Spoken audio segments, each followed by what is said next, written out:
Happy Monday, everybody. My name's District Spark, and we're back.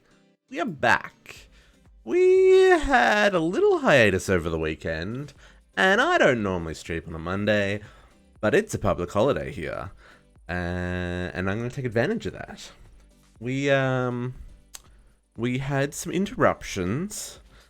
We lost power here for pretty much all of Saturday. The power went out at 1:30 in the morning. Came back on at about 7 o'clock the next evening, I want to say, if my memory serves correctly. So we did not get to stream on Saturday, and I had family stuff happening yesterday, so I did not get to stream on Sunday. So we're going to take advantage of a long weekend here in Nova Scotia, and we're going to stream on Monday. So hi, hello, welcome. Hope everybody is having a good day and had a good weekend, and I hope you're not tuning in from work. You know who you are if you are. Thanks for popping by. And we're just gonna chill out today. It's not gonna be too crazy. I'm probably gonna stream couple of hours, maybe a couple more than a couple, maybe a few, maybe more, till I get hungry, basically. I just had some lunch, and we're gonna stream probably through till about supper time. If you've been around for a while, you'll know that this space is the warehouse district, and I'm tearing her down. I'm tearing it down because this coming weekend I would like to get into building the factory area, so we can work on some more automation and work on some of the science quests. Well, actually, like lots of the science quests. I would like to get into really rifters, really. Hey, buddy.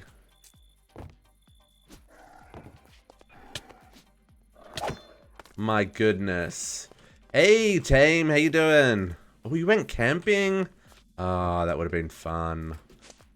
I'm one of those people who likes their luxuries, and running water and a flushing toilet and hot water are requirements when I go on vacation. So I don't go camping as much as I used to. So yeah. But I used to enjoy camping. I guess I still enjoy camping, just I probably would prefer glamping. So you had it all. See, now I'm on board with that. I'm on board with that. So why am I streaming on Monday? Well, I'm streaming on Monday because the weekend kind of sucked. We didn't have power. So I didn't get to stream at all on Saturday. And I had some family stuff yesterday, so I didn't do my normal Sunday morning stream. So we're gonna do some streaming today because it's a public holiday, and I would much rather be playing Minecraft than working on the weekend. It's kind of how it rolls. So here we are. Here we are, and we're a little bit laggy, which kind of sucks. Not quite sure what's going on there. Hopefully it settles down. Maybe it's just because I am doing all the things. But anyway, we're gonna work on some more astral sorcery. We're going to probably get into some Botania today. At least those are my plans. So, and I've been working on the farms. We're up to filled that one. Have we filled that one? We have filled that one. So we're up to our second last. We've got 1, 2, 3 more. These two are empty still. So we've got 3 more greenhouses to go. I've realized I'm going to need to build more of these guys, because I've still got all of these seeds to plant. So what do we got left? Like, I think it's 22 a row. 1, 2, 3, 4, 5, 6, 7, 8, 9, 10, 11, 12, 13, 14, 15, 16, 17, 18, 19, 20, 21? What? 2, 3, 4, 5, 6, 7, 8, 9, 10, 11, 12, 13, 14, 15, 16, 17, 18, 19, 20, 21. Okay, so there's 20. It says, what's that? 20, it's 42, 43, 44, 45, 46, 47, 48, 49, 50, 51, 52, 53. So 53 seeds to plant.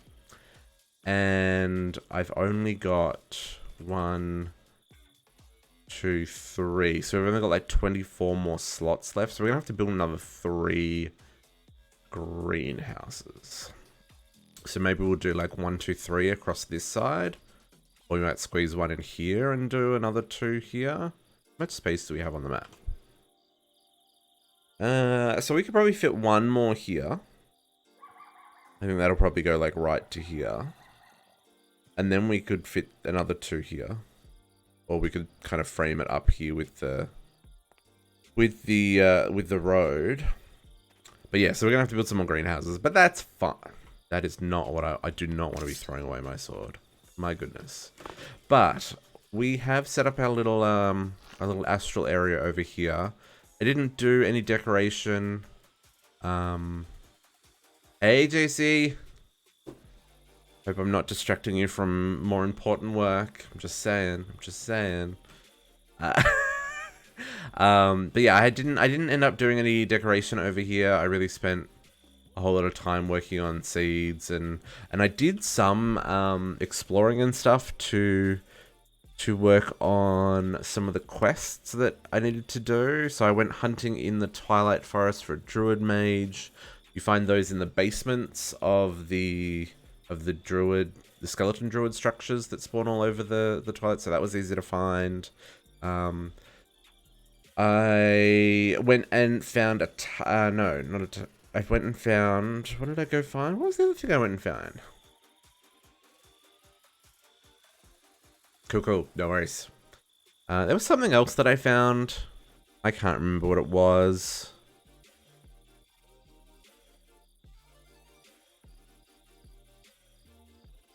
I don't know what it was. Anyway, I realized this Barashi bounty, because I was looking through these quests. I need to go find another sludge dungeon. So I found another 3 sludge dungeons in the Betweenlands. So we might save that for on stream, so you can all suffer with me again, because I ain't going in there alone. And we need to find another king spider. I've spent like hours in the dark woods in the Twilight, and have not found another one. I killed one really early on in our like when we were in the dark woods for our Twilight area playthrough, and yeah, no such luck. Have not found another one yet. And I cleared out like heaps of forest to make more spawning areas, although I did put down a lot of torches. So maybe I should go back in and remove all the torches, and that might actually help me. So yeah, so I kind of did that. And what else did I do while I was... Oh, we're up to... Look at this. Look at how much power we've got. We're at 10%. 10%. We are over 1 million billion. We only have 9 million billion to go.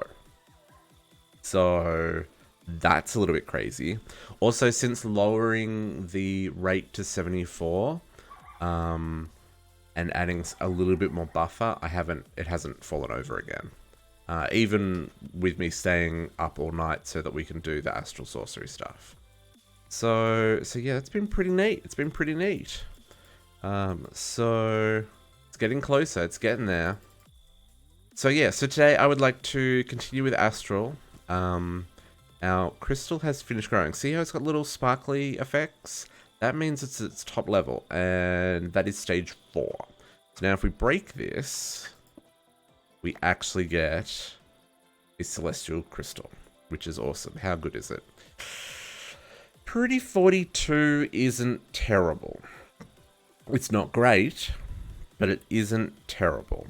So what we want to do is we want to grow this crystal. So I'm going to do that with some integrated dynamics, because I can. I think I can.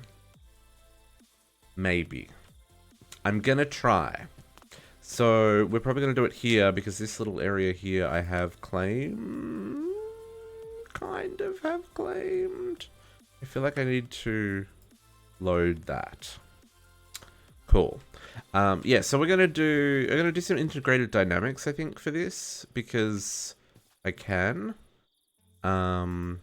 Which is gonna be interesting because I know a little bit about integrated dynamics, but I've never done it on stream before.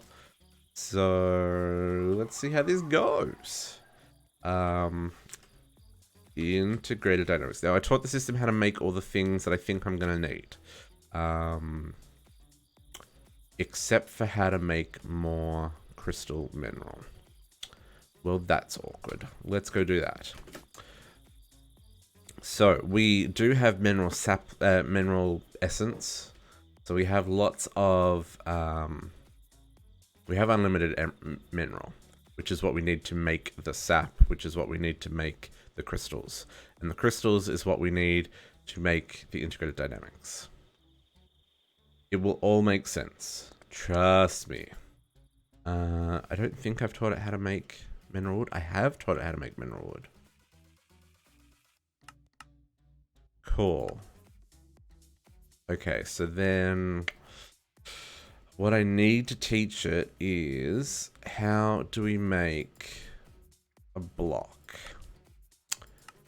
Mechanical drying basin is probably going to be our best bet because I don't have access to the smart filter from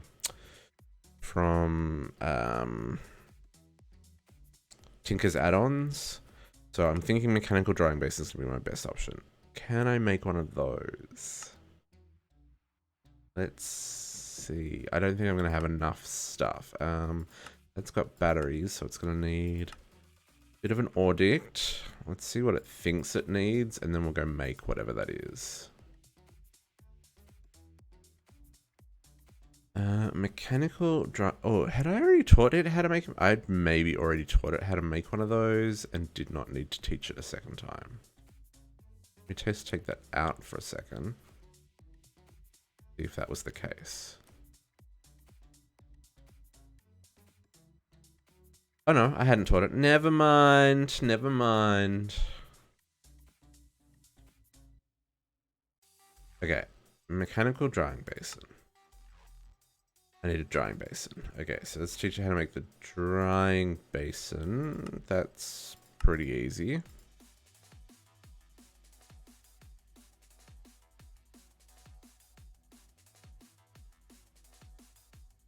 Okay, mechanical drying basin, and then I need a whole lot of crystallized mineral. It's frustrating. Okay, let's make like 100 of these. And can I just straight up melt this? I can't remember. Let us see. Mineral resin. We got a bucket from a squeezer. We get a bucket plus crystals from a mechanical squeezer. That's a terrible... That's not as terrible. Magma Crucible. Okay, so mechanical squeezer is our best option for this. Okay. Okay. Let's just go all in. What do I need for one of these? The same deal.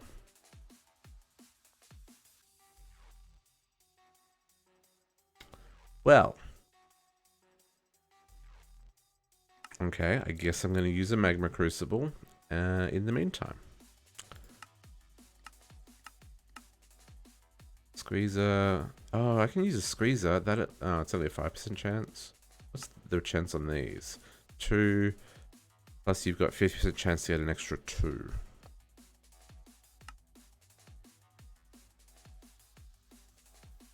Okay. I'm gonna just make a magma crucible. I've got one. Sweet. Okay.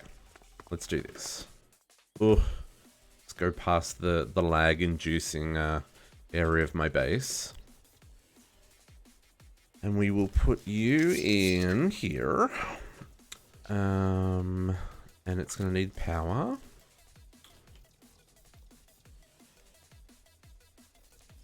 I would like to set, so my goal is, once we've done the astral stuff, is to then start working on the factory area of the base. Because that's what I was just kind of doing. This, I'm going to tear down, which it annoys me a lot. Maybe I'm not going to tear it down. I'm still getting lag. I get less lag with this turned off.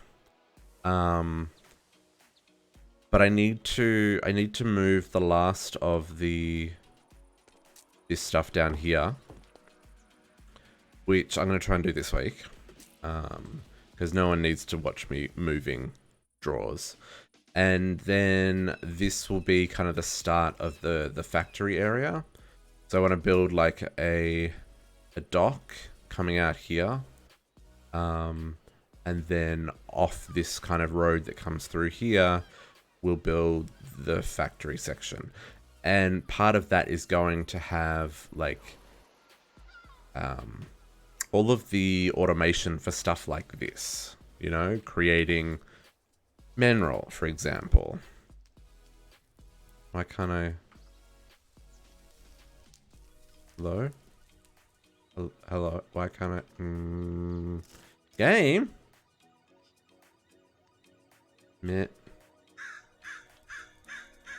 Mineral? Magma Crucible. Oh, that's crystallized Nothing to see here. That's awkward. Oh, fluid transposer, right. Fluid transposer is what we want. Never mind. We'll get there. But yeah, so I want to get set up with some decent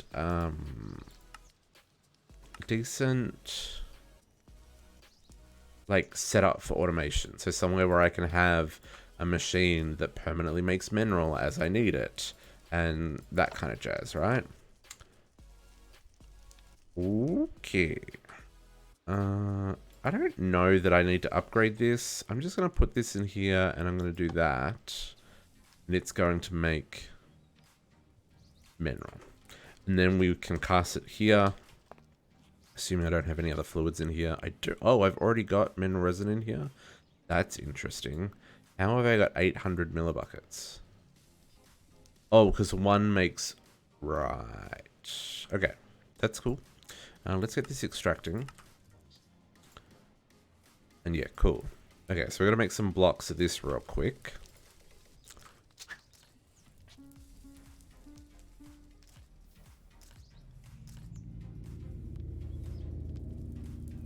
I don't think we're making this fast enough to do it at this rate, but we'll see how we go.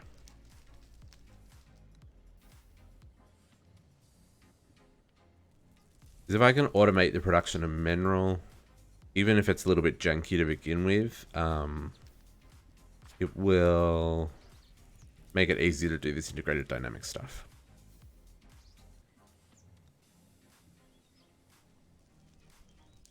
I think I need like, probably need a fair few actually. So I want to beat that up a little bit or a lot.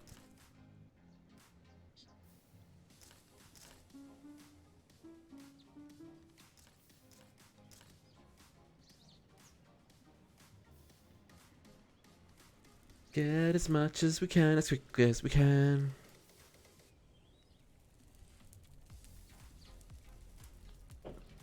Maybe we won't even automate it. Maybe we'll just do this real quick. Because this is going to make a fair amount, right? Should be enough for what we're doing, I hope. Because yeah, there's like 16 blocks in there. Yeah, this is heaps. This'll be heaps. Yep.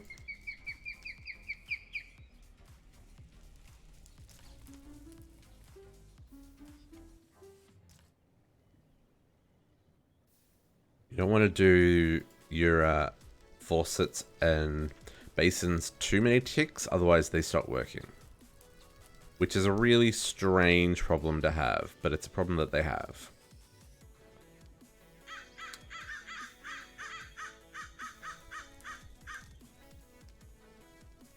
Okay.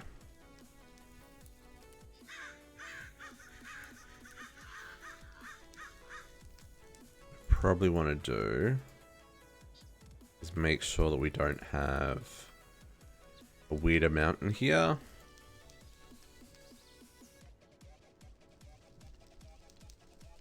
Which I think I'm totally going to have a weird amount in here. Oh, maybe not. Maybe it's going to be perfect. No, it's not. Oh, it is. Beautiful. Oh yeah, that made heaps. Okay, cool. I just don't want to leave. Oh, no, I just don't want to leave resin in here in case there's something else that I need this for. Although I haven't needed this for anything in a long time. Okay, cool. So let's try that again, shall we? Let's like make a stack of that and that. And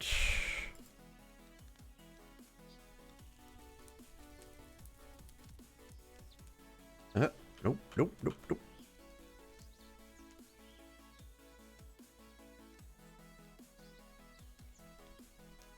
So let's try this again. So I'm going to need a variable store, which we can craft now. Sweet. And I'm going to need a programmer, which we can craft. And I'm going to need a whole lot of cards. Probably not 100, but they're cheap, so we'll make 100. And I'm going to need a whole lot of cables. Let's make it like 20. Okay, I need to teach the system how to make that.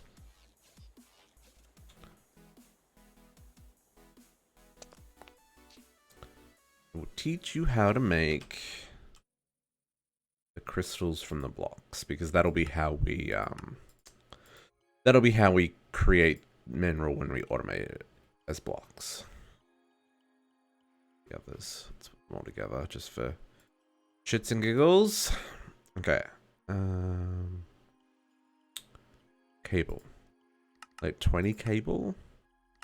I don't know if that's going to be enough, but hopefully it'll do for now. Let's get a display. And we're going to need a fluid exporter.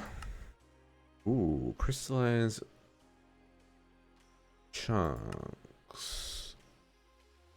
Well, looks like I have to make that mechanical squeezer, eh? Okay. Mechanical squeezer, which should now be able to autocraft, which is awesome. Do I have chorus fruit? I have a little bit of chorus fruit. Okay, let's go cook up this.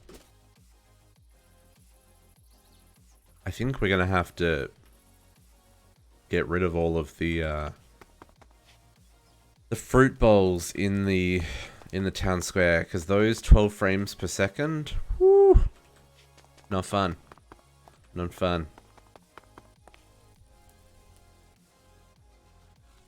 Okay. We're gonna put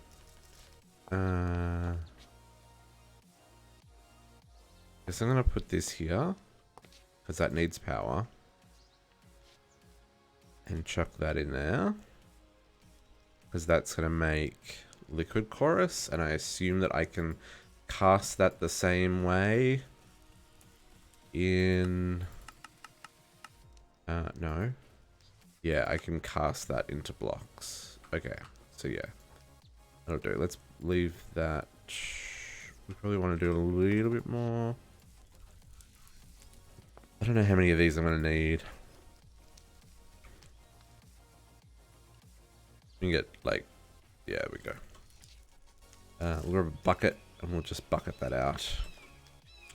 But right now,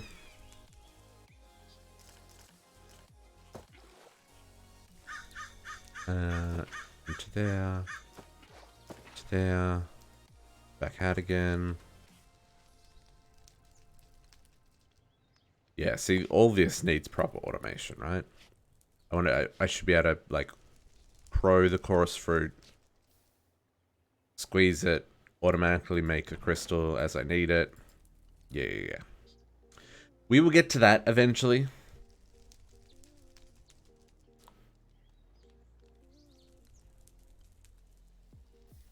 Okay. Cool. Got all the bits that I need for that. Let's try this again, shall we? So, what was I trying to make? Yeah, so fluid exporter, so that we can place starlight in the world. And we need a fluid interface, so that we can take fluid from our system. Let's get over here. I think I've got enough of all the bits that I need. Oh my goodness, the frame rate lag for the town square. It's gonna have to go. It's gonna have to go. Well, I mean we'll keep the structures, but I'm probably gonna have to get rid of all the fruit platters. And what we'll probably just do is I might see how bad it is using item frames instead. Because that's just one entity rather than the like 27 or whatever it is per fruit basket. Maybe that'll be okay.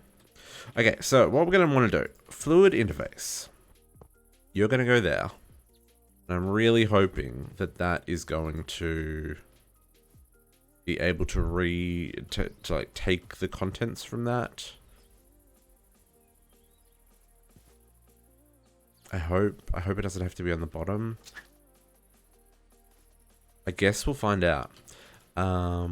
Actually, you know what we're gonna do? I'm gonna pull that out. I'm gonna pull out this and that, and we're actually gonna put this over here because there's a couple of different components we're gonna have to build here. You, my friend, are going to go.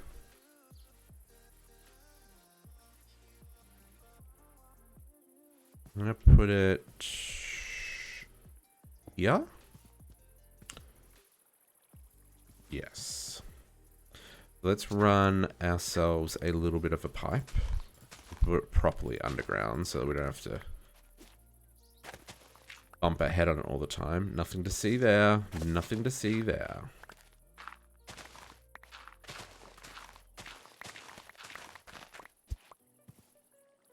Cool. Okay. There. And there. Let's grab some conduits.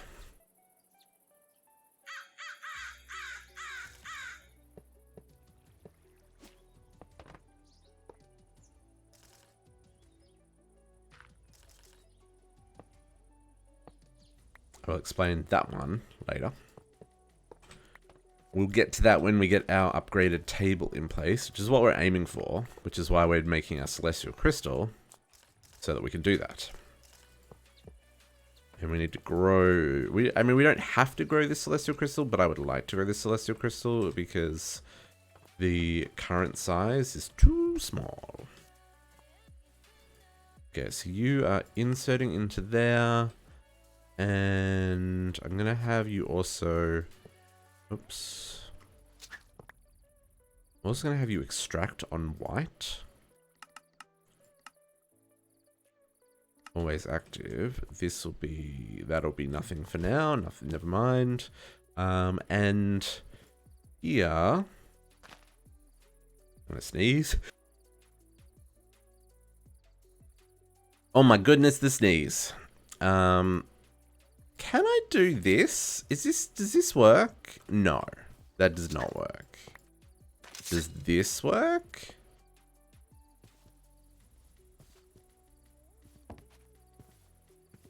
Maybe. Let's see if I can connect it. Yet a wrench.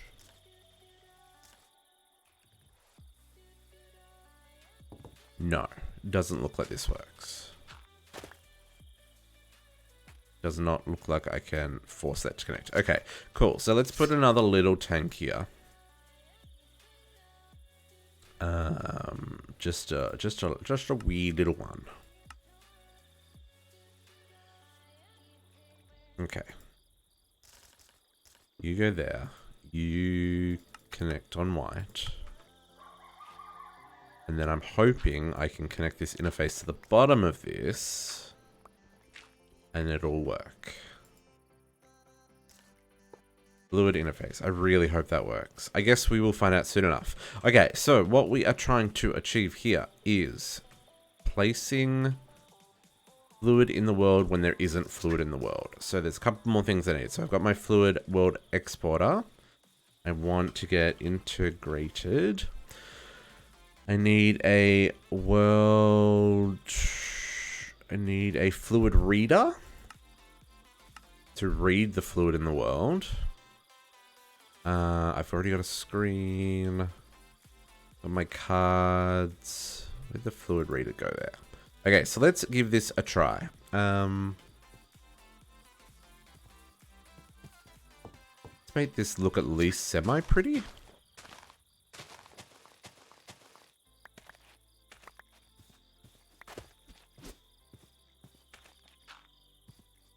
I think. I don't have my ring on because it'll pick up the stuff I'm trying to place.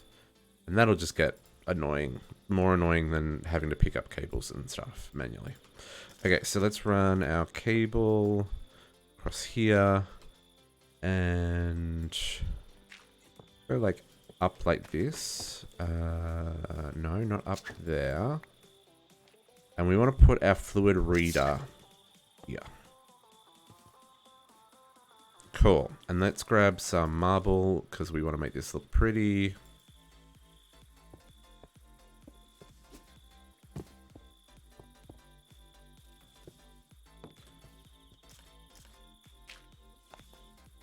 Okay, so this, now let's connect up a screen to this so that we can make this work. Let me fly. What kind of... Sometimes I wonder. Game be trolling, right? Game be trolling. I'm gonna stick this here.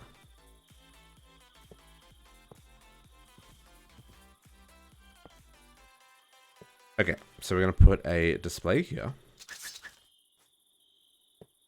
And I'm going to put the variable store underneath here. And if you've never used integrated dynamics before, this is basically programming in Minecraft. Basically, with a whole lot of tools to help you do that. Okay, so... programming.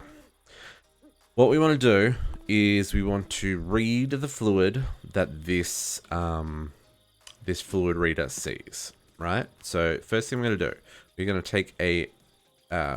take fluid type, and we're going to put a card in there, and that is going to, I think, read the type of fluid that this fluid reader sees. Block fluid. Think we can do that? No, that's not how I want that to happen. That's not what I want. Aspect. Oh, maybe it is. Maybe it is. So if we put the block fluid here, it's going to say that there's nothing there. If I put a bucket of starlight there. Oh, it does. That's not the response I was expecting. But it does read that in this block we have starlight. Cool? Cool. So the next step is liquid starlight. Cool, cool, cool. So then what we want to do is we want to put this in here. No, we don't. We want to hold this for just a second. We want to see if it matches. So we want to check to see if something equals something else. So if this... no, I need to do...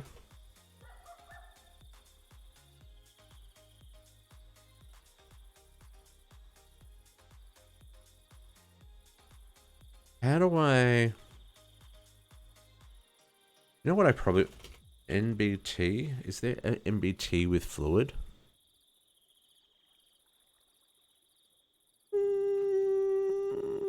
Doesn't say.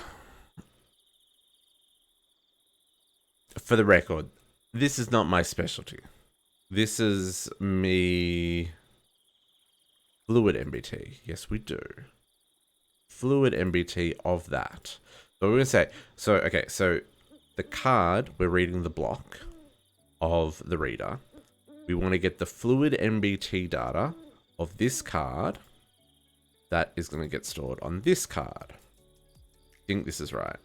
We will find out. So then if I put the variable store in here, and then I put the... that there, it doesn't think there's any fluid NBT data.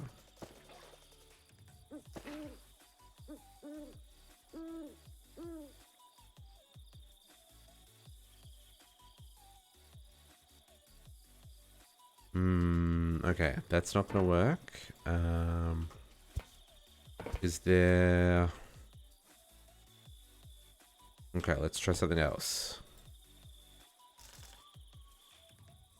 Clear that card so we can reuse it again.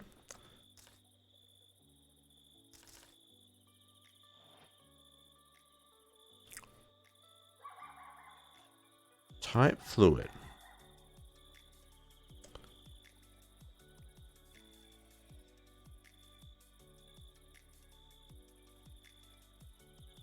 Can I filter?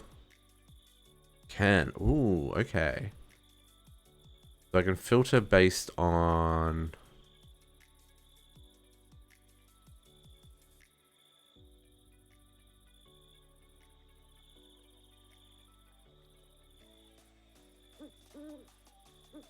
Block category filter. Contains. Category list. Amount. Let's see if we can use amount. So if we click on amount of this, because if this gives me like 1,000, that'll do me. Because this is only going to be connected to,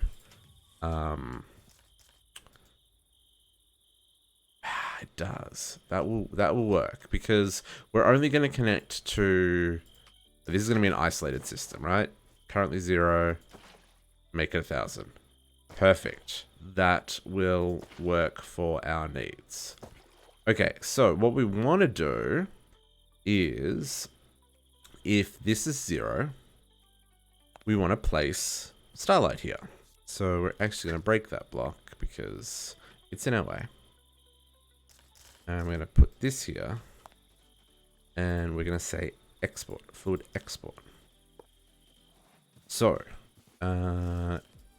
we want to grab this card and we want to say,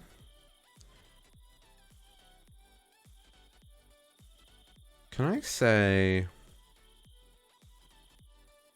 that is outputting an integer. So let's grab an integer. So we're going to say integer equals 0. That's totally cool. And then we want to do an equals equals. So if that fluid equals 0, then output a boolean of true or false. So if we put this card in there, now that's throwing an error. The error is because it can't find card 2 and card 3. This is card 2 and card 3.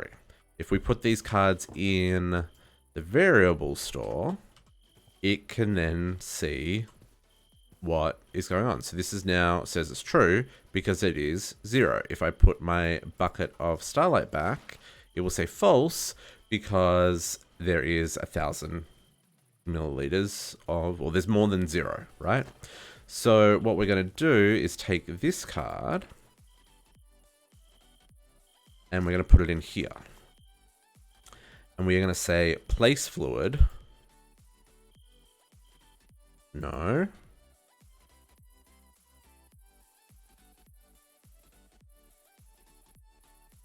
Okay, what does this need? Oh. Place a given fluid in the world. I need to...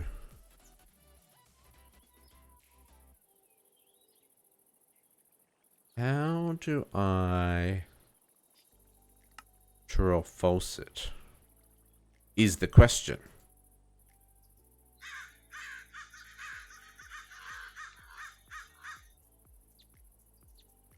Okay, let's try that then. How do we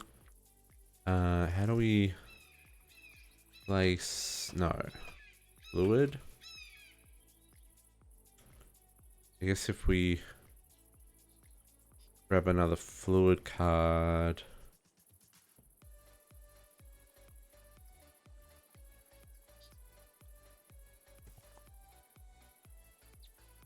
If we grab another fluid card and then read that.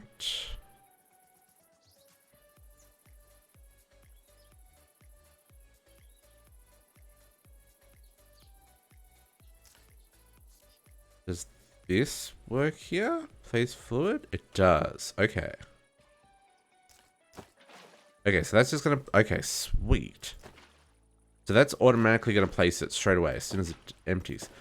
Ah, so do I not even need to check if it's empty? I don't even think I need to check if it's empty. It just places it. Guys. Really? Channel, Ren Robin. No replaceable. I think it just works without having to read it. Well, that was a waste of time and energy. Okay. Well, if that's the case, then let's take this out. Let's break this. Let's pick up our bucket. I'm going to put the placer underneath it. Just so it's a little prettier. World placer. You need place fluid. Part with ID4 could not be found with the current network. Oh. Right.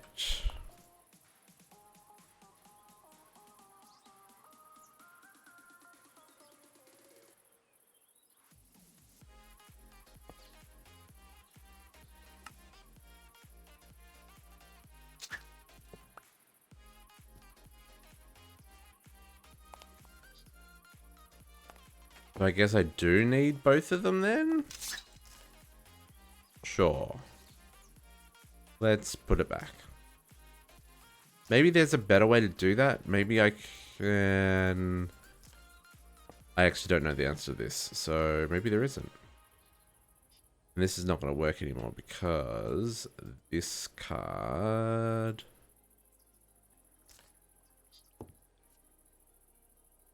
needs to be reprogrammed with that. Because this is no longer ID4.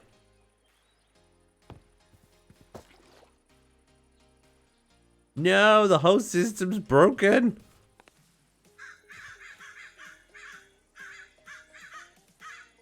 Oh, because this...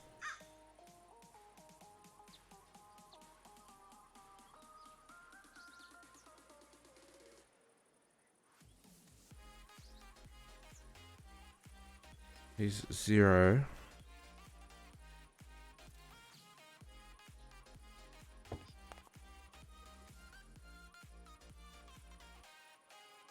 Oh, and this needs to be reprogrammed with both of these. No, with this.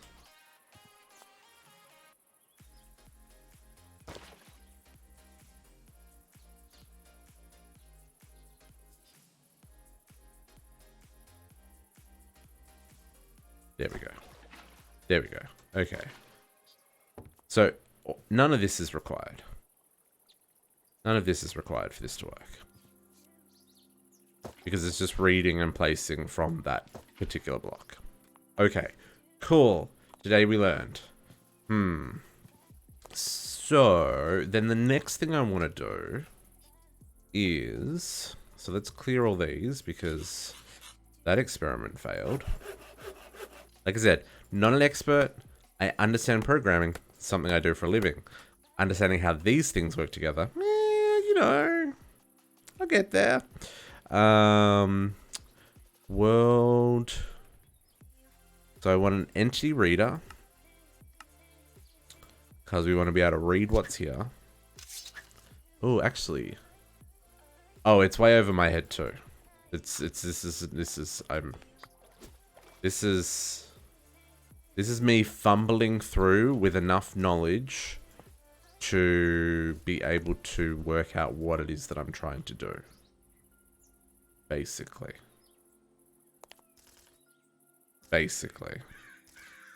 Okay, so let's grab the entity. No, let's grab the entities list. And we'll put this card in here. So currently there's nothing here. Entities is empty. If I drop my celestial crystal in there, if I'm far enough away when I drop it, you can see it now says celestial crystal. It can see the celestial crystal in this block. It is doing some weirdness, but that's okay. Is that in... I think that's falling through. This is not a good thing. Because if that falls through, it's not going to work. I need you to sit on top. There we go. So that's absorbing the starlight. Okay, cool. So let's grab this, and then we want to do... I want to get the NBT data of this. So let's go... NBT of an entity. So, okay, so this...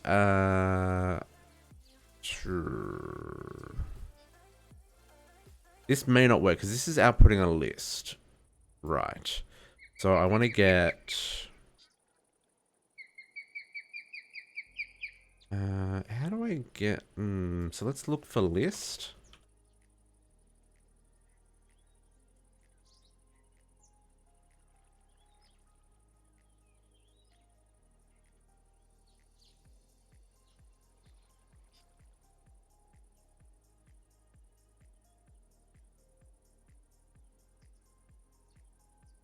MBT...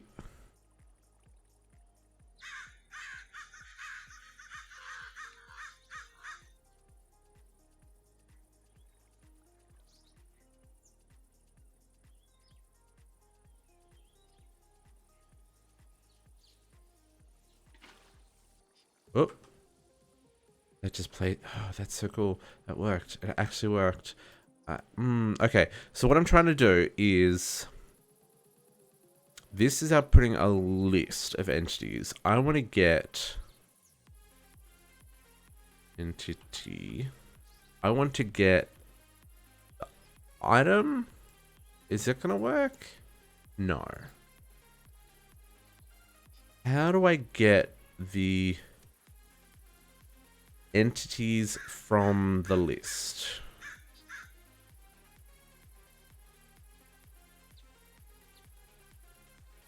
What can work with this card? Only ID. Really? Maybe then this is not what we want. So if we put... Oh, okay. So this... Entities. That's the list. So if I grab...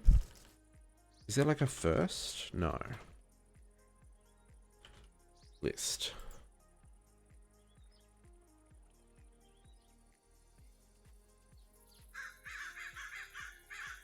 If we get a list. Oh, and we can get the first one. Get or default contains his predicate count. You know what we probably want to do?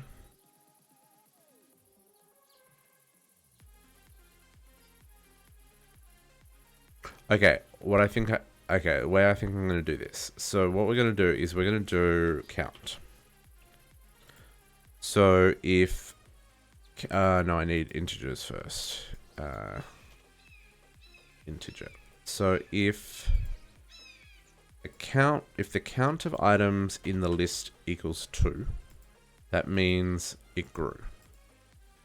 So then we want to do count list to output. Call. My inventory seems to be full. Okay, so entities list count. No. Count in here. Integer.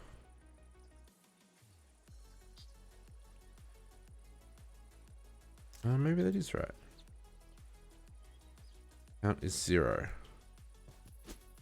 No, count should be...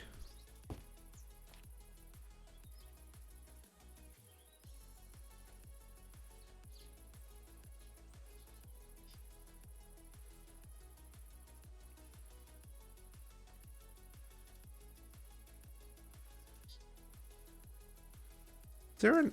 Hang on. What happened to my other card? I don't think I actually made the card. I think that's the problem. Count equals 2. Count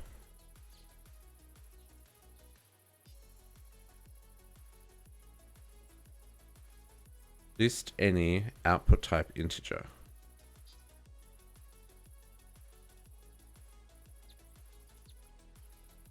I don't know how this works. Do do do do do do do.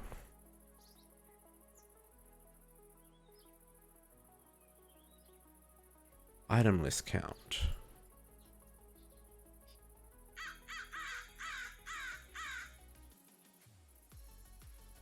Input with type integer position 2 while type item was expected. Okay, that's not gonna be what we want. Count list. Count list. Let's do that.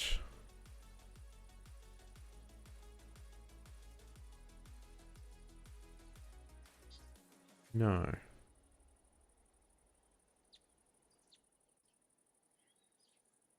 Do do do do do. Okay. Count. Input type 2, output type integer. Count list. Gives me that? No.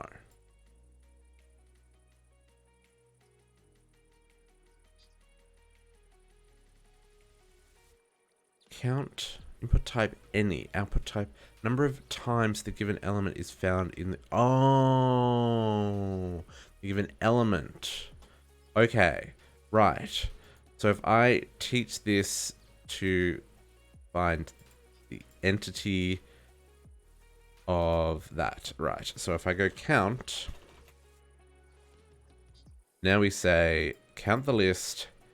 How many celestial crystals are there? That will give us this. Cool. Right. So there we go. So if we have from our list, if we have any count how many celestial crystals there are. There's currently 1. What we want to do is if the count of this becomes 2, we want to pick it up. So let's grab that. So we want a world item importer. I think that's what I want. I think that is what picks up items in the world. Pretty sure that is. World item importer.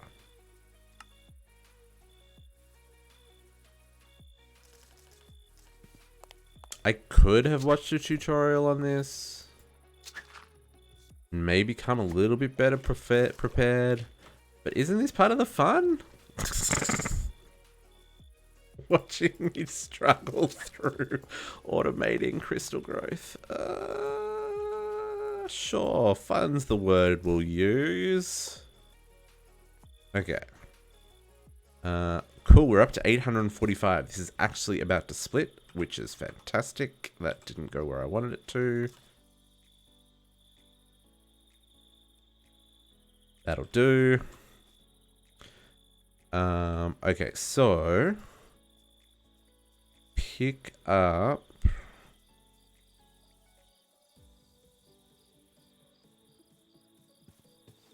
pretty much, you know, like that's I mean, that's not no, I'll take it. That's basically what I'm doing here. It's not entirely true. I do have a little bit of an idea of what I'm doing, so I wouldn't classify it quite as winging it, but I'm certainly not going in with like a blueprint. I definitely I have a plan, and that is kind of where we're at.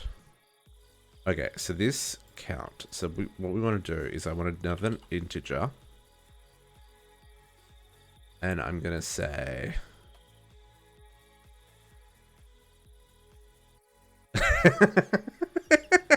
you're not winging it. Surely you've learned a whole lot of stuff from watching the stream, right, JC? Right? Right? Equals. Okay, so if this output equals 2, output a boolean. Yeah, see? So you know exactly what you're doing. Okay, so we've got our count of our list where we've made an integer say if it's 2, and then I'm going to put this here. So at the moment it's false. And when this splits, this will say true. So that should happen relatively soon, because that was at 845 and celestial crystals split at 900. So I just want to test to make sure this says true.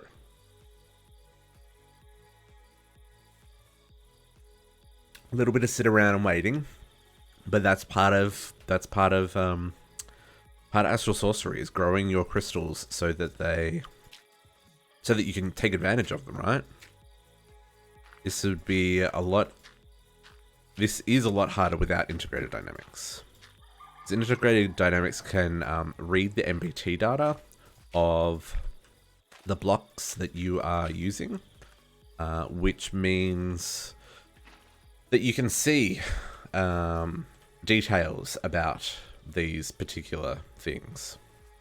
It'll make sense, I promise. Okay, so I'm really hoping that that will split shortly, because that just placed another one. So if I pick this up, it probably is a 900. That's going to be my guess.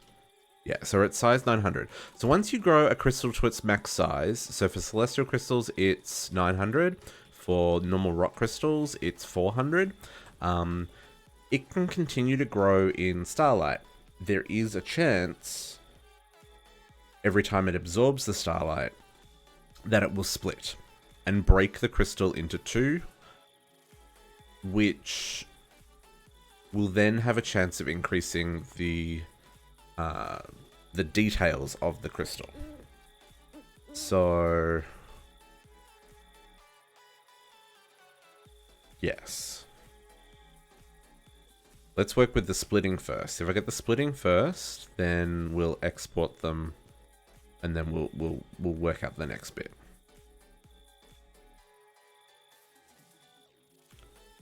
Come on. Come on. You can do it. Right? Right? Right?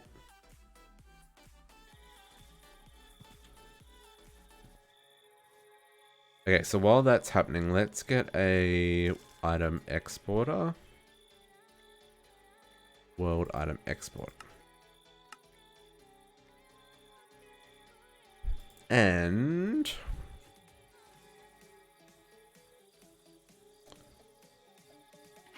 exports items from the network.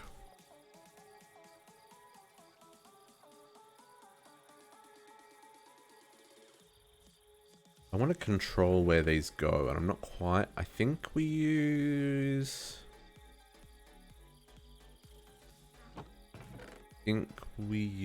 This one. Which did I teach the system how to make them? Fluid item exporter. I'm actually going to break that and put an item exporter there. Yes. Okay, cool. This is there. That's what we want there. And then underneath, we will put another item importer.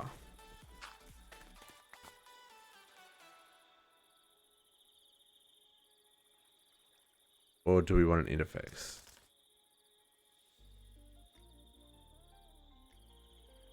I think I want an importer. Because I only want to import certain things. Yes. This'll all make sense, I promise. Maybe I don't promise. But it will likely make sense.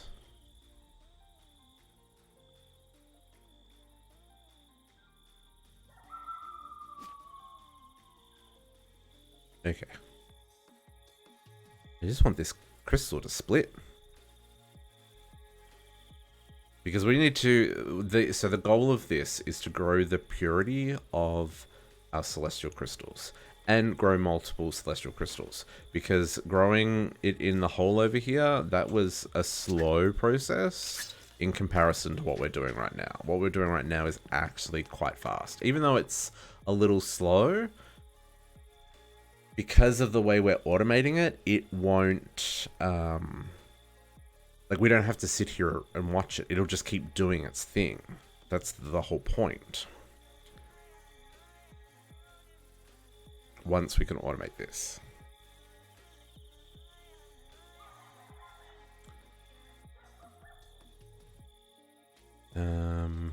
Okay, and then...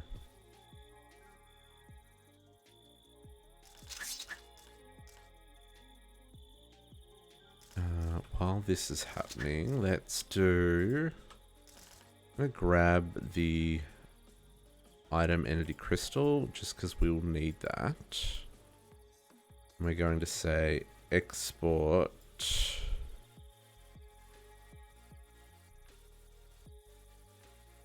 is it's a boolean, no, export item.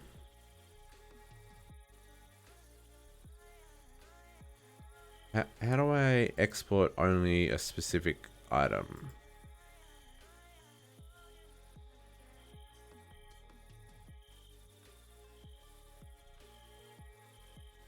Item slot. Check stack size. Check MBT.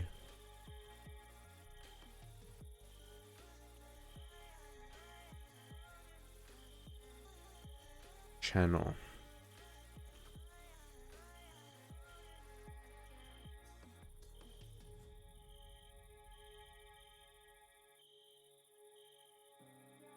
Input items.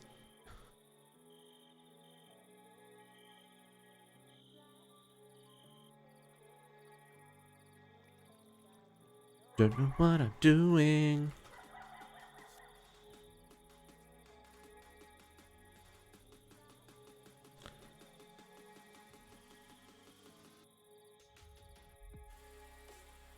Okay, so this is expecting a boolean.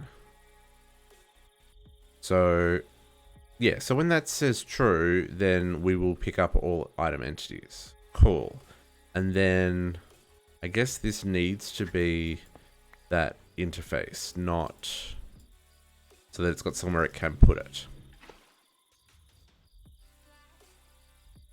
Yes. Okay, cool. That makes more sense. So then this particular setup under here probably... Yeah, I'm going to leave that for a minute. You still no split? Come on! And frustrating thing with this is you can't, like, tick accelerate it in any way. As far as I'm aware. I don't think you can anyway. Let's make it nighttime again, just because I feel like that makes this happen faster. If there's starlight. I feel. I may be incorrect. Don't quote me on that.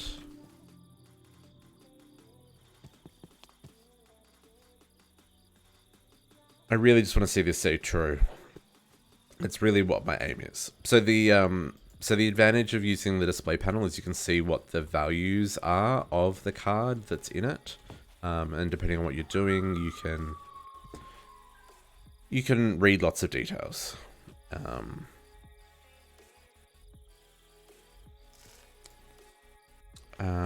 Actually, while we're here, let's grab item from entity.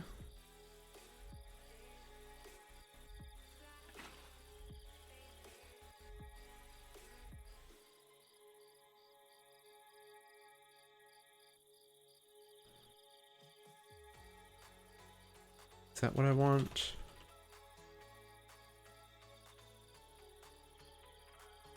That's the one I want.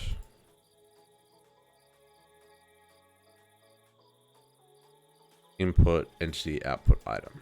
Yes. Put this guy in there. If I just really quickly swap this out for a second. That gives me the celestial crystal. Yeah, cool. And then I want to get the NBT data of the item. NBT item. So we put the item card in there. We want to get the NBT of the item. Put the item card in there. Now if I look at the NBT, you can see there's lots and lots of different parts. So I want astral sorcery, crystal properties. Okay, so let's make a couple of string. Not stings, strings. So we want astral string, sting, string. Astral sorcery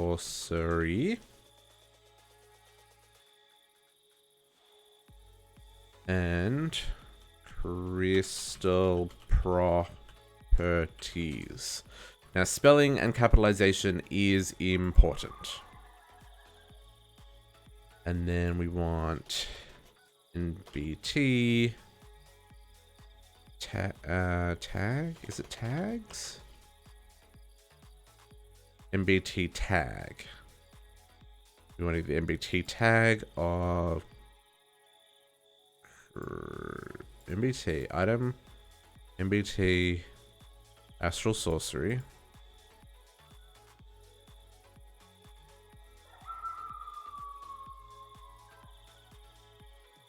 And then astral sorcery, crystal properties.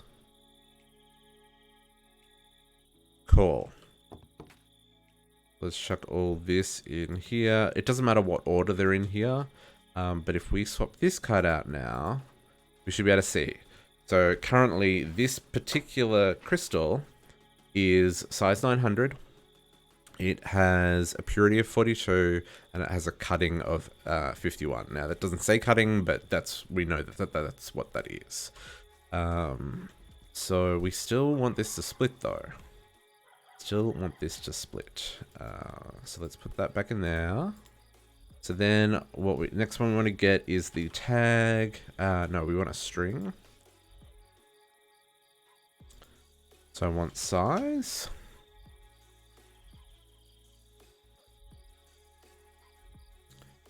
And I want purity.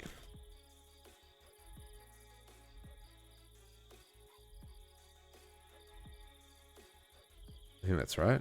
Size and purity. Size, purity, yeah. Okay, and then we want to get the tag. From here, we want to get the size. And we want to get the purity.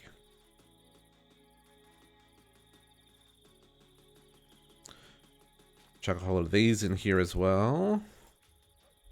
So now if I put this in here, I should just get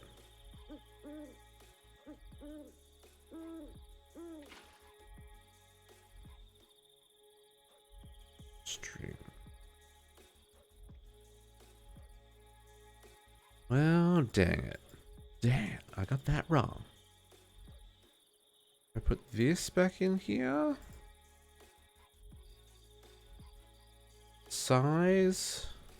Oh, we got two. Oh, it's split. After all that, it's split.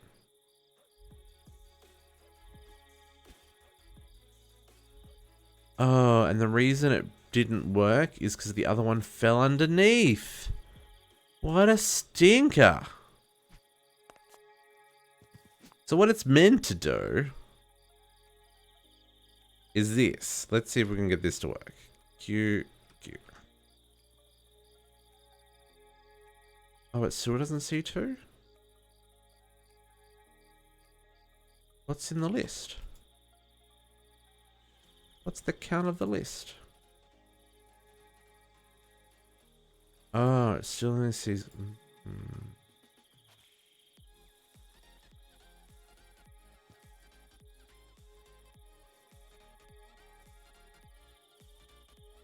Okay, interesting.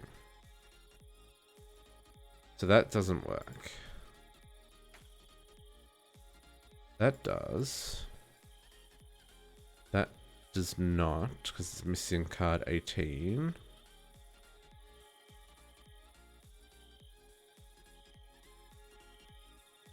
Which is that card. No, okay. Okay.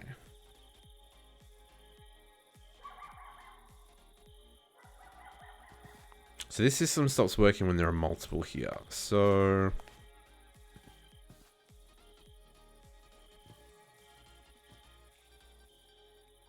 how do I get this to work?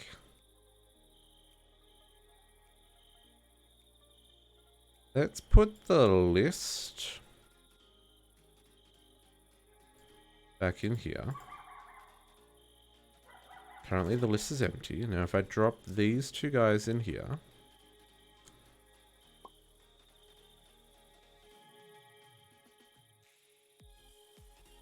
So you got two celestial crystals. That's what we were expecting. So then, if we put that in there, that still says celestial crystal. And this count, it's really interesting that it thinks there's only one when there's definitely two. This count card is not working.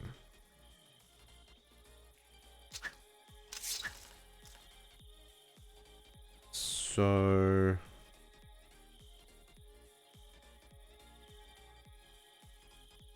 number of times the given predicate returns true for elements in the list.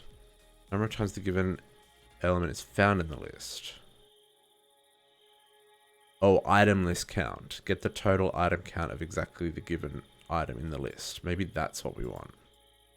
So we say that, and we say...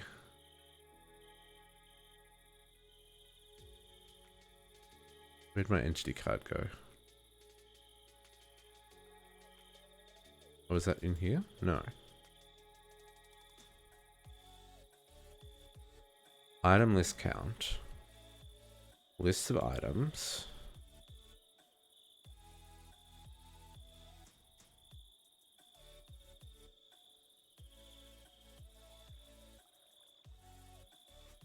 Did I leave that in here? This one. Okay. Count. Item list count. This is the list. This is the item we're looking for. Receive input type entity at position 2 when type item was expected. Okay. Okay.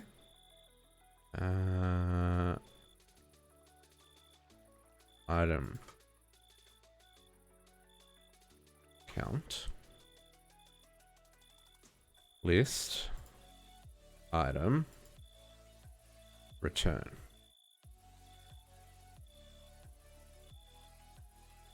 Just dump on the ground for right now. Okay. Item. None. Really?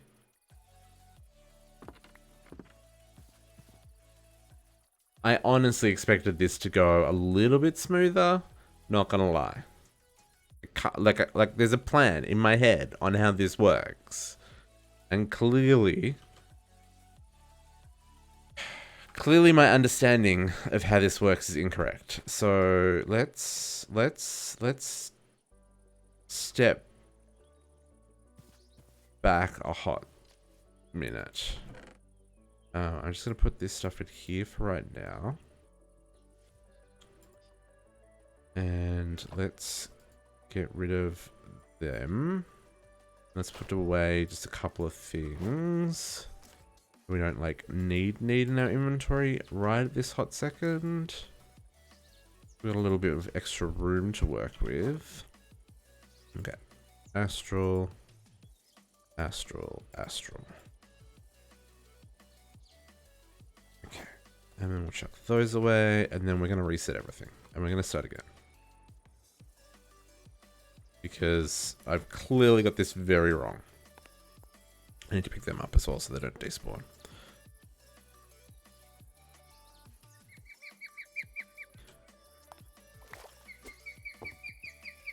Okay. So.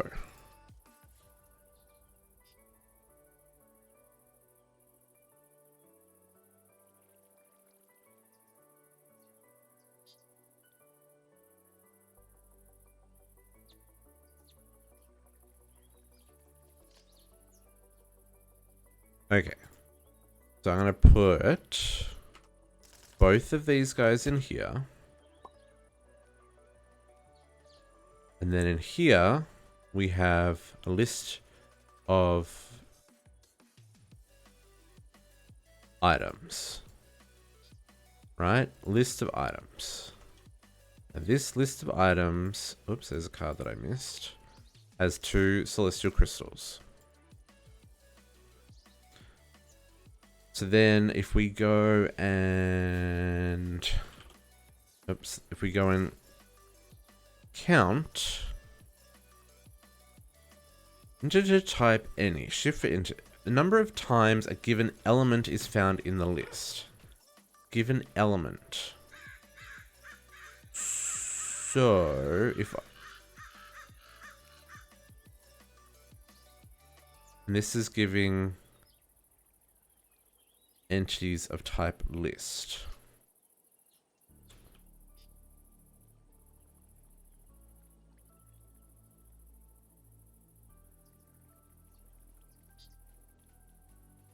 Entity value.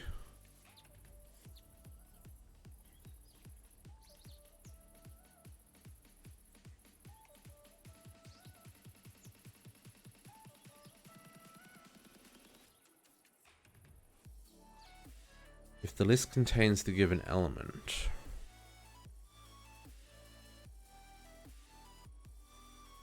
Type list.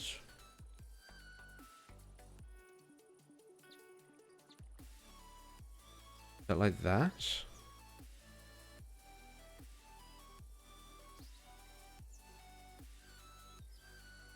No, that's an empty list.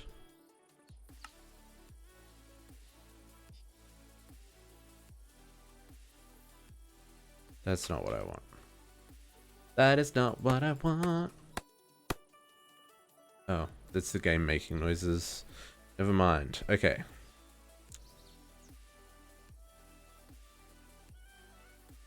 Count the number of times a given element is found in the list. Given element. Given element. To me, a given element is...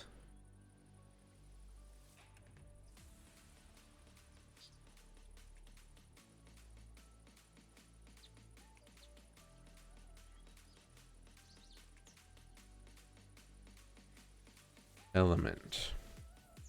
That's not going to help me. I want to say it's item. So if we say the entity celestial crystal. Okay, so let's try this. If we go count the number of times celestial crystal is in here. So that only finds one. So, and I think the reason for that is because only one...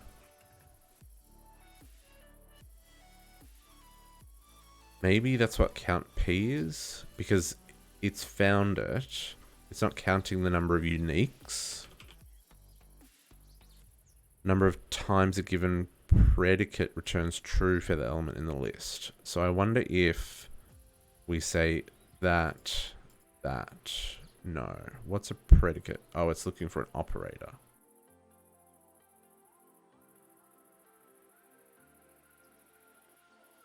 And this is looking for... Okay, so let's see if we can... Item. So an item from this entity...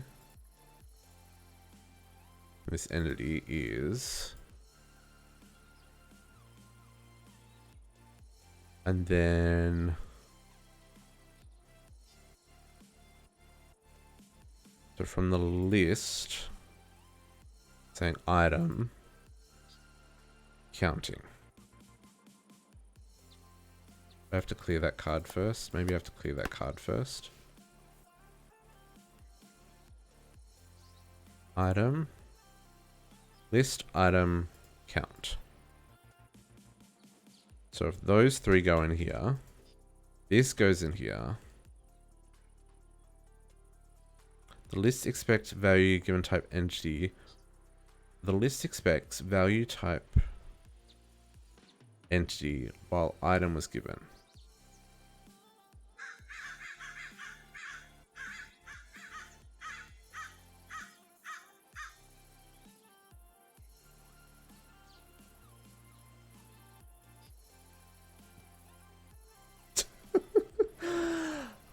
Borderline gonna give up, guys.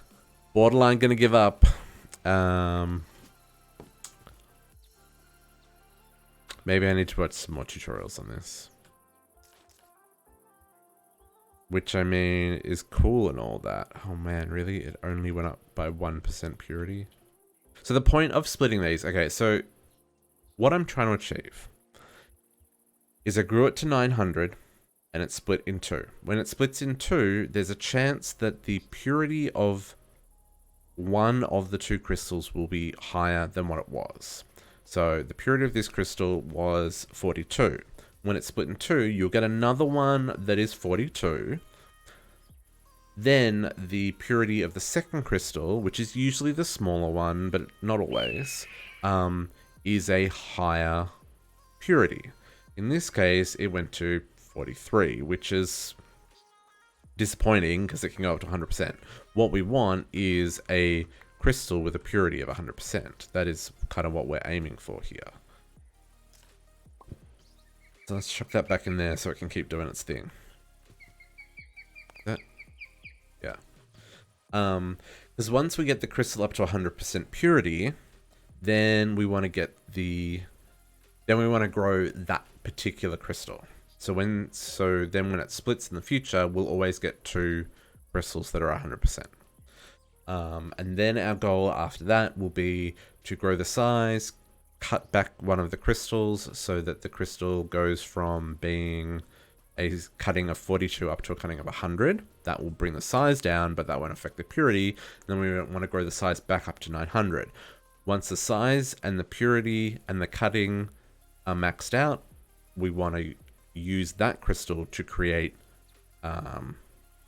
more other things. So be it mirrors, or like the reflecting crystal things, or collector crystals, or other things like that, that actually benefit from the quality and purity and cutting of the crystal that you use.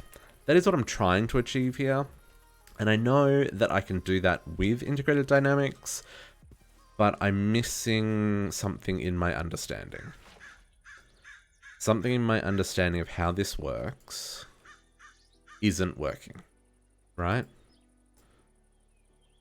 So that's where this is a little frustrating, because I thought I understood how this worked, but that's clearly not the case. I want string. Need to make these astral sorcery again. And crystal properties.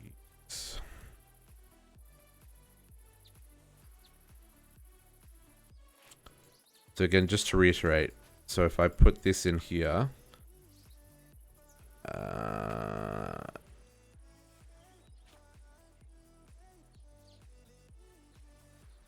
no, that's not what I want.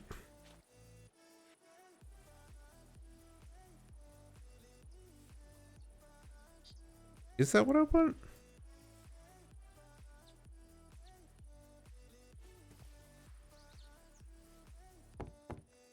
That's not what I'm expecting.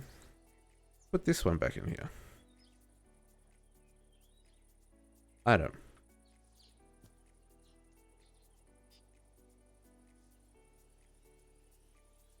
That is not what I'm expecting from that either.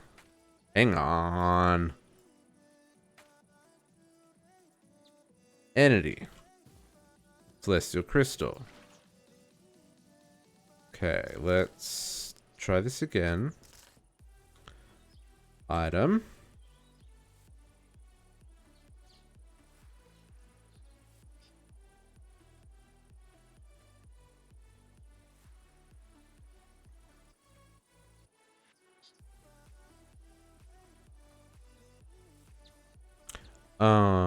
No, that's not what I wanted. That is not what I wanted. Actually, this is what I want. That.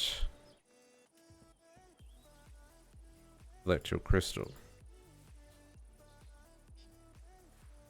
Okay, let's fix that. Let's put that back.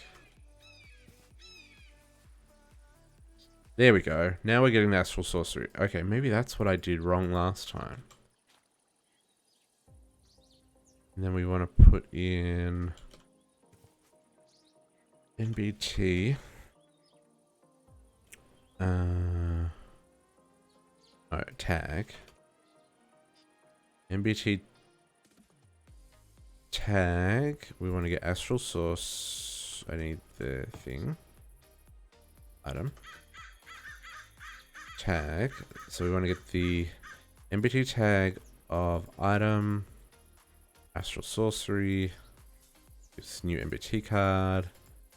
And then of astral sorcery. Crystal properties. Another NBT tag. Okay, so again, like, nope, this is what I want. Yeah. Okay. So now I've got that information. Let's see if we can't work out the next bit. So the way I'm going to do this, I'm going to leave that up there. I'm going to grab out the cables. I'm going to grab another display. So the way this works is it's like all of these cables and stuff are connected. So I can use multiple cables and stuff. Right? So if I put another display here, It still uses the same network, and I can pull in different information. So here we can have another crack at working out this count mechanic. So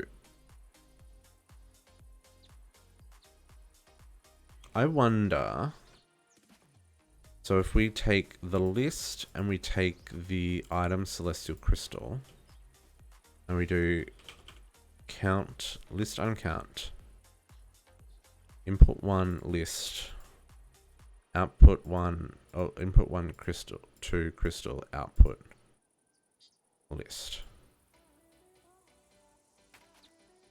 So I'm thinking we put that there. The list expects value type entity while item was given. The list expects...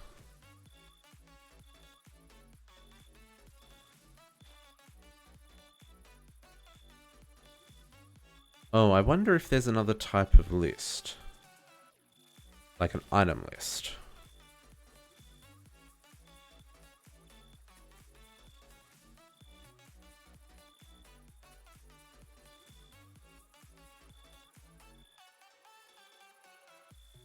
Doesn't look to be.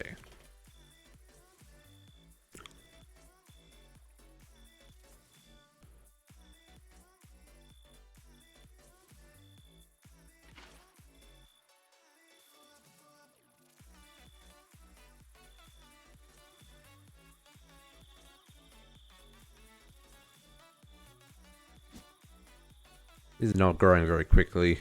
I guess it is, because that was at 100 to begin with. Okay, so that doesn't give us what we're after. Let's clear these.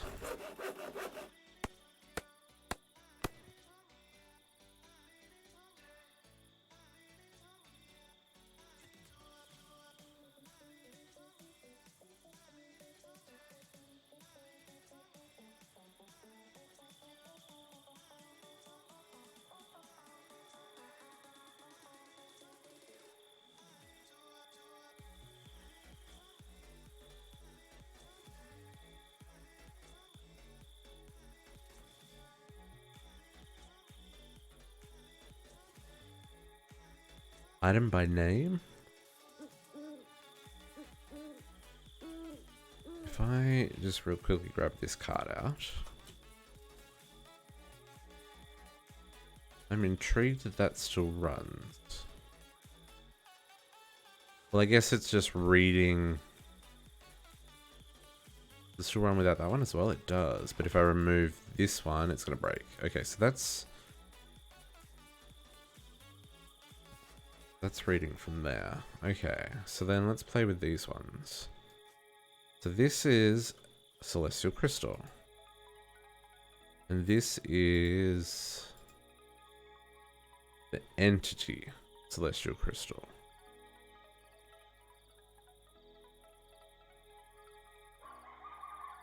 And this is entities. Okay. So I think what I need to do is get the... You are not taking me. Be gone. Where did he come all the way from over there? He did. Rude. That he made a noise. Otherwise, that would have scared the absolute bejesus out of me. Like, the absolute.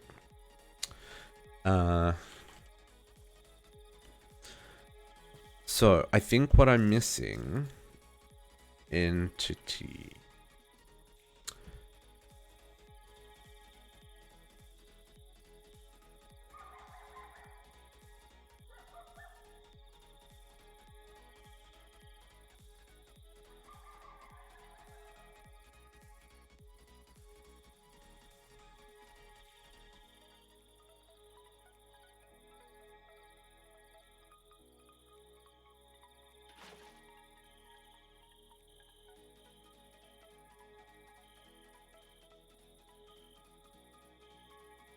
I think this is what is the items that are contained within this entity.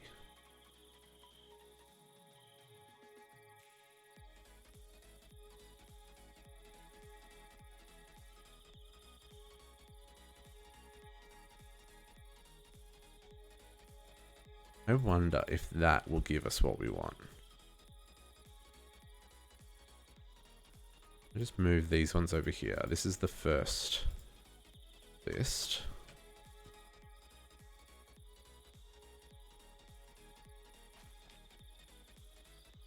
Okay, so that doesn't give us what we want. I want to get...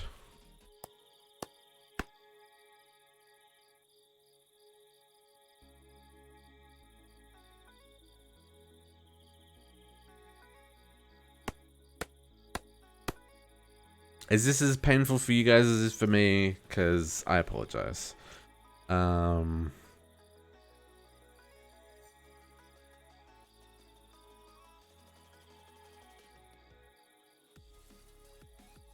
Category.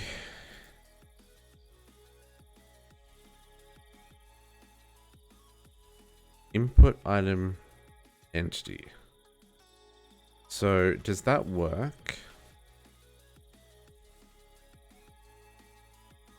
No, entity.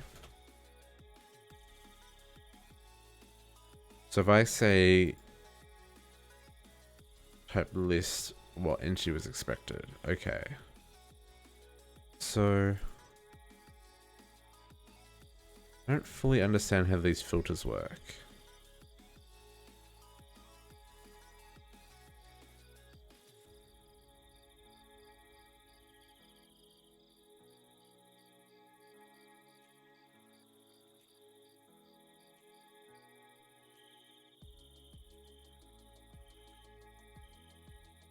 Oh, okay, so variable 1. Okay. So I'm guessing this is variable 1, variable 2, and output that matches whatever you've got here.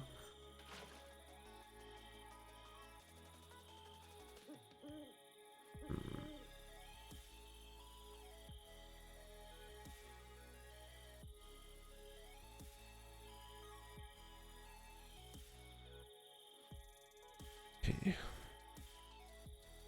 Out of interest, can I do that? No, type list given. So list contains.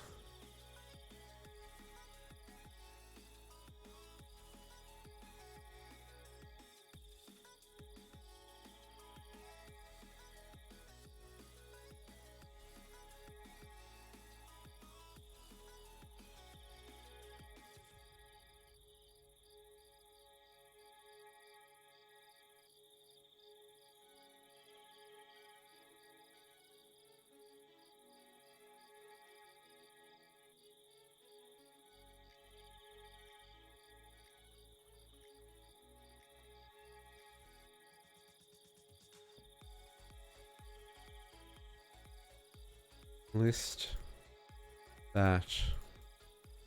Let's try this. Is this what I've already tried? This may be what I've already tried. So the list contains... No, list does not contain any celestial crystals.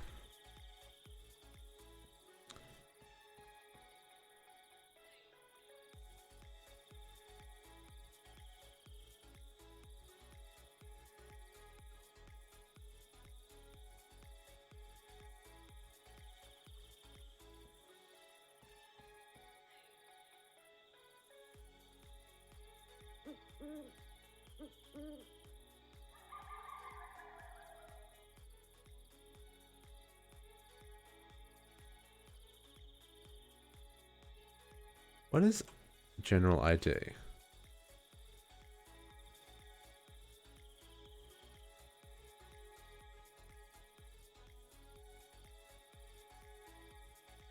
Output type any. That's not really giving me anything new there.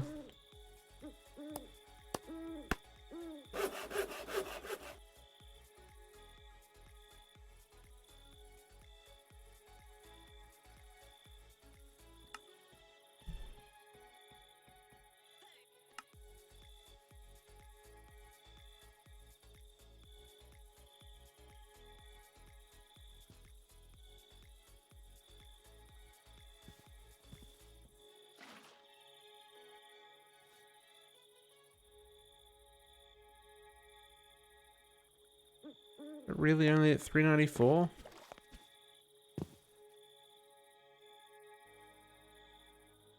No, that's at 900. This is not working.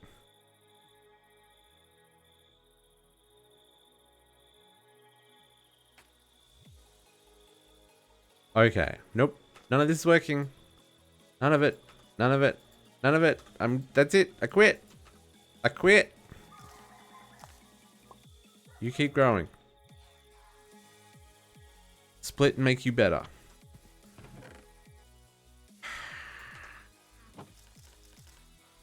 I'm frustrated because I've done this in the past, just for the record. I've got this to work.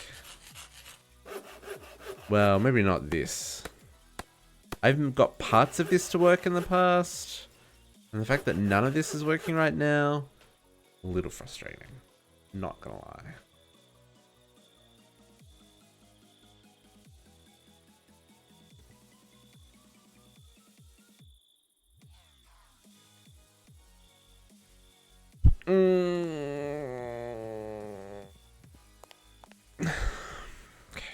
Okay. I'm just gonna let that sit over there for a second while I do something else. You can all just go away. Go away. Okay. I'm just gonna have to manually watch that for now because you know when you get to the point of in a process and you're just like, nope, I'm done. Currently, I'm done. I might come back to that.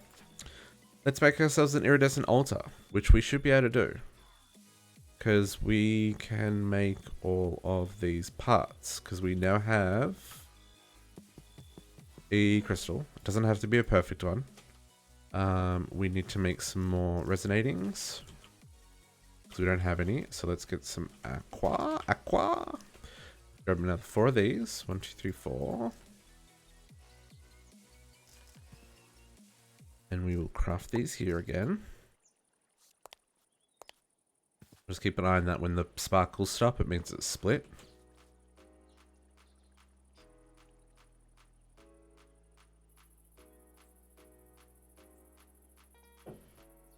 Ooh. See how the liquid changed here? That means it used a starlight. What we're trying to do is get to the point where this is not a problem anymore. So let's just fix this up. We'll place another bucket of starlight here. Let's maybe not grab 18 buckets because I need one. You go there.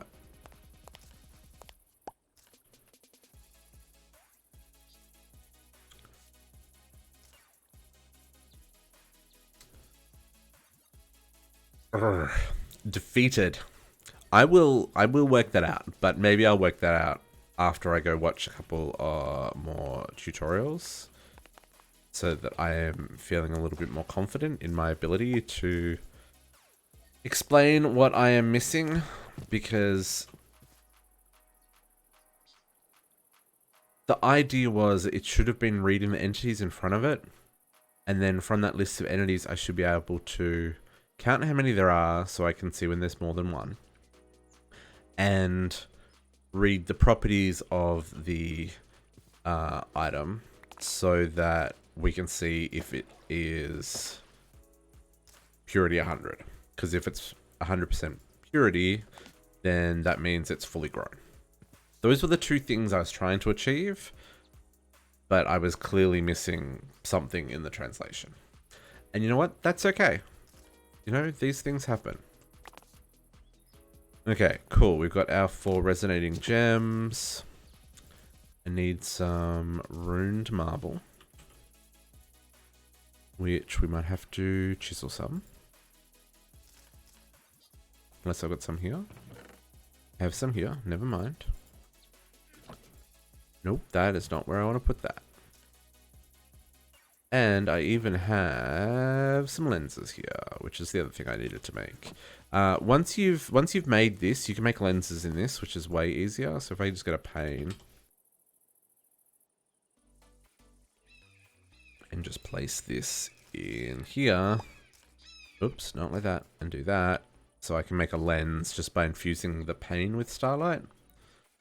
which is a much easier craft than the other option. It's a lot cheaper as well, because a little bit of starlight and a glass pane. Yeah, way cheaper. See? Except we just used a darker starlight. We can fix that.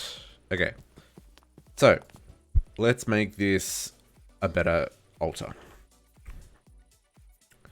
Iridescent. Well, what are we missing? Sooty marble. Do I have any here? Do I have any here? We do. Try that again. Altar. Iridescent altar. So this is the top tier altar. I don't know if we're going to have enough starlight. We're going to hope that we do. If we don't, then that's a thing. Keeping an eye on this.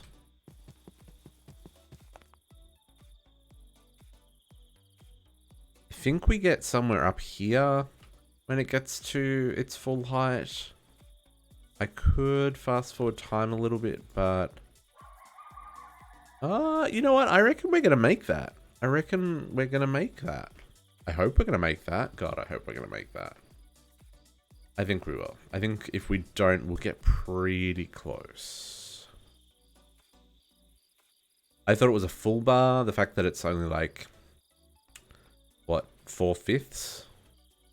I think we're going to be okay.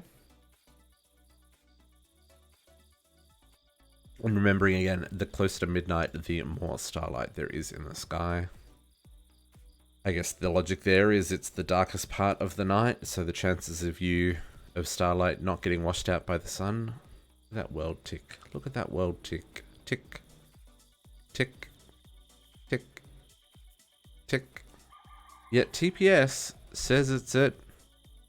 Oh no, it actually does say it's not at 20. That's interesting. That's the first time I've caught that before.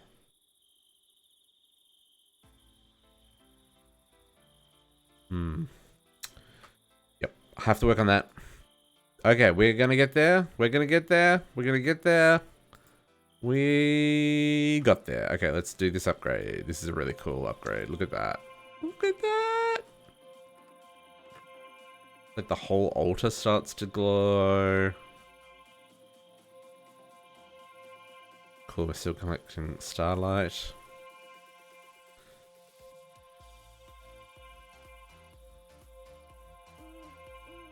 This does take a hot second for it to finish growing as well.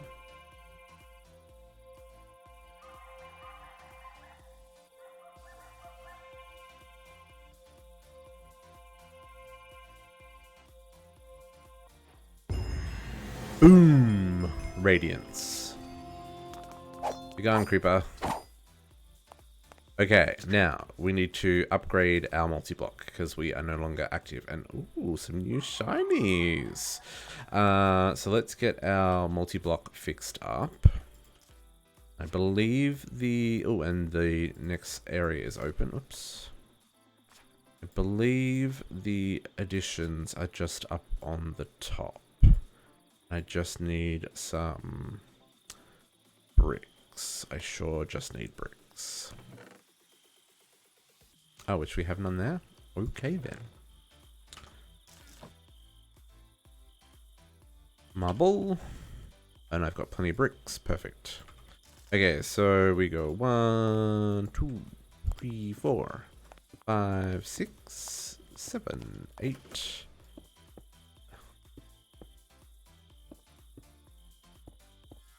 And 1, 2, 1, 2, 1, 2, 1, 2, 1, 2, 1, 2, 1, 2, 1, 2. Break these. Oop, want that one. Oh wow, this pick, she be crazy. And you can tell you've done it right when you get a collector crystal glowing up there.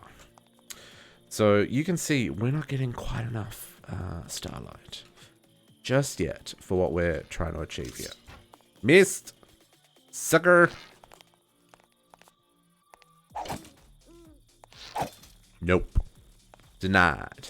Yeah, we are not getting a starlight. So what we want to do is the next thing is upgrade this collector crystal to what we're growing.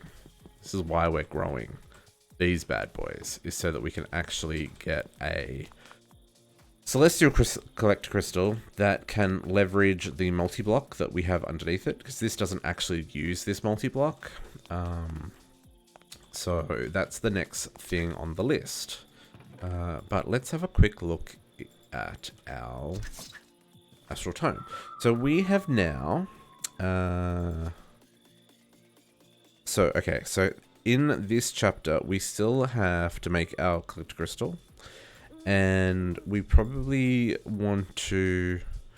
we're probably going to want to build ritual anchors and rituals from the previous chapter. These guys, but we're not quite ready for that just yet because we don't have the stuff we need. But Radiance, this is the last chapter currently available to us. There's a couple of things we want here. We would like the containment chalice. We would also like the observatory. And I've never used any of the other stuff here. I mean, I've used the mantle. I don't know what the ever-shifting fountain is. The ring is like to obliteration from the chaos energies.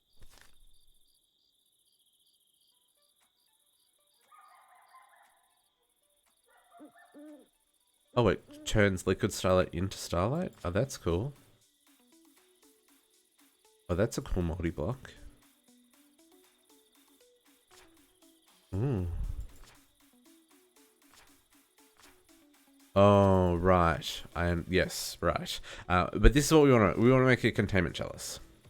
Now this has got a whole lot of things spinning around it. So let's make this happen. How many...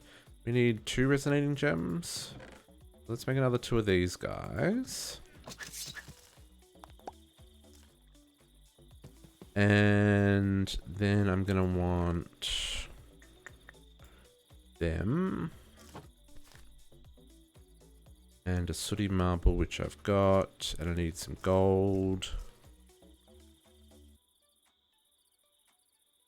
Oh, look at that. 374,000 gold essence. We now have gold, guys. It's beautiful. Beautiful, beautiful gold.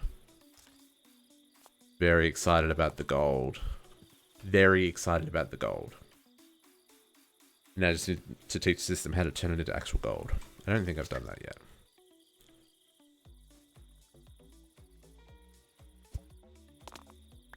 Okay. Did this finish splitting? It didn't yet. My goodness. Okay. So I've got these, I've got those, I've got these. So if I grab a chalice and put all the things in here, you're like, but hang on. Looks like we don't have enough starlight. Doesn't matter, we can't even craft this because we don't have enough starlight. But you may be wondering, where are these 5 extra bits? So what we actually need to do here is take our spectral relays, which we just so happen to have 5 of, and put them on the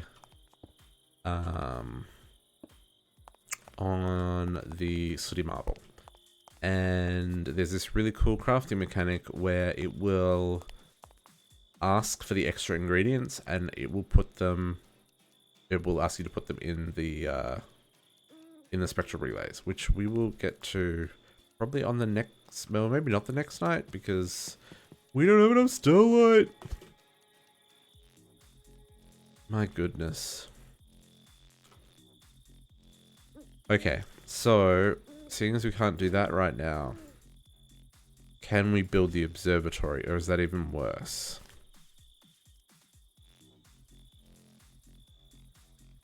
Can I make a growth? Growth lens is... Oh, these lenses aren't terrible. That's not terrible. That is actually easier to make than the growth one. Normally I make the growth one. But this is only 2 aquamarines, and I've got blaze powder. I got blaze powder for days. Okay, let's try that. So, like, all these things, that's not happening right now. Let's grab some blaze powder. And we will make a lens. Ooh. And we will make it nighttime again because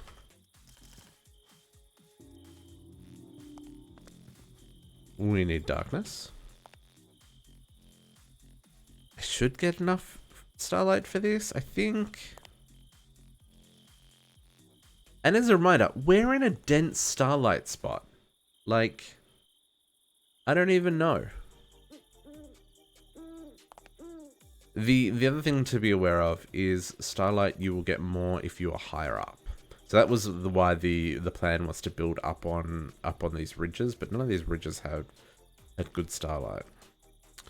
But it is a reason why I might build something of an altar here. Maybe.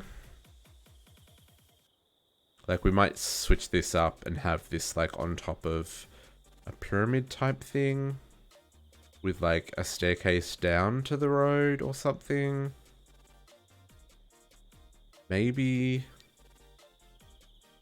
But once I've got this collector crystal made... Wow, I really... How did you spawn there? This is not a dark area. Weird. Once I've got the collector crystal, I can craft in the middle of the day. It's not going to matter.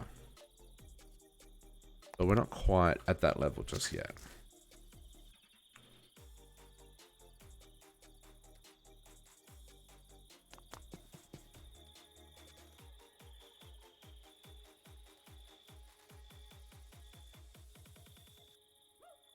Sneezes. Sneezes. Okay. Keep checking my constellations. And now that we've unlocked... I don't think... Oh yeah, we do. So now we've unlocked the last chapter, we can learn the last few constellations. That one didn't learn anything, right? Cool. Let's put these bad boys in here. And I'm pretty sure I need the... Pretty sure that I need the observatory to find these guys. These last few. And there's one that I haven't found, which appears only after a solar eclipse. At least there's that. Oh, and there's also another one. There's this one that I've been carrying around with me that I've never seen before. Strange constellation. So I guess the previous night it was in the sky. That's unfortunate.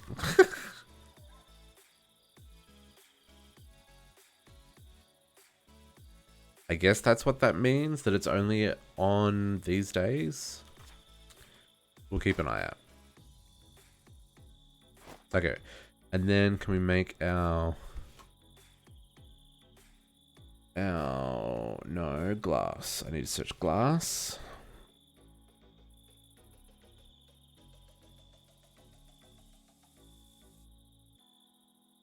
Where's what I'm looking for? Astral? Because apparently I don't know what I'm looking for. Infused glass. I need 2 more lenses, and I need 2 more resonating gems, and I need more dust. Can I make stardust? Got 2. Craft another 2. And we'll quickly make another 2 resonating gems.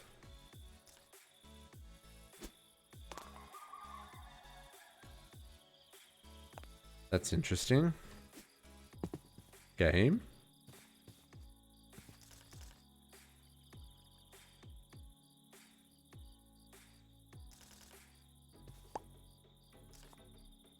That was some strange desync.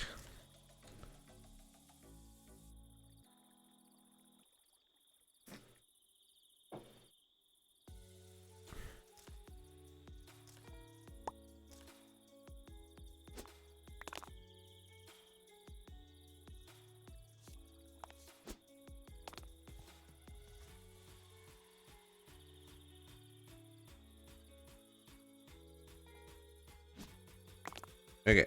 Can we make the infused?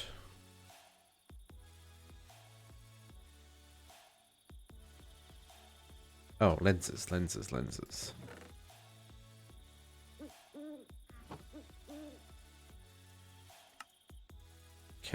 quickly make that.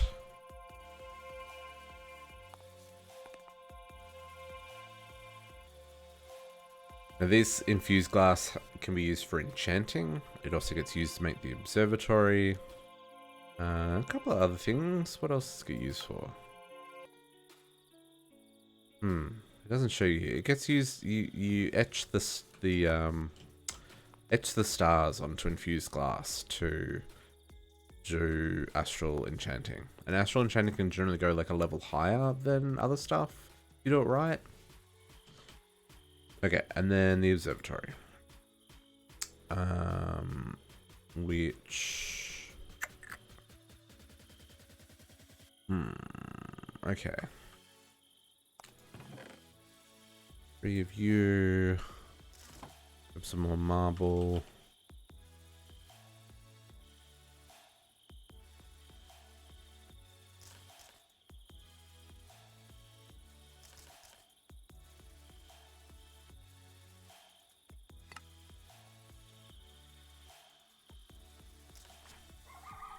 And I need some nugs and some more lenses.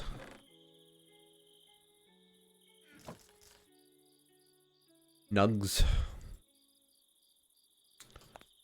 And what are you missing?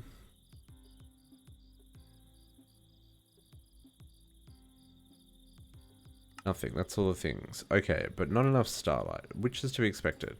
The other thing of note here is, see this pattern in the background?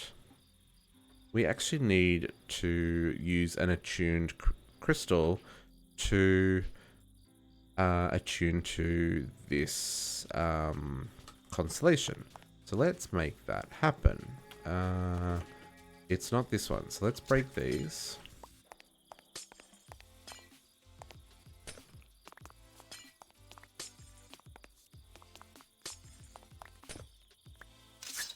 But let's not break that.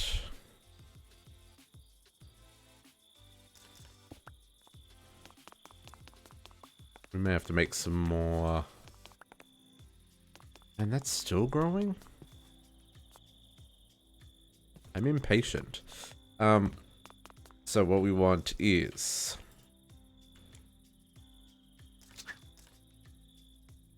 I would like... Is it Lucerna? It is Lucerna. That's the one we're after. Okay. Hold that in our offhand. Grab our spectral relays and placey.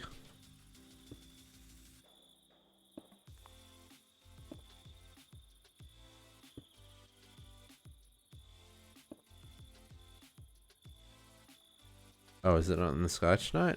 It's not in the sky. That's okay.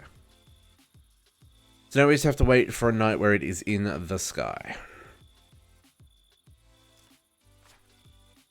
Let's put that back away. And we'll grab another crystal.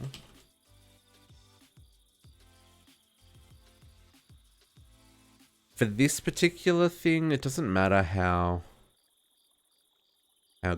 actually, does it matter for the observatory?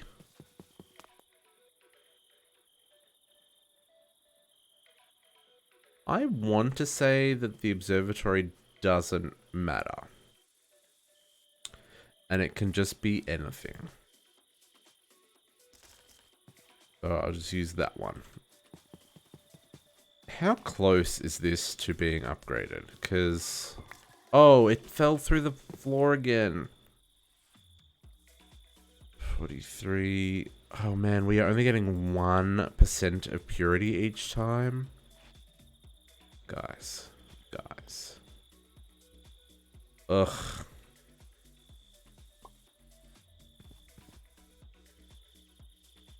Ugh, only 1% each time. That is terrible.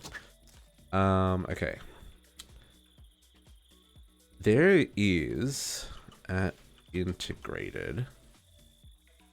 There's facades combined with block and crafting table. Okay. Can we do this, please? And can I do you plus you? Make a ruined marble facade, and you can then go on that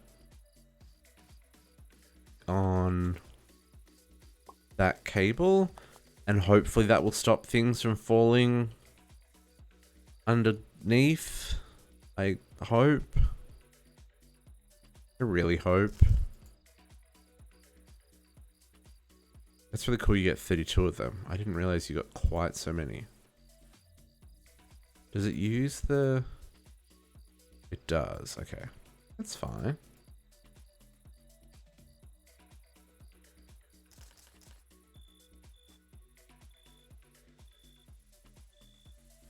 Oh, yeah, I like that. I like that. I like that. Boom.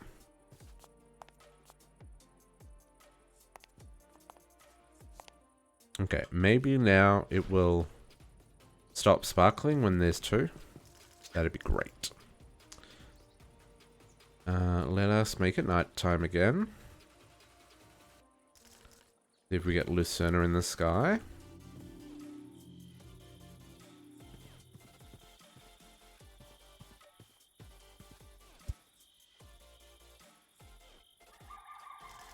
What? When's Lucerne in the sky? Constellations. Okay, so it's in the sky. It should be in the sky tonight. Because that's lit up.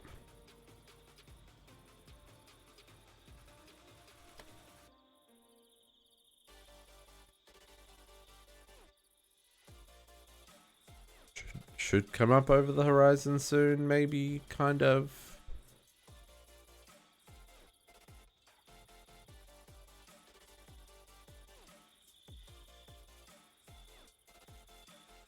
Maybe it's not in the sky tonight.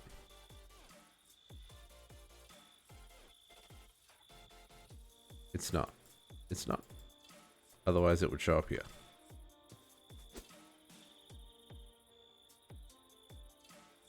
Sleep the night away and try again another night.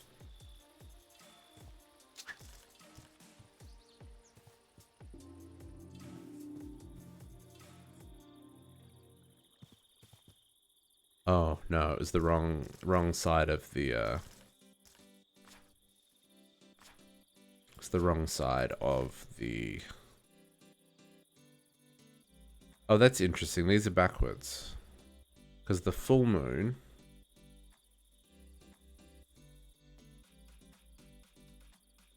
It's going this way. I expected it to be going that way.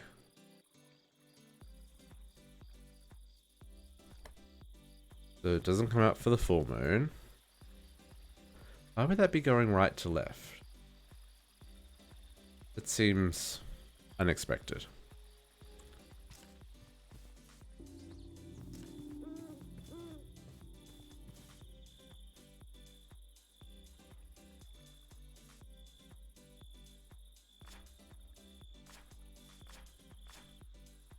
So that is...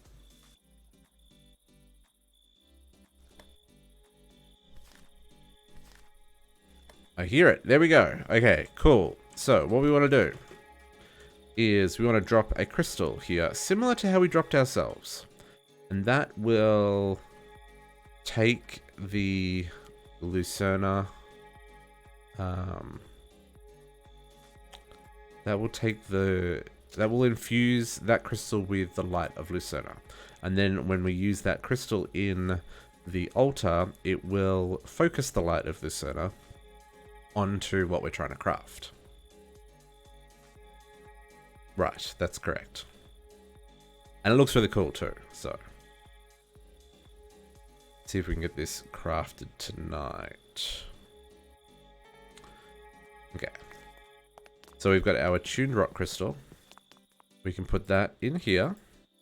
And you can see now that is the right pattern. And we have the thing underneath. Now, these don't need to line up with the things or anything, so don't worry about that. We do need way more starlight than we can muster right now. So this is another thing we cannot craft just yet.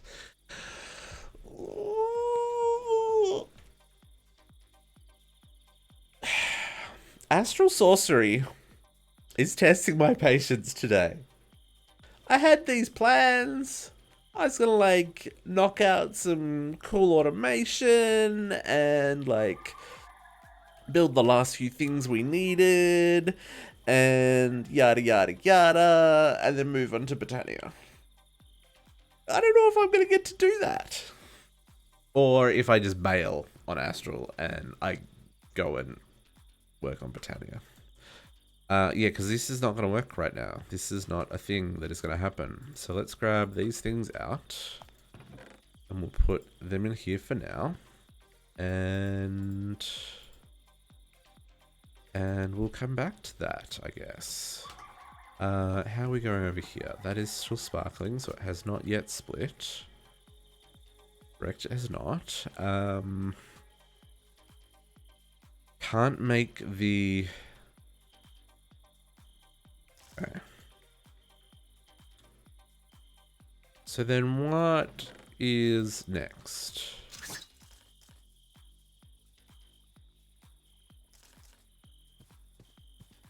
Because really what I need here is I need to grow these crystals. Because until I've got a top tier crystal, we're probably not going to get enough starlight to run this altar. Because we need this starlight to get right up here to make the observatory. I mean, we have made the majority of the things we wanted to make.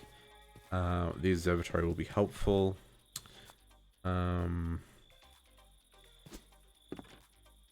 This is not as automated as I would like it to be, but it's not the end of the world. Maybe we move on to Britannia. Not what I'd planned. But I think unless you really want to watch me trying to struggle with integrated dynamics, I think that's probably the best option for right now. I just have to remember to keep coming back and checking on this so that we can get our crystals.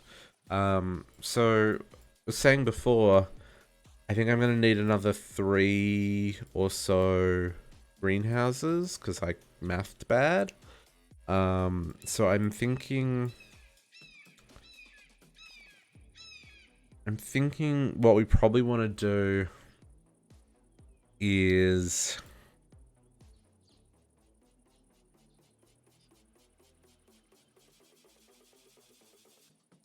I'm thinking what I probably want to do for those greenhouses.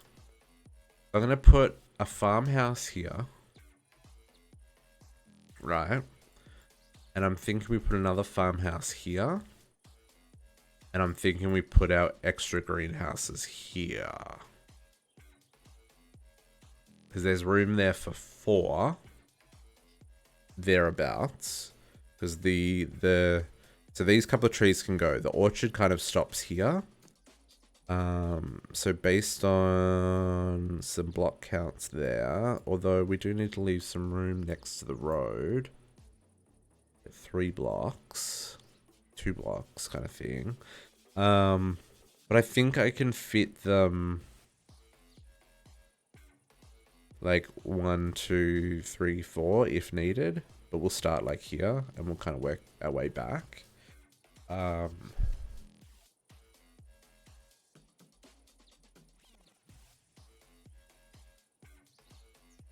Yeah, I think that's how we'll do that.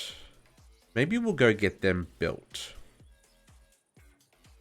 Let's get these built. And because then we can know like where.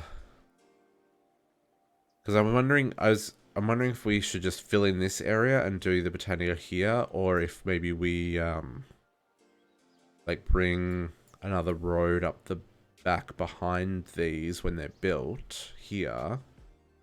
That'll be somewhere like here-ish. And we use kind of this area for Botania with the river still behind it. I think that would be kind of neat. Doing all this terraforming here is kind of ugly, and if I just terraform all of that, it'll be not so cool. So I'm thinking what I'll do. Let's get this area kind of cleaned up a bit. We'll get our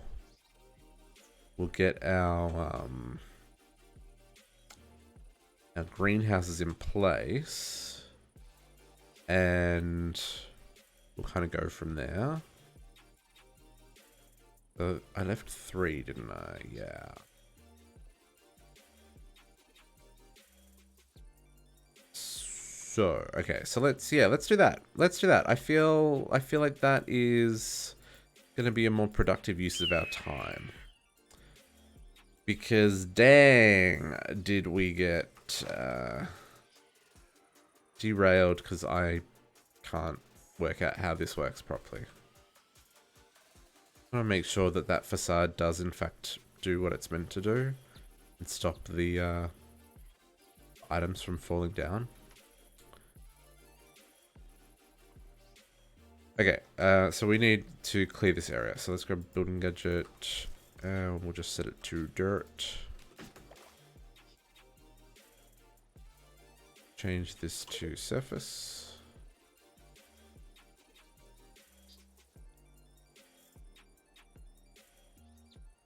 And this will help with the leveling really quick as well. See our astral sorcery levels going up pretty fast just with a couple of clicks. The question is, do I want to level this off with the road? I feel like I do want to level this off with the road. Okay, so let's do some cleanup. Where is the horn? Where is my horn? There is my horn. Ooh, don't do that too close to established crops, because it will knock crops out of the ground, just so you're aware.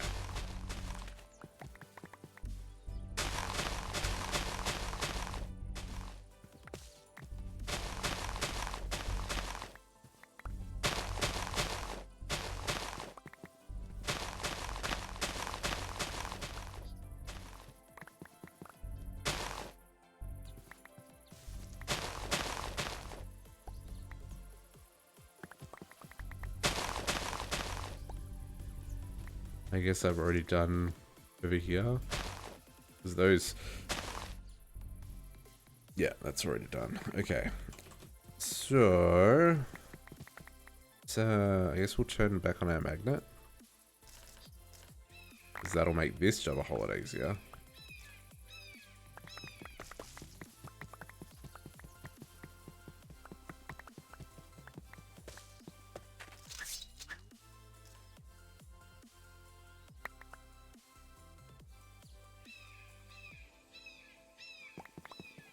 Okay.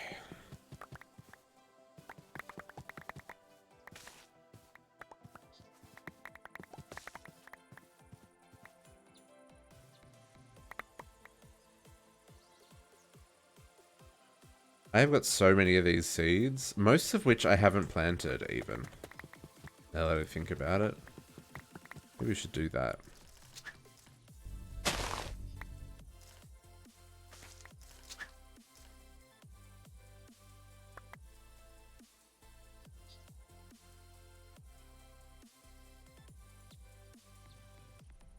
Come on, game. Don't. No. Why are you being so weird? You were being weird. Don't be weird. I noticed actually. I don't like if you watch. I'm watching Hypnotized play Project Ozone 3 Kappa mode, and he was having some AE system lag. And he found it was actually his barrels. And it wasn't even the barrels, it was that some of the barrels had insane quantities of items in it, and the AE system kind of choked on that. So I'm wondering if that is where my lag's coming from. Like, I know the drawers individually don't have heaps of items, but like, I've got 6.1 million lapis nuggets. Like, is that causing lag? Is that where my ticking's coming from? Or is it because like I've got multiple places to store the same item? I don't know exactly what the problem source is, but dang, it's annoying. Okay. I know the sword is not the most efficient tool for clearing, but it will do for what we're doing here. Mainly because it won't break other things. Like if I accidentally, while I'm vein mining, I'm not going to accidentally vein mine the grass because that's not what I want to do. And yet I can still vein mine the leaves.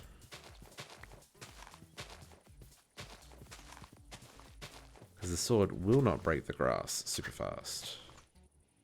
See, this is what I was trying to avoid.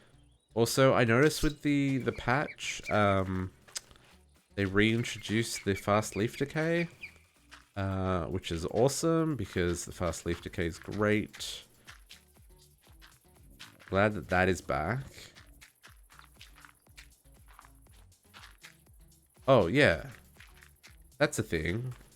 There was an update to the pack, a hotfix, to fix a couple of issues that had been flagged. And it actually introduced the Too Many Gravestones mod, which does have a bit of a bug in it, or an incompatibility. So just be aware of that if you... I don't know if it's just because of what's in my inventory, but if I right click on the death list to find out what was in my inventory when I died, I get kicked from the client and the server respectively. At least it doesn't crash the client. Sorry, I get kicked from the server. I don't, the client still works, but the server boots me off. But the thing to remember is that you don't right click the death note on your grave in Too Many Gravestones. You just sneak on it. So in my case, that's the left shift. You just stand on the gravestone and sneak, and the items go flying, and you can pick them up. That's the other thing, is the items go flying. They don't like fall. They don't. Yeah. So just be aware of that. Okay, let's get these placed. Look, we're up to level 7 already. I'm still gonna do all this. Okay. Boom. Boom. Boom.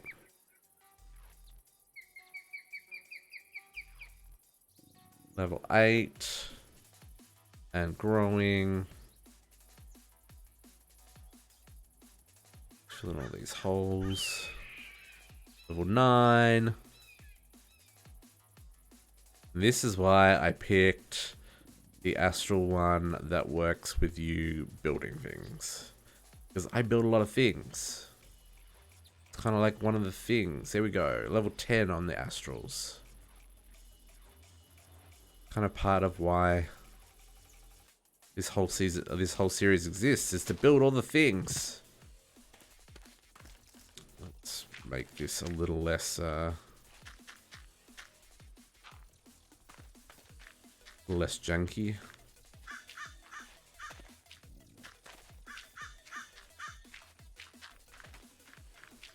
I don't even know if the buildings have to come back this far. I don't think that they do.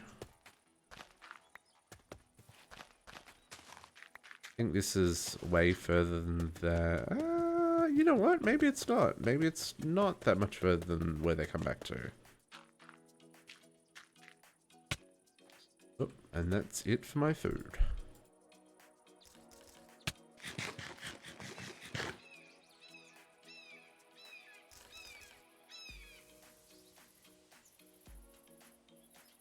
Okay, so let us grab our copy-paste pattern and work out where these are going to live. Because I would like to...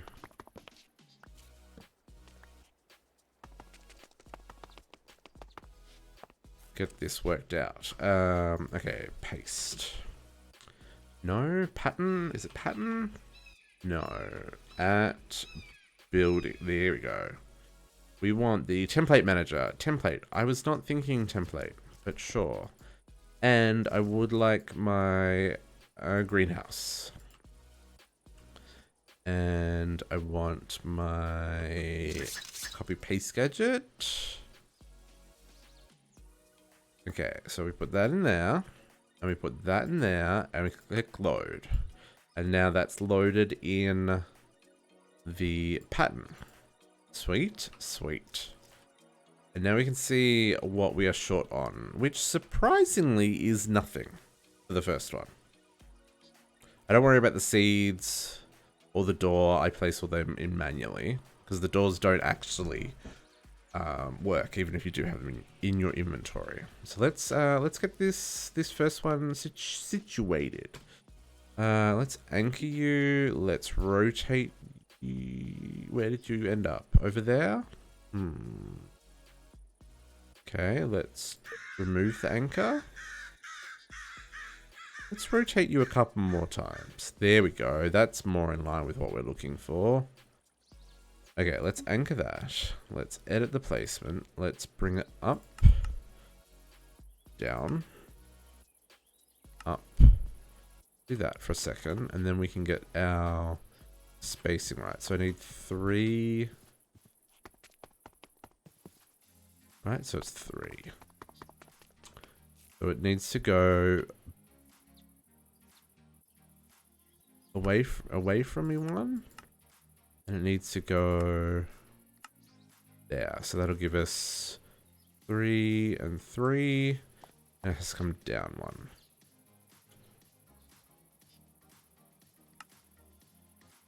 Okay, and then even though I just filled all this in, 1, 2, 3, 1, 2, 3, I now have to dig it out again. That's fine. Okay, and it comes back to here.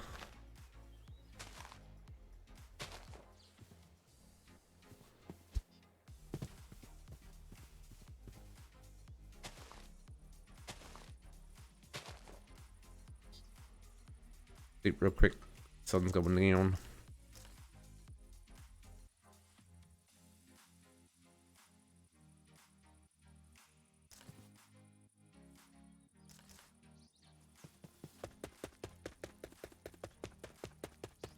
Okay, so this is the first one. But then the second one, I left a 1 space. Then the second one's going to go here. And we're going to say unanchor.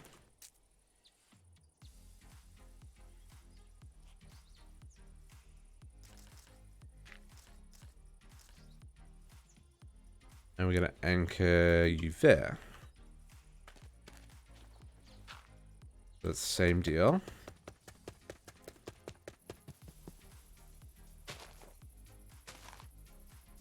I really shouldn't have filled in this top layer until after I had placed the things down. But you know what? It's fine. Fine.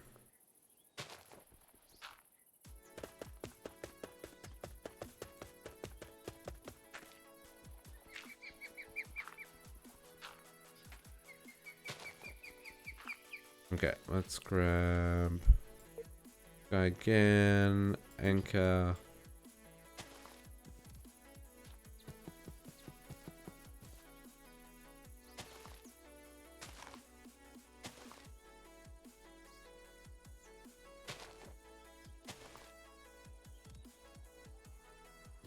Oof, that's a little bit of lag.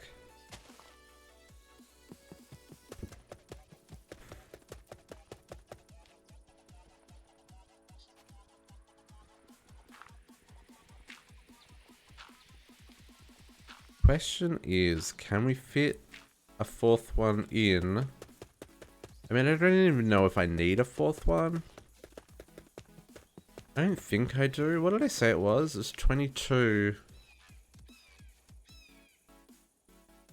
It was 21, 42, 43, 44, 45, 46, 47, 48, 49, 50.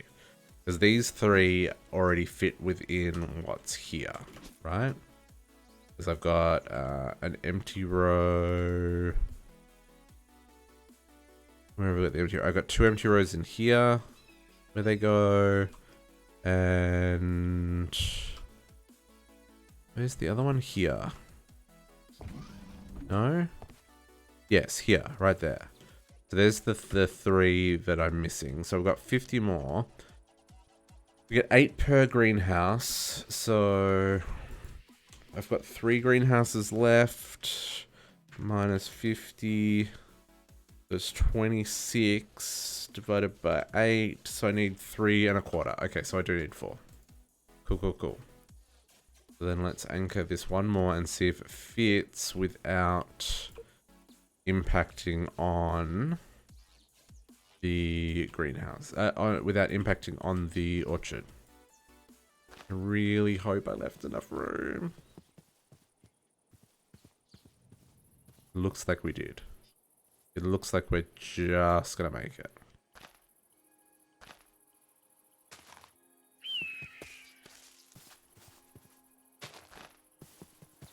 Oh, we didn't. We didn't leave enough room. Oh.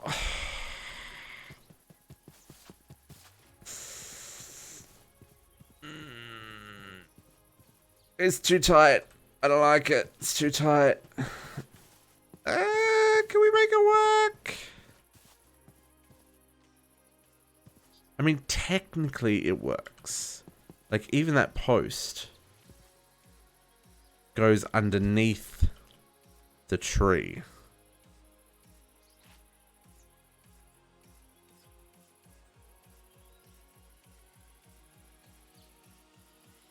Technically it fits. You know what? We're going to take it. I'm going to take out this.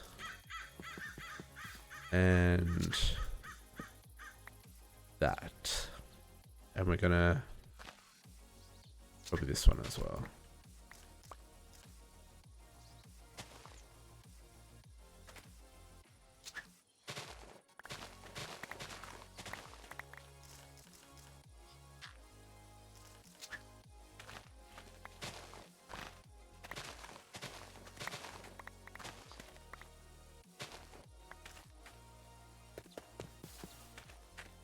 And this tree's gonna have to go.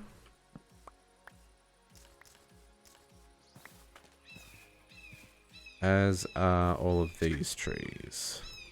These were all just placeholders to make the edge of the orchard not so janky. Or not so, like, squared off. Wanted at least a little bit of texture. That'll work. That'll work. That'll be fine.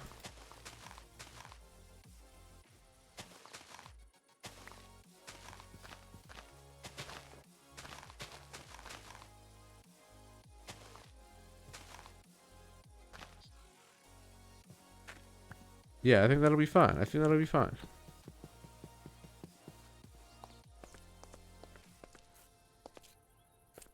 Because these fruit are just Perfectly placed. Yep. That'll work. That'll work a treat. Okay. So let's do a real quick build this one first, seeing as this is the awkwardly placed one.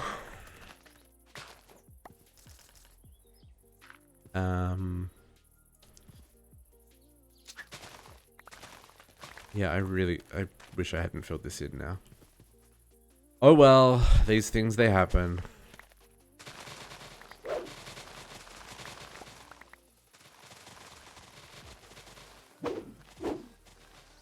Mostly because now I have to deal with all of the junk. And despite trying not to dig into the dirt, still digging into the dirt.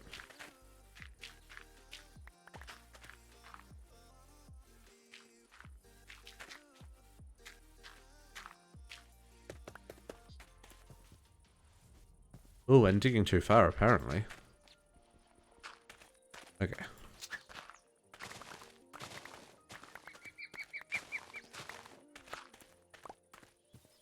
The scale of these greenhouses is impressive, I'm not gonna lie. Like, I've really overdone it. No, yeah, that's what I'm saying. Is I really should have... So on my E2E playthrough, I did one row of each item. But just the 9, right? I only did 9 of each crop. And I had problems where I would run out of resources that I needed. But that pack was also like a huge resource sink, right? And I guess, over compensated for that. In that playthrough, because in this playthrough I'm doing 3 full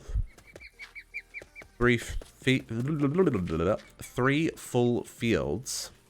Say that 5 times fast. Of each, like 3 lengths, of each crop. So I'm tripling my production use, even though I'm probably nowhere near that in terms of like actual usage. Like my usage, all things considered, has been quite low. Other than emeralds and diamonds, right? Emeralds, oh sorry, gold and diamonds. No, not even diamonds. I don't think I've used heaps of diamonds. Definitely emerald, definitely gold. And I think that's mostly because those are for the applied energistic and draw upgrades that we've been kind of crafting. Okay, so that is going to go like that. Beautiful.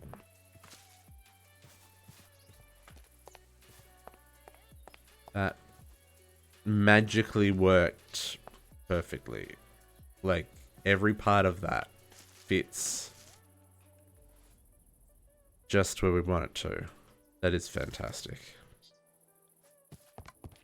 In my original build of this, I had water here, which I don't need because we've got the sprinklers that are going in above, and fertile dirt does not require watering. That's a thing.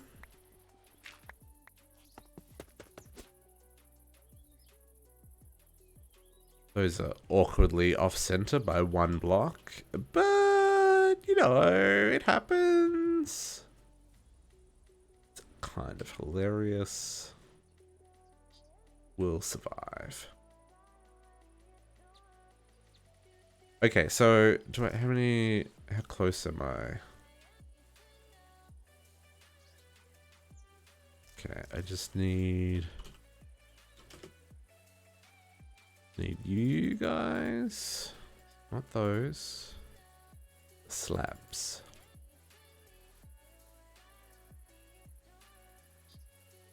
To make this process easier, I've just been putting them into here. I've still got like 1,000 glass.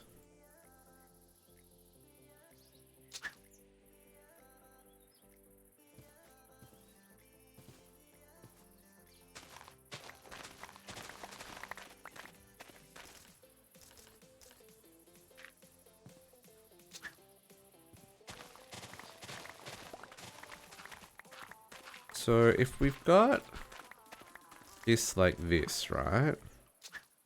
I don't think how I want to do this. So if we've got our farm here.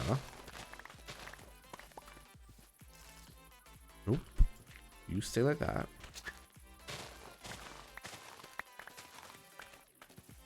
And the farm kind of finishes up here. Because yeah, we'll put a house here. We might even do like 2 houses, like 2 little houses and a like a courtyardy area for the farmers. And that would be kind of cool. And then we'll do the same in this area. Do another house there. Maybe that's... Yeah, maybe... I don't know if that'll be, again, 1 or 2 houses. And that'll be for, like... That'll probably also be for the farmers.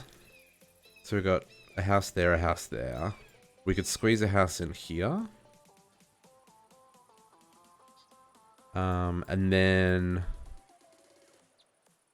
For the orchards... We could maybe put a house here. Houses take up about a chunk, right? Big houses take up about 2 chunks.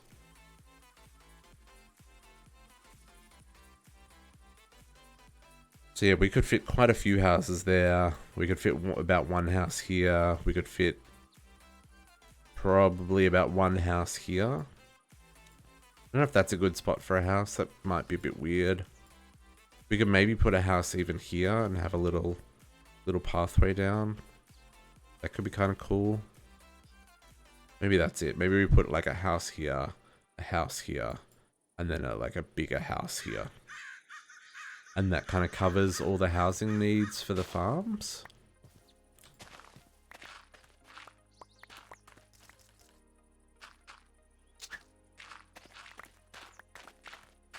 So then, if we're going to do that, for our Botania area, we can build a road here, and then this whole area can be for Botania.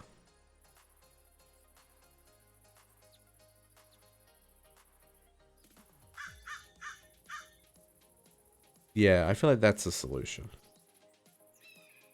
We could even, like, extend this road out, and then have the Botania here, and you kind of come in from this side rather than come in from that side. Because these are like the back of the greenhouses. I think I like that better.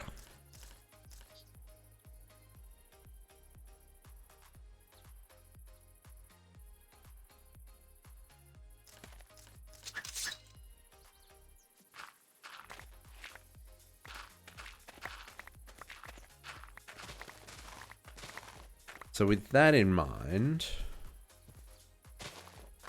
let's just frame these out. So I know where I'm putting them. And I'll finish crafting the rest later.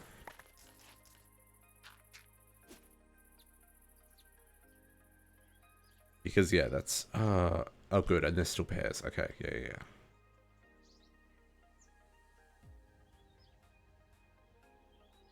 Yeah, and I'll like bring these trees out and we'll fill in this area.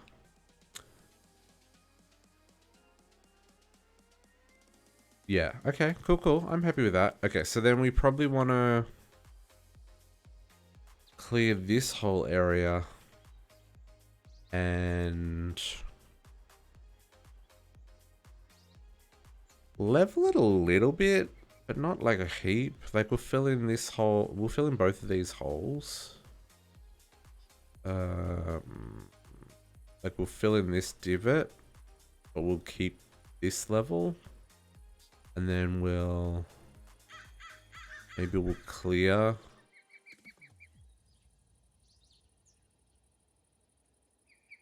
Oh no, so then we'll fill in this level. Yeah, let's do that. Okay, let's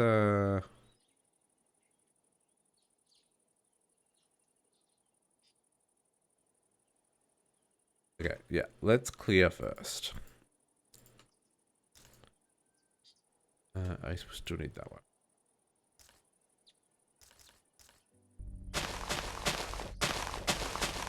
This would be so much harder without this horn, which, funny enough, comes from Britannia. It has a pretty big radius as well, which makes clearing a lot easier.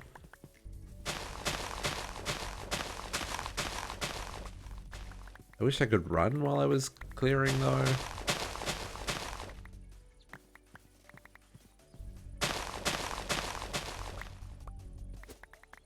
Okay, that's the border there.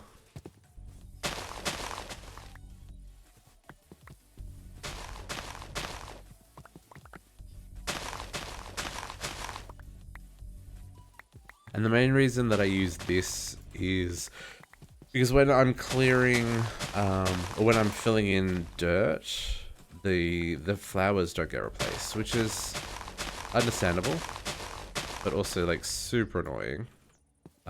So if I just clear everything to begin with, I don't have to worry about that problem. And then it's easy enough for us to come back through and bone meal afterwards to kind of repopulate the area. It's kind of what we did around the orchards. So all of the grass is long outside of the orchards, which I think is really cool. I like that look. Now we just need to get rid of all this stuff.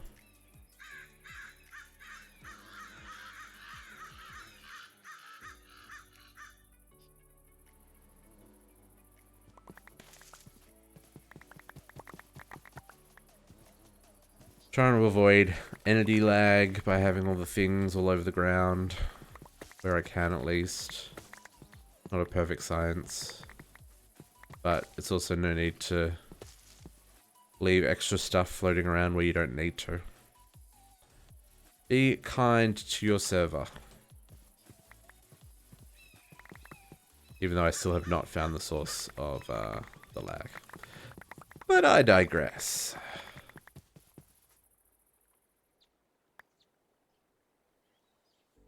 We really need to get into... that's it.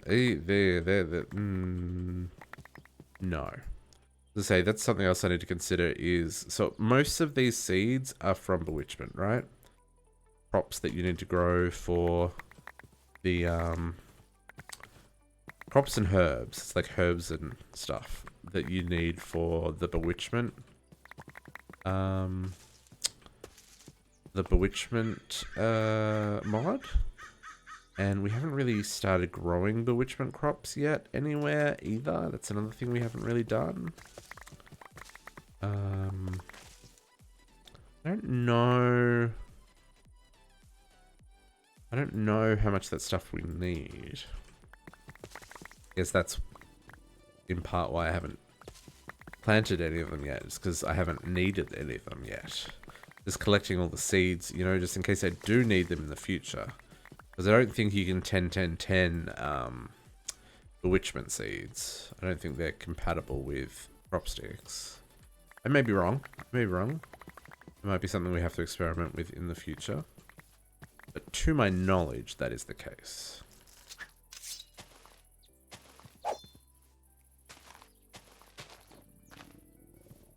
Okay, I think... I'm trying to think... To say, what is that hole? That hole is where there was crystals. Sure is.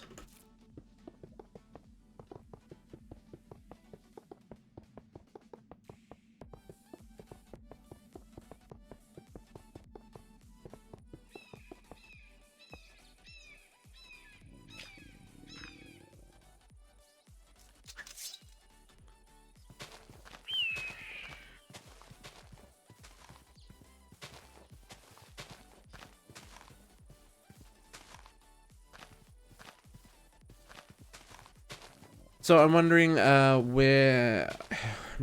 Okay, so there's a couple...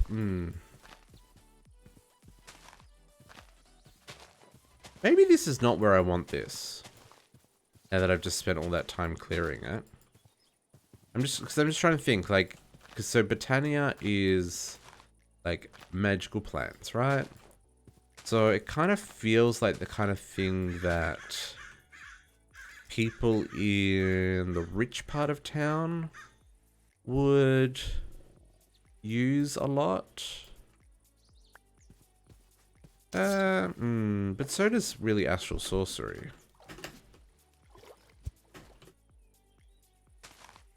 Never mind. Is that sheep was not there 2 minutes ago, was it? I don't think that was. I think that's a natural spawn. I mean, obviously it's a natural spawn, but like, I think that just spawned.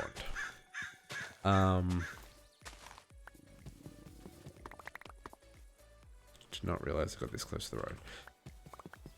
So I wonder,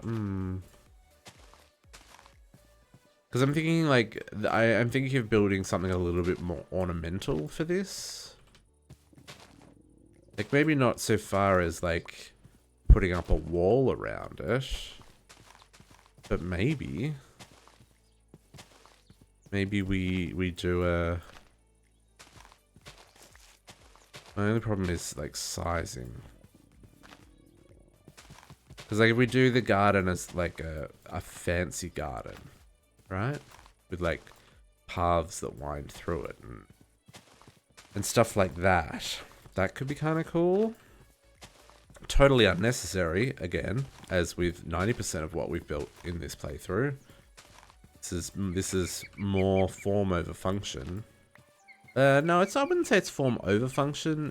But it's definitely not function first. There's maybe aesthetics over function. I don't know. All the buildings have a reason. Like they they exist for a purpose. It's not like they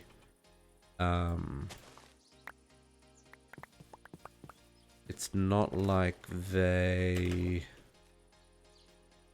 are like siloed, right?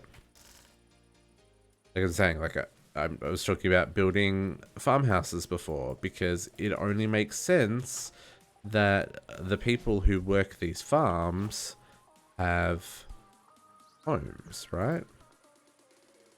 Like that's the obvious.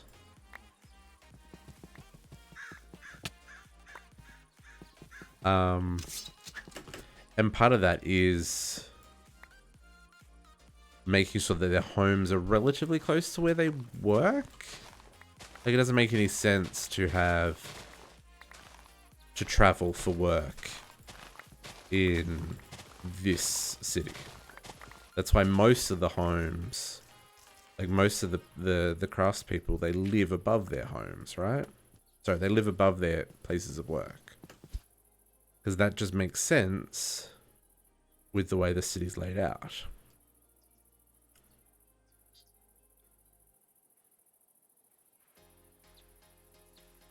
And I don't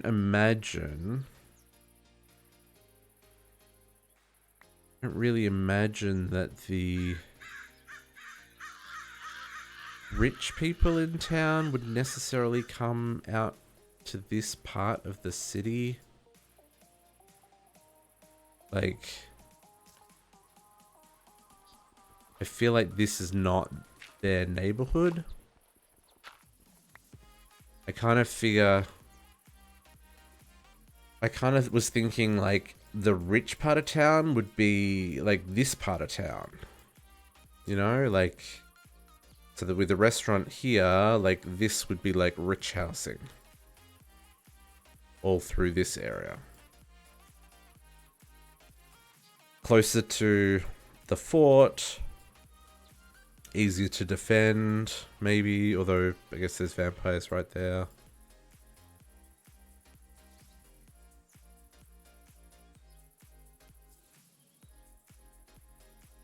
Or maybe this is maybe part of this is the rich part of town.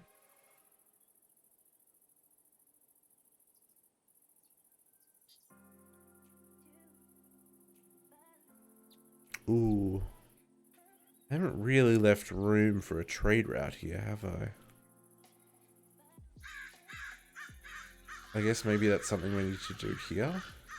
As this road comes through and kind of goes up this way.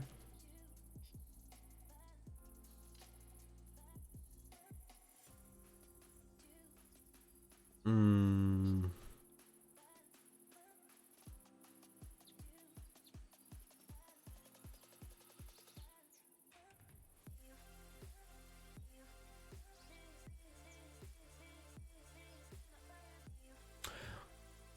Now that I'm thinking about it, this would make more sense to have as kind of the rich part of town. Although the grass isn't very nice green here. Kind of got that, I don't know what biome that is. What biome is it?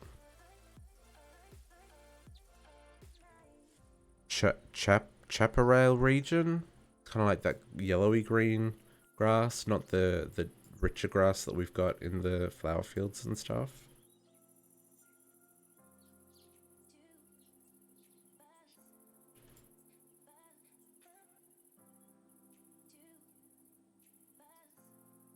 Maybe we could do some nice housing in this area. It's just, it's kind of flanked by both of the vampire forests, which reminds me, I've got to start building the city defenses at some point as well,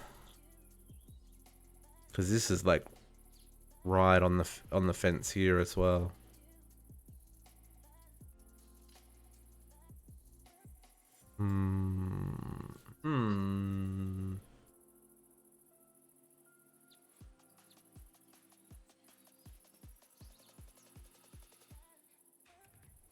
Yeah, we'll do our Botania here. That's fine. So I guess we'll bring... Yeah, okay. Let's bring this road down. Let's bring this road down.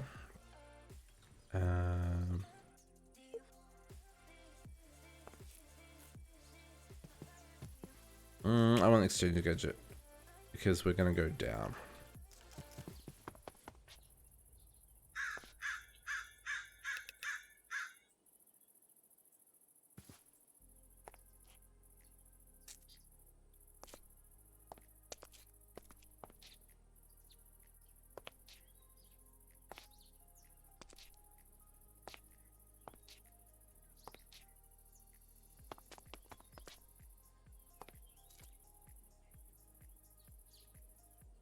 Okay.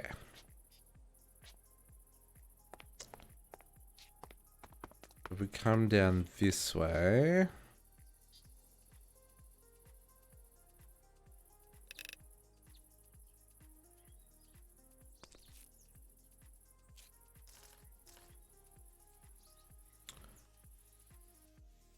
oops, what just happened there?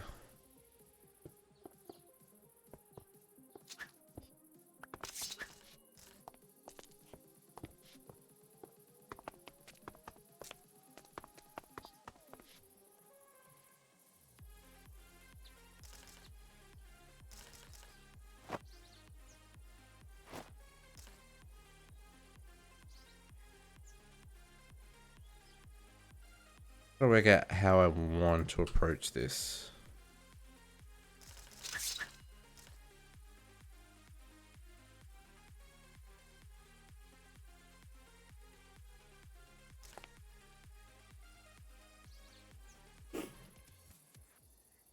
With caffeine. With caffeine. I feel like this area needs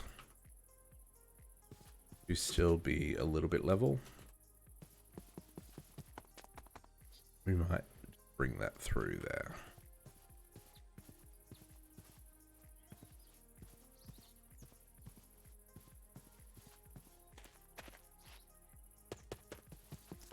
Mostly because that allows me to kind of bring the road out that direction.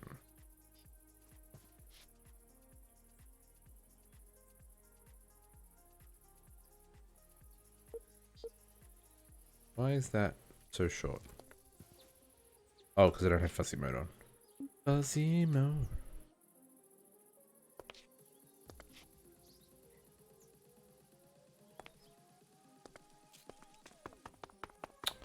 And then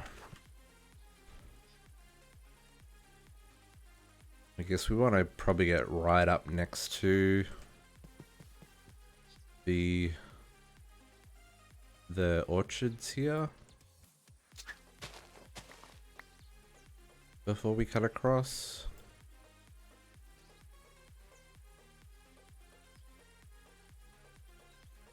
Actually, maybe we do want to go right into the orchard here, because the orchard doesn't start until here.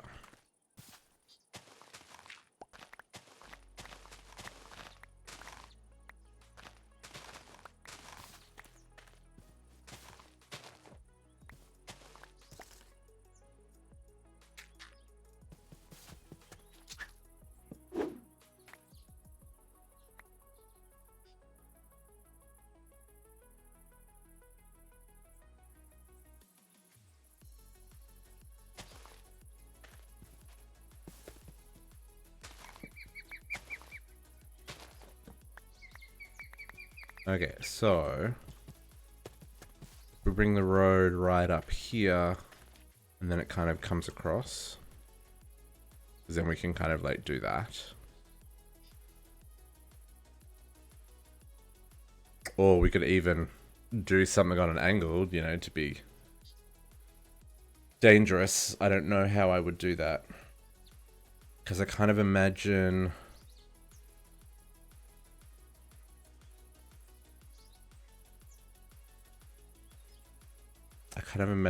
the... you know what? We may not even claim that area. We might bring the city defenses like just straight down.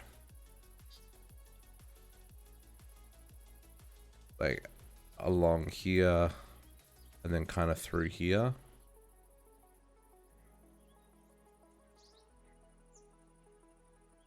Yeah, I like that. I like that. Okay, let's do this. So, grass and flowers cause havoc when you are trying to use the exchanging gadget. Just saying. Doesn't matter if you got fuzzy turned on or nothing. It just like, it nopes you out.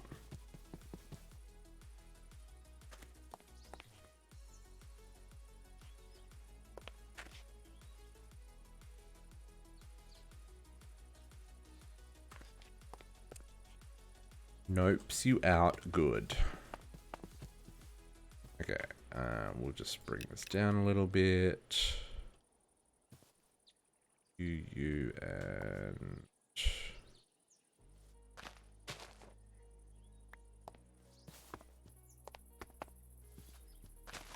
bring it straight across this way.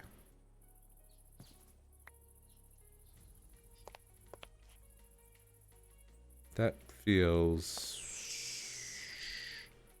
let's bring it out this way. I feel like we should give at least just a couple of blocks between the road and the orchard there. Especially if this is going to be like the main entrance. Because if we keep this river, right, we'll put a little bridge here.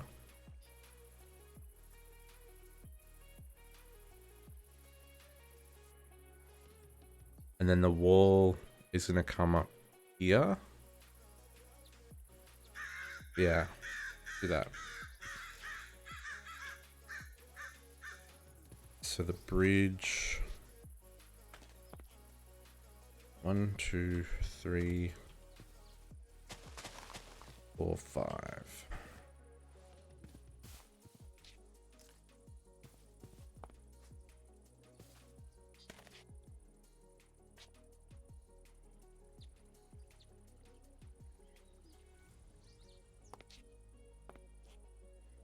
Like that.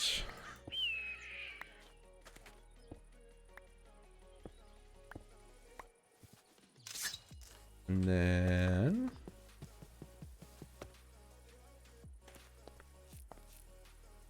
I'm sure they're gonna run out of these blocks real soon. Pretty sure my inventory is about to complain about not having enough cobblestone or something.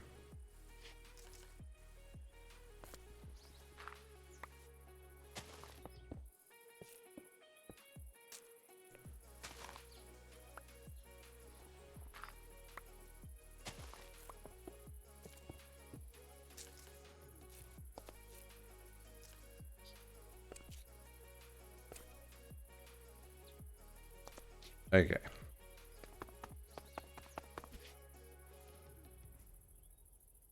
I think that works. I think that works.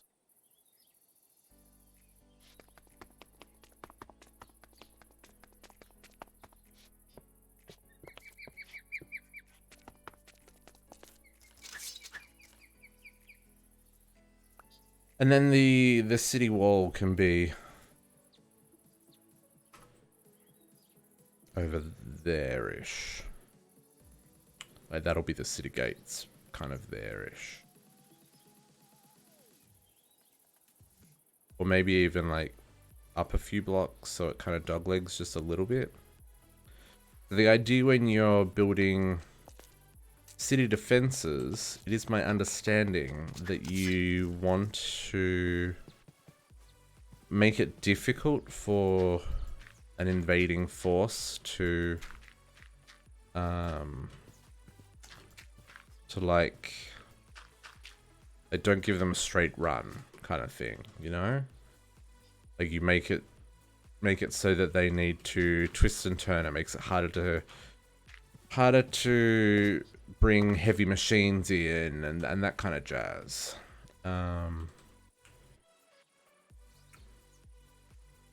So now the question is, do I bring this up a level or do I bring it down a level?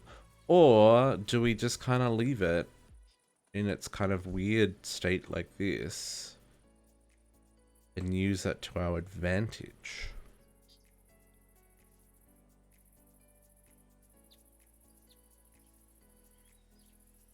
We could kind of do that. Like we could set it up so that we kind of come in here. Just for the sake of...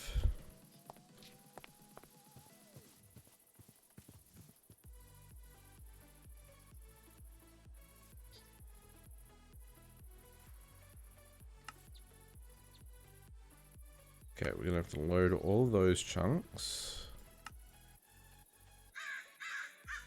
And then I guess we're gonna load all these chunks. And we probably need to bring some ME system stuff. Like, sure, cool. Okay. Yeah, let's do this. Let's do this. And then that leaves...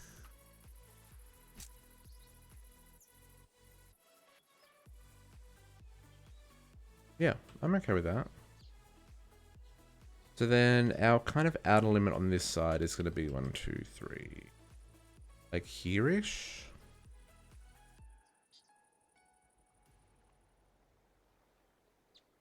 One, two, three.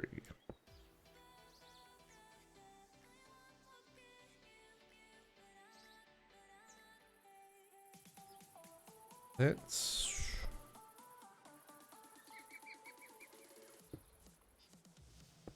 that. 2 blocks is enough. Because if I make like a... like kind of like an ornate wall, like make a walled garden.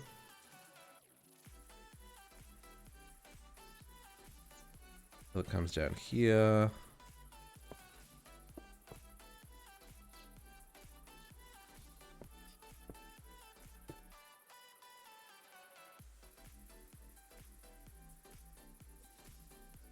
Sneezy sneeze.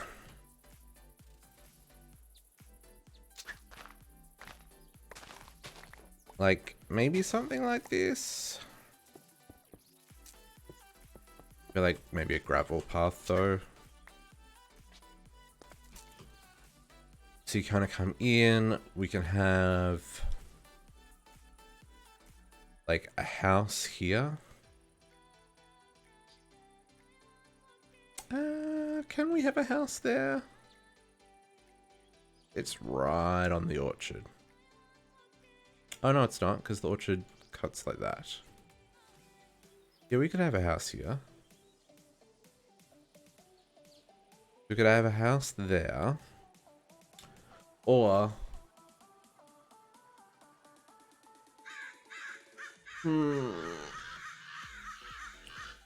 Yeah. Okay. Let's do that. And then what I want to do is kind of work out where the middle of this is. Let's get this line right.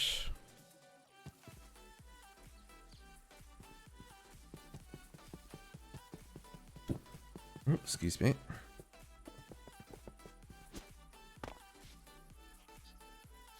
That's that line.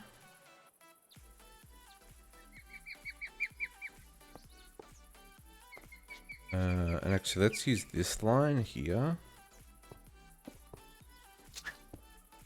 Gonna do that.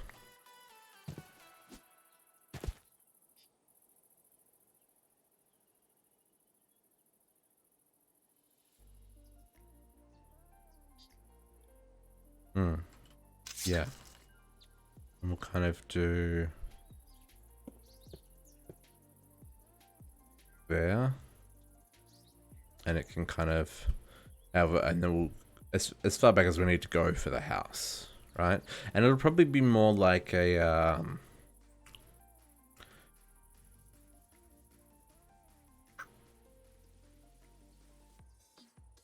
no, you know what? Okay, idea. Let's build a temple. Because the portal to Alfheim... Okay, so what I'm thinking is we build like an altar or a temple, kind of like a Stonehenge type thing maybe, with the portal to Alfheim. And then we do the botanic gardens around it. Right? And then we have like a really simple hut where a number of druids live type thing. Kinda maybe. Yeah? Okay, so let's see. Let's find our center point. Let's work out where we want to build our portal.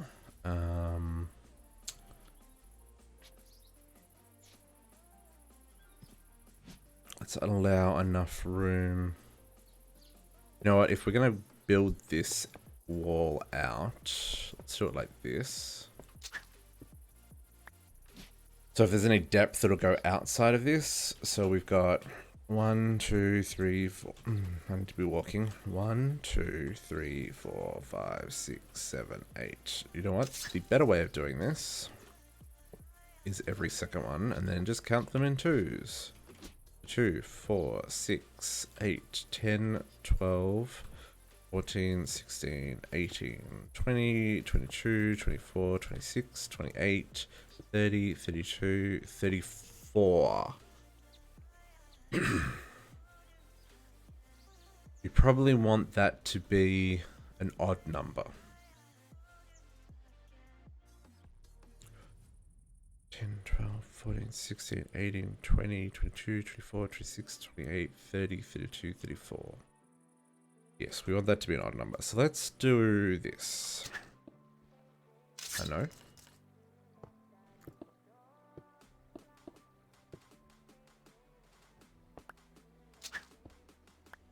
That's still going to leave me my 3.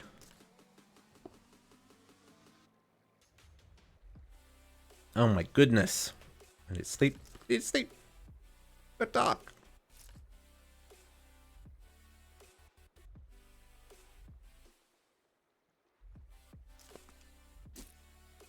Okay, so then this is going to give me 2, 4, 6, 8, 10, 12, 14, 16, 18, 20, 22, 24, 26, 28, 30, 32, 33. So we need to go 16. So 2, 4, 6, 8, 10, 12, 14, 16.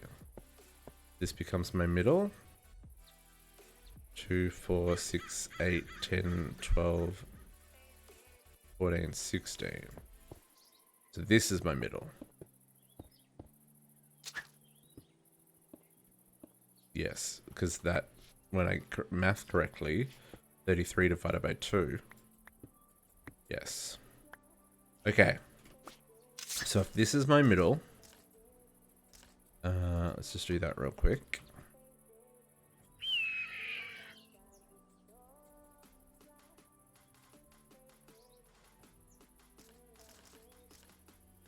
So yeah, I want to do something.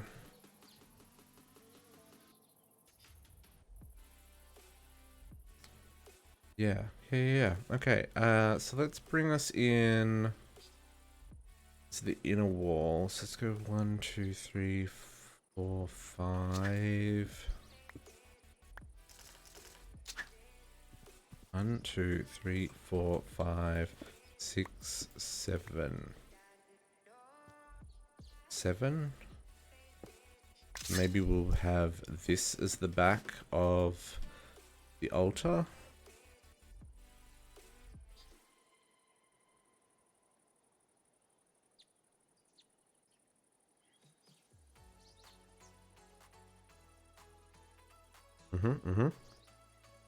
And then Portal to Alfheim needs to go. We'll have it like here.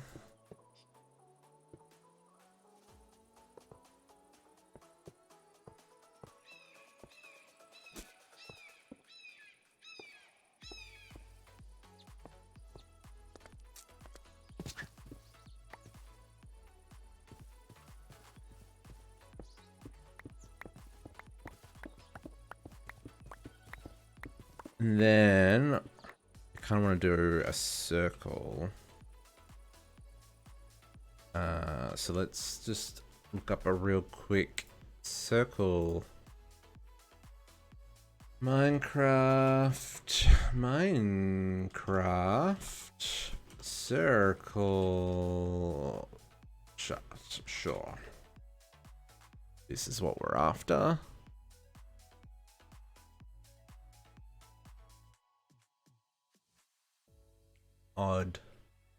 Odd circles.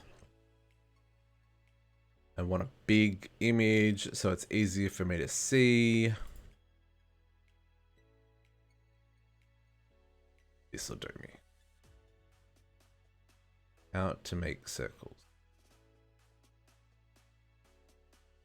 Oh, the image is broken? Why is the image broken? Why, game? Why?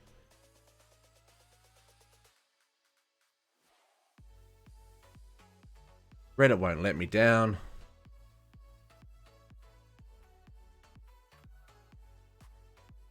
That's too big. It's too big. Let's go.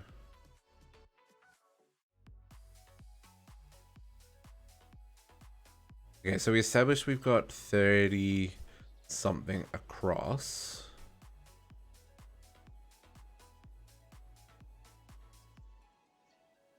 So maybe we go like 17. How big's that gonna be? Because that gives me the 5 on the side.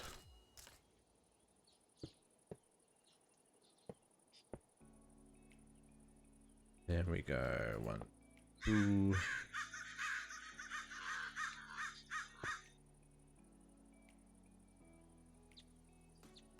And there.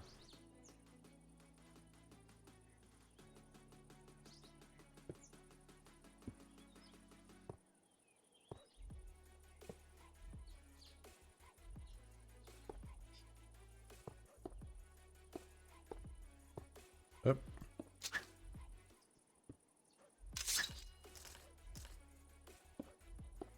Oh my goodness. Oh, guys, I forgot the crystals.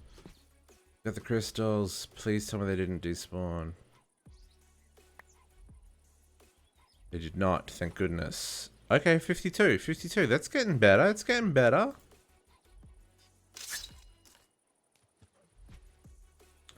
Okay, let's drop 52. You can go there for now. Glad I remembered that.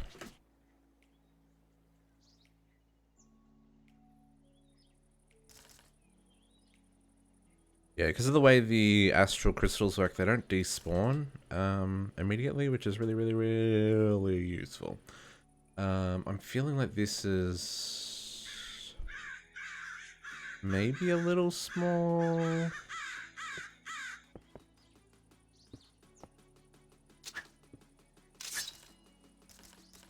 If I'm doing this correctly before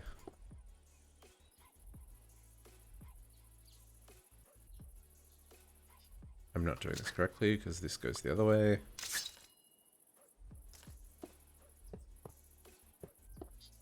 Five. 1, 2.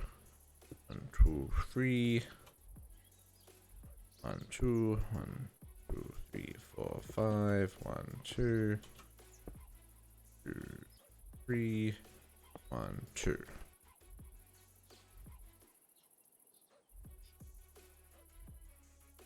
I mean, for scale, that's probably about right. But if I were to go slightly bigger to the next size out, that 1, 2, 3, 4, 5, 6, 7, that would go to 7, then 2, then 1, then 1. Okay, overlapping these is going to look weird, so let's get rid of it.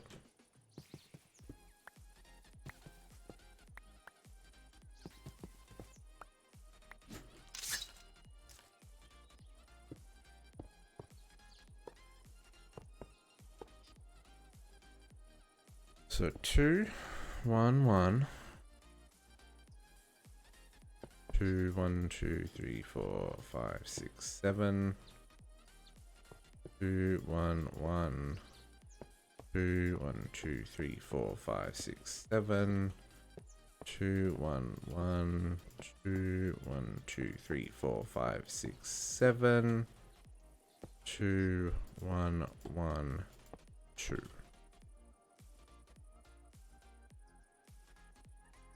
From a scale point of view, I feel that's better. I don't think we need to go bigger than that, because if we go bigger than that, we'll have no room around it. And this is already kind of encroaching on the plans here.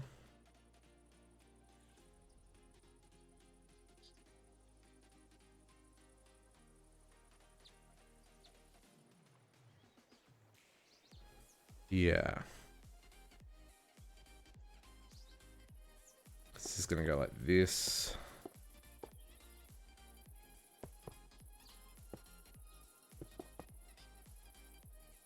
Same on this side.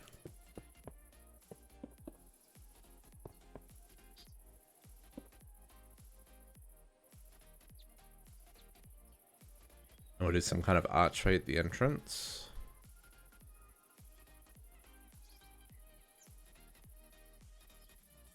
Yeah, I think this works. And then we'll have like a pathway up. The question is, if we're going to build like Stonehenge type altar,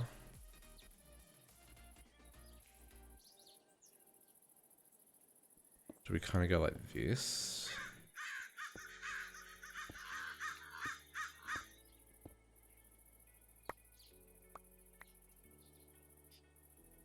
Rid of those two.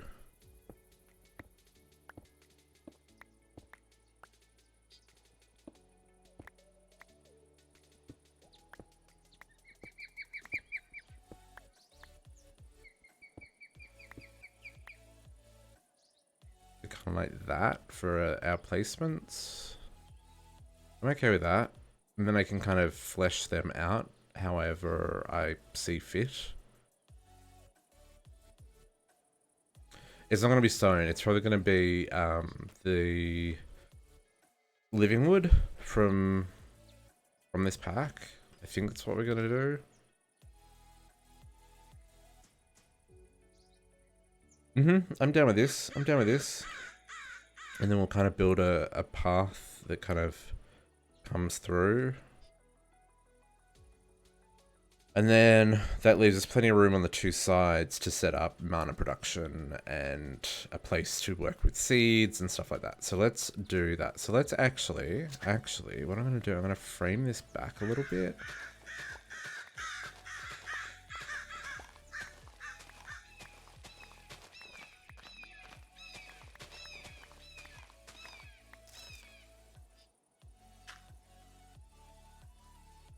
And same across the front here.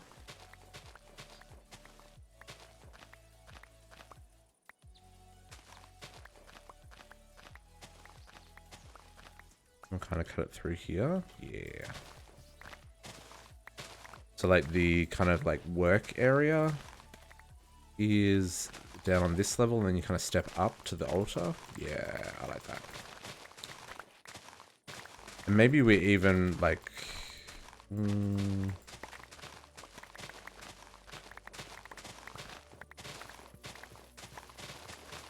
wondering, because we need to automate a whole lot of this stuff as well. So there's going to be ugly cables and, and stuff happening. Although we could do the automated stuff underground and just funnel the mana to pools underground if needed. That would work. That absolutely would work. Let's do that. Okay, so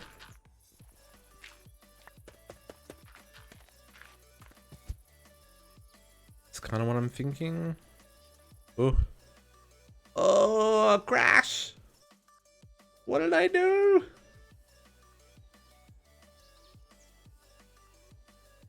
I think I tried to place the dirt where I was already standing, even though I was flying.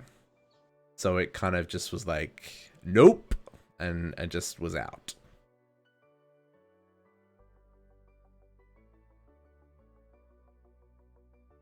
Malice Core. Cool.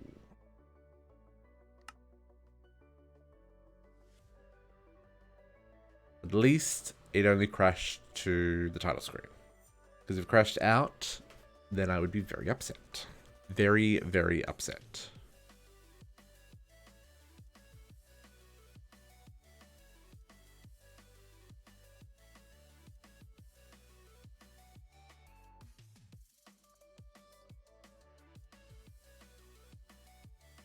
Ooh, a little bit spacey today. I apologize. Brain's a little bit. Just a little bit. What is it? It's August, guys. It's August. April, May, June, July, August. So there's 5 months. 5 months of social isolation. Yeah. Does things to your head. Okay, so that's the center. That is the center. So I guess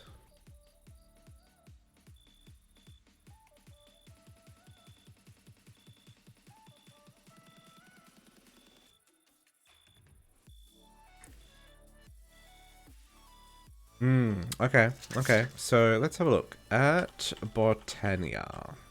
Actually, let's sleep because it's dark.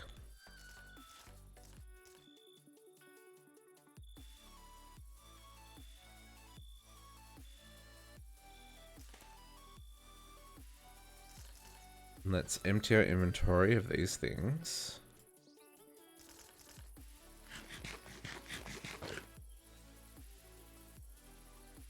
Okay, so what I'm thinking is let's put away our horn, as much inventory space as we can.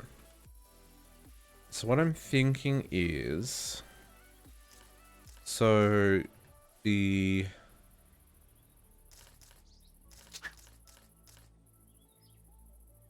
okay. This is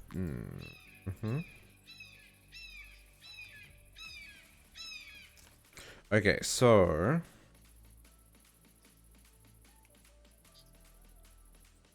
think we can do like this, right? I think we can put the pylons for the gateway there. I think it needs to be in front, like in front of the gateway within 6 blocks, I want to say, or like maybe it's like a 5x5. It doesn't have to be directly in front, but like it's like 5, 5, 5, 5 kind of thing. I think that's right. So if we put our 2 pylons here, they'll be at this height. The pylon will be there, and the mana pool will be here.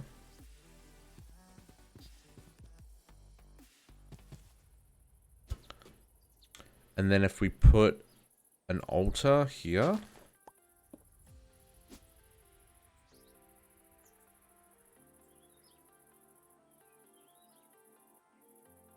and I might power that from underneath. Or maybe we don't power this at all.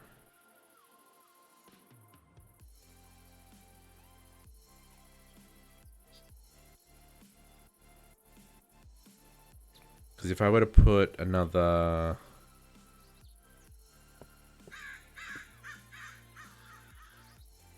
two here, and we have 2 mana spreaders.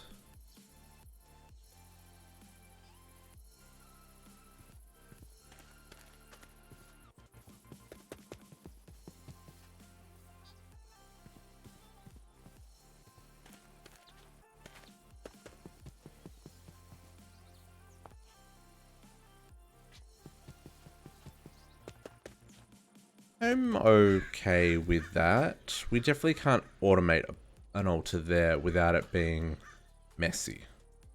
Or we could maybe phantom face it and then interact with the phantom face. That's an option. Okay, this is going to be my aim. So, is there Britannia quests? Magics and spellcrafting. There is, and I've done some of it. Pure daisies, living wood twigs, runic altar.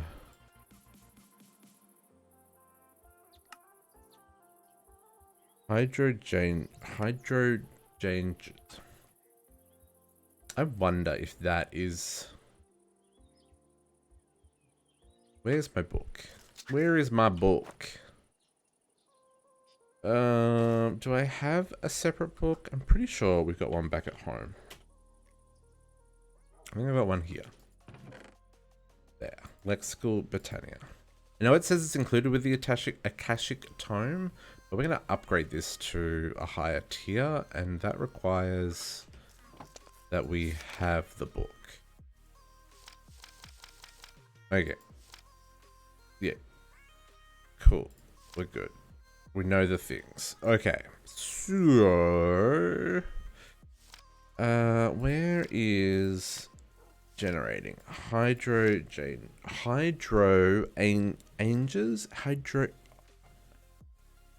I know what it's hydrangeas, but hydrangeas. Very difficult to say. Act as a liquid-based passive generator. They will suck up any still water in a 3x3 area around it on the same height, creating mana from it.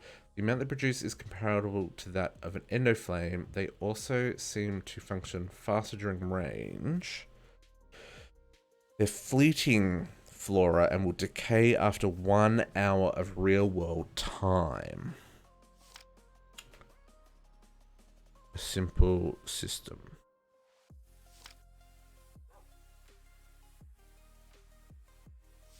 Okay, I've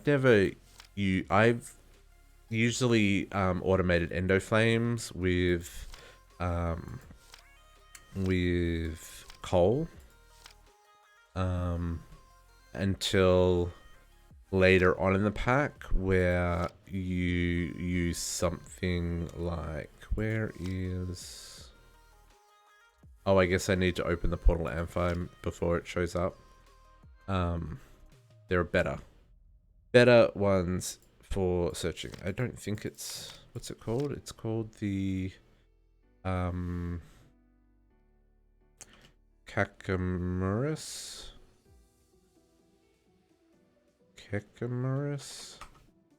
What's it called? This one. Kekamuras is what we'll hopefully get to at some point.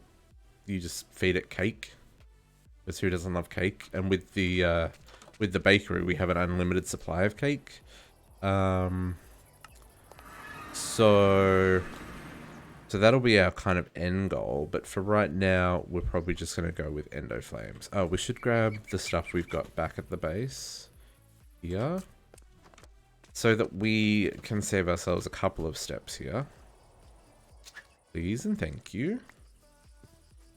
Mana tablet. Can I make a mana tablet real quick so that we can take this mana with us? Maybe?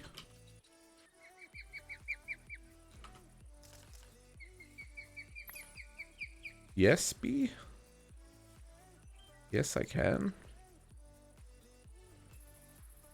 And then where is my...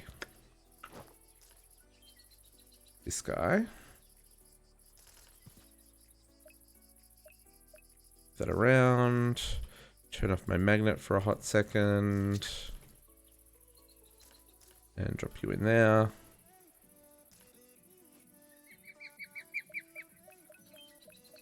Don't want to waste the mana. Mana's hard enough to make on a good day. At least until I've got stupid amounts of it. Which we will probably have a little bit. Oh, there was still mana in the mana spreader. Okay.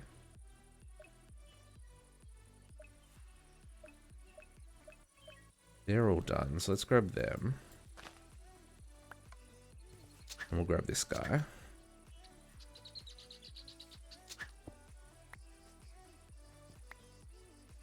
Oh, I was to say, why aren't I picking things up? And that's because my magnet is turned off.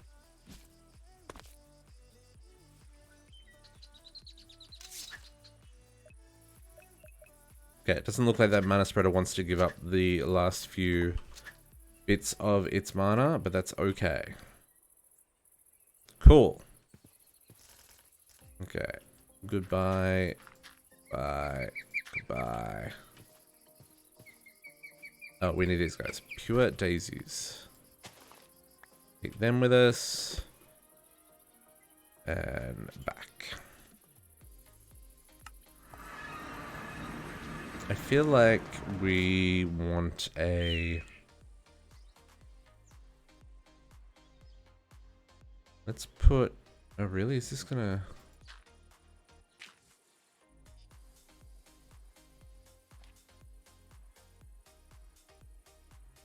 that wall is very close to where things are. I want to put another waystone here.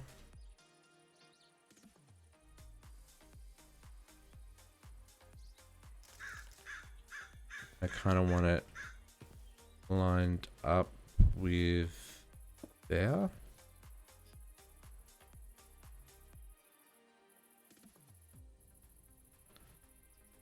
Tending a garden. This is gonna have to move. This is too close. Dad's gonna have to move. Okay.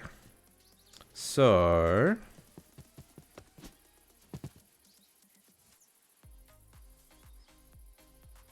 mana generation. Okay, so with Britannia, I'm just wondering if there is... at Britannia...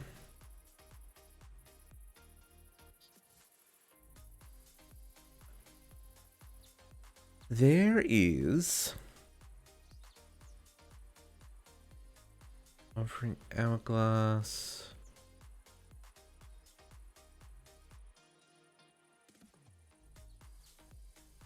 okay, so there's the mana pump. I don't know if... because I know you can't put mana in pipes, right?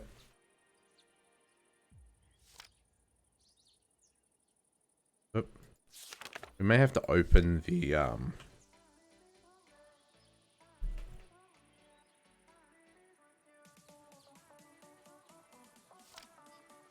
transport mana over large distances, attaching the mana pool to a minecart and watching it go in a merry-go-round. It's simple, similar to other types of carts. One can create a minecart with a mana pool that can store and transport mana on rails. Breaking the cart while there is mana in it will waste the mana. Care should be taken with it. Transfer mana between the cart and the pool is done with a mana pump. It can face any of the 4 cardinal directions and will transfer mana between a pool adjacent to it and a cart with a pool on a rail opposite to the target pool. The transfer rate is extremely fast due to the mechanical nature, so fast that overflow is possible, causing mana loss. The side of the pump where mana will go towards is the pink one. Mana is pulled from the blue side. Pump can be turned off with redstone, and a comparator on it will output how much mana exists in the cart. Lastly, the pool on a cart serves purely for transport and cannot receive, send, transfer, or infuse any items with its mana. Okay. So, because I'm just trying to think how to make this not look silly. Because if we've got mana spreaders up here, facing an altar in the middle, they're going to be floating. Let's do this a little smarter. I can turn my magnet back on.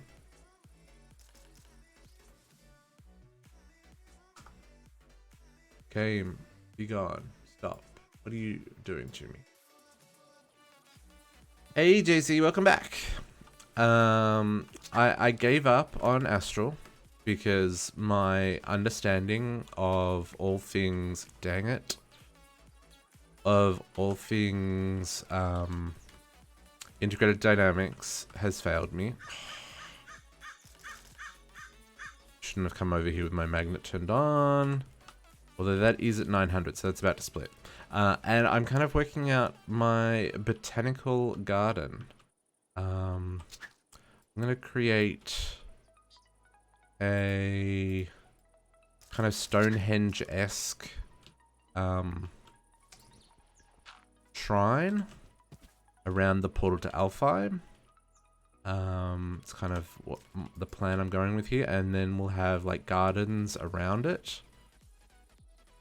Is kind of the plan, I think that's gonna work. But I'm just trying to work out how best to get mana places, because I think it looks a little bit naff to have a mana spreader floating in the air like that. Although, maybe I could put it on glass panes. Maybe I could have it kind of float like that. That wouldn't look... I mean, that's not quite as supporting as I was expecting it to be. Maybe we can put it on... Maybe you can even just go on a fence post.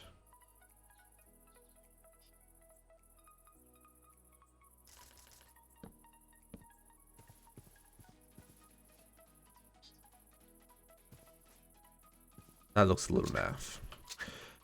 Because mana, when you're transporting between pools, needs access. It doesn't work if you put solid blocks, right? So I'm trying to think of the best way to kind of accommodate that. And I'm thinking if we have mana production like here, we can then kind of pump it in between. Yeah, let's do this. Let's kind of do this. Let's play with this. Okay, so let's set up our Ender Flame guys like we had before. I need to turn off my magnet because that's a thing. and ender flames. So, oh, do I not have... Where is my monocle? I need my monocle at Botania. Do I not have a monocle? Get out of town.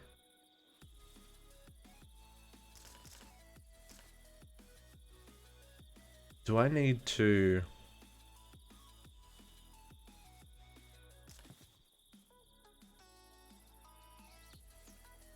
I may need to upgrade my...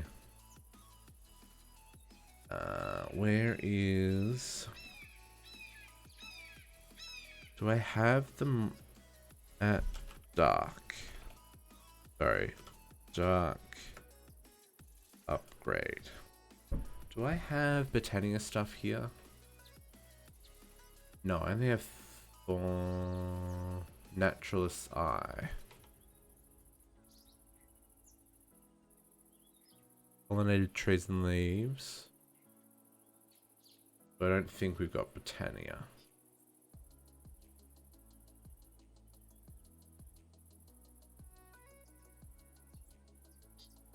I have...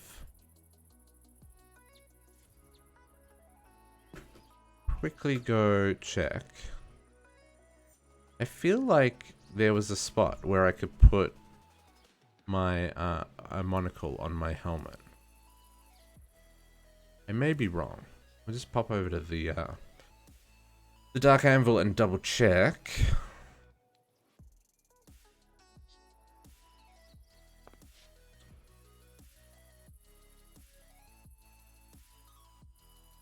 Powered Naturalist's Eye, which we established is can show pollinated trees, which is not what we're after. Oh no, we got the Thorncraft Eye, but we don't get the...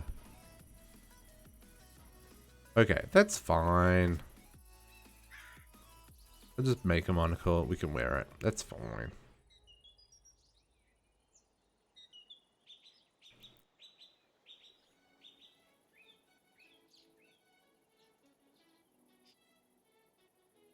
I seriously was wondering whether or not I would be able to fill this area, and I'm very quickly filling this area.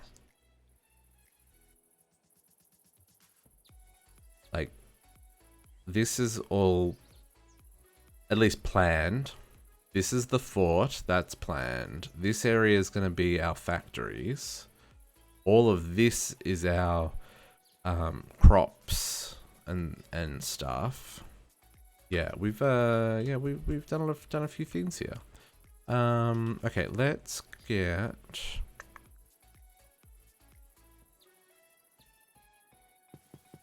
Okay, 1, 2, Endoflame. I want to say Endoflame can pick up from 3 blocks away. Maybe it's 2 blocks away. Maybe we put our automatic dude here. And we'll put a pressure plate on top of him.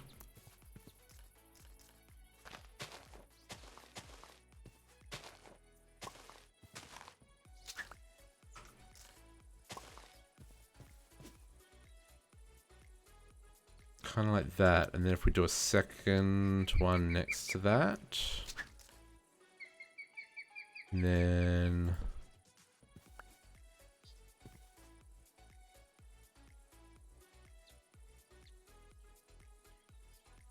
Petal Apothecary.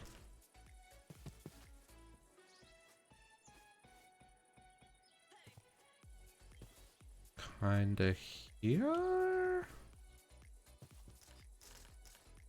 Sure. And can I get a water? Can I get 80, 20 ticks, 100 times 80. That's enough to fill it every second, yeah. 20 times 80. Yeah, that's plenty. Please get one of those. I believe I can pump water in the bottom. I think that's right.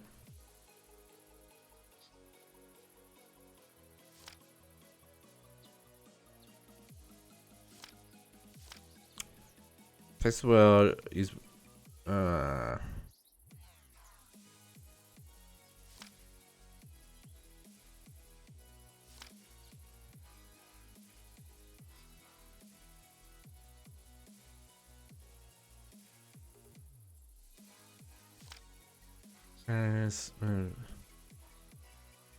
okay, can be filled.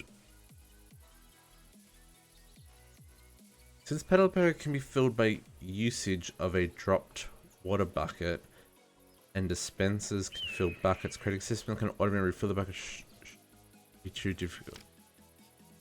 Squeeze the biggest efficiency out of every block. It follows up to 20 seconds after crafting a flower. Right click. Okay, so we can't do water automatically. I was really hoping that I could just put this there and it would fill that with water. But that doesn't work. But it was saying a dropped bucket of water can refill it. I want this to be pretty, but the mechanics to make this work is going to be a process. Like a process. Okay, so let's put you there. Regrab our mana spreader. We'll replace our pillar for later.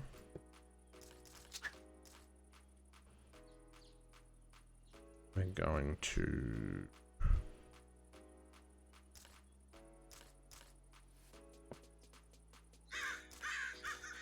put that there.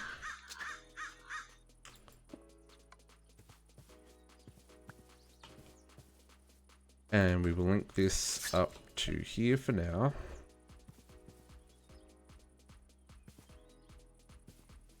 One mana spreader is not enough for that many thingies.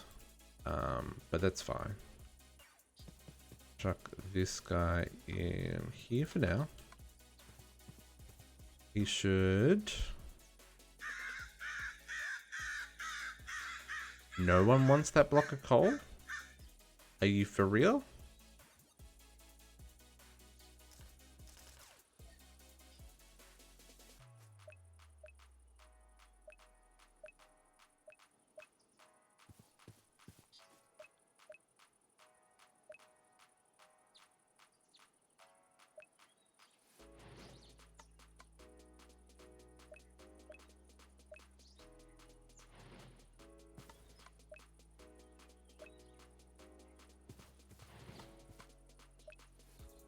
Apparently, they don't work if they're not connected. And because I placed the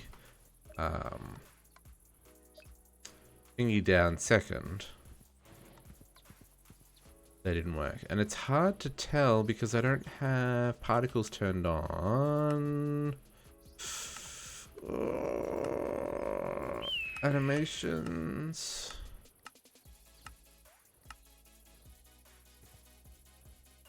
Okay, so with this little setup we've got here, the precision dropper, if I can click on it without getting too close, the precision dropper from Actual Editions is in deactivation mode. Hold a redstone torch to toggle.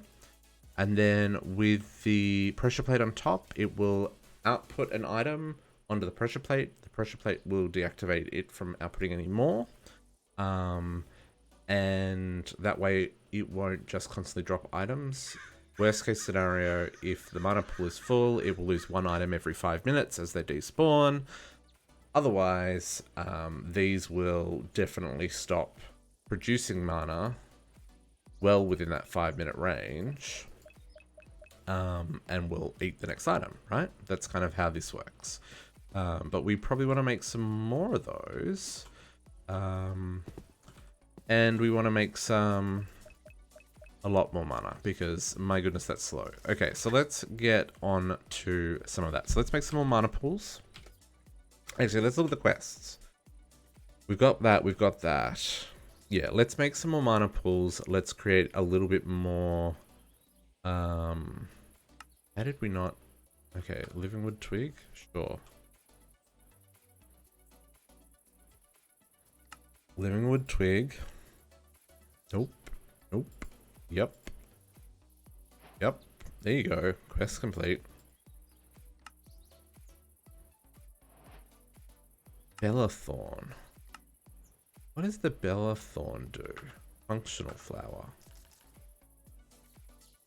I don't think I've used that one before either.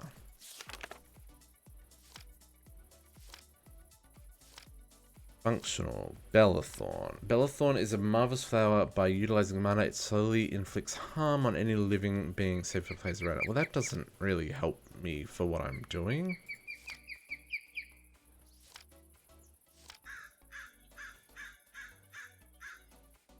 And a mana spreader. Well, we've got one. I'll claim that when we make another one. Why would I want a bell? That's a strange. Okay, let's grab some more mana pools. Because we want to make enough mana that all the things. We can't make that in this game. I really wish we could make an everlasting guilty pool. Why does it not have a recipe? Sad about it. Okay, let's grab a mana splitter. And we will grab... Can I make fabulous mana pools? Not yet. I need shimmering rock. And shimmering rock needs the portal open. So, we're going to make 3 more of these guys. I'm going to make 2 more of those guys. Okay, so if we put a mana spreader here. And we put down some more mana pools. And we link this mana spreader to the splitter. Now we will fill all 3 of these, and we'll fill a 4th one when I get enough living rock for that. It just means we can hold a lot more mana before we run out, right? And then we will set up a similar endo flame set up here next to it, and then we'll have like twice as much happening. So let's build ourselves a whole butt ton of endo flames. For right now, you can live there.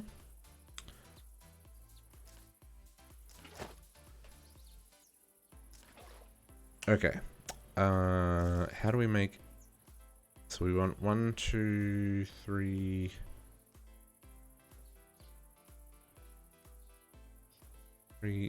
I want a monocle.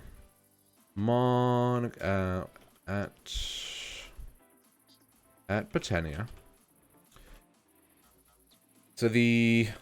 What's it called? The All-Seer monocle? I think? Mana Seer monocle. This is what we want. We want one of these. I need some mana glass. So let's grab some glass.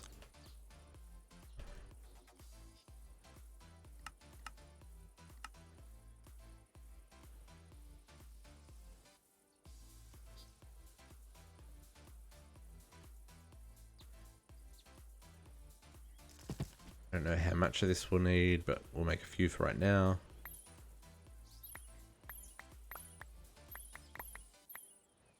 Cool, we can make it all. And that mechanic is you just drop the item in mana. Does it show you that in here? Mana glass, mana glass, mana glass. Mana glass, where are you?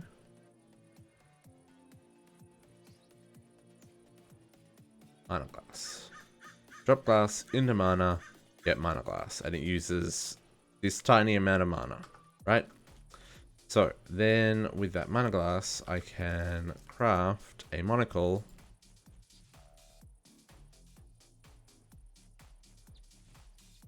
Oh, more information? Didn't give me more information. That's fine. Let's put that on... Which slot does that fit in? Monocle. Fits in the head slot, right? Not gonna fit on my Oh, it fits on the badge slot? Hmm. Sure. We don't really need this void charm. I don't think. Okay, what the monocle allows us to do is we can now look at something and see its range. Oh, okay, so we can go out one further. Because that'll pick up one block further than we've kind of framed it as.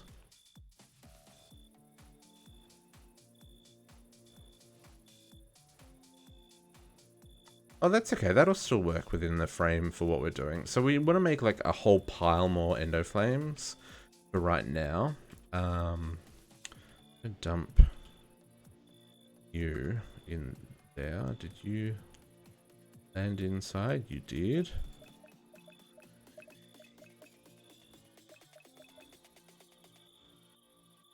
So endo flames. Now, it'd be nice to make floating ones, but for right now, we'll just have to plant them. So it's 2 brown, a red, and a grey makes 1. Oh, it's nighttime again? Always nighttime.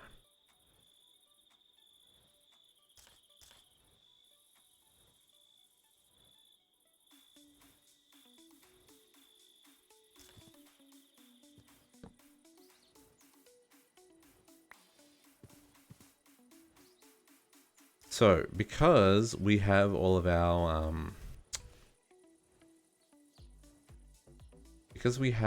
mystical agriculture done,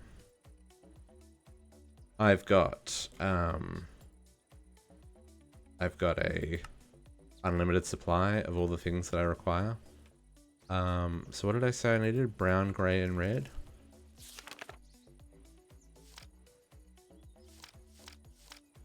Brown, 1 red, light grey.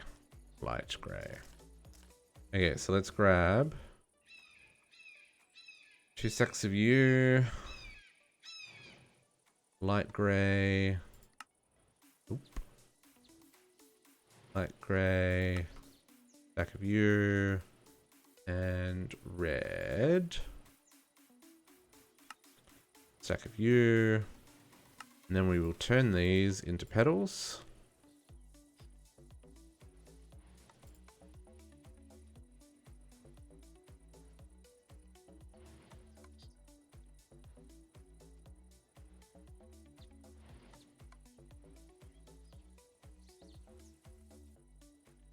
Cool. Okay, so let's dump those. We'll dump these for now. And then I need seeds, which we should have a stupid number of. Yeah, a stupid number. What is that? Sesame seeds. Oh. And then we just dump things, right? This is kind of how this works. So you want to put in your items. And you can see there that it needs seeds to make endo flame. So if I drop in the seeds, it gives me the endo flame, and then I can refill with water, and then right click with an empty hand to put it in there, right? Then I can do drop in a seed, bucket, empty hand. Seed, bucket, empty hand. So even though this is still a little manual doing it this way, it's actually pretty straightforward in the scheme of things to support, like, to be able to craft quite a lot, right?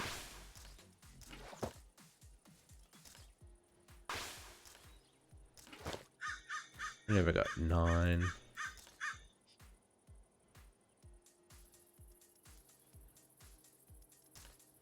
We put 1, 2, 3, 4. 5, 6, 7, 8. 9. I don't know how much this this one mana spreader will be able to keep up. See, so that one mana spreader can't keep up with that many endo flames. Right? So we're going to need more, which is fine. Can I make another mana spreader?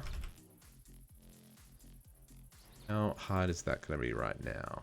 That's pretty easy, because I think I've got enough living wood for that.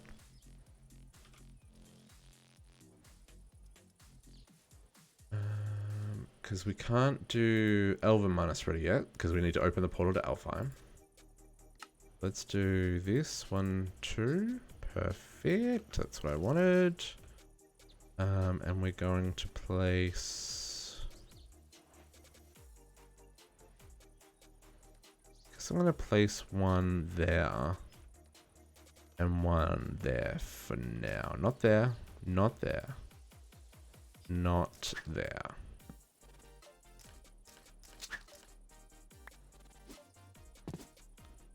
On top of that, please. There. And then put that to there. And this one to here. And then we just need to split up our thingies a bit.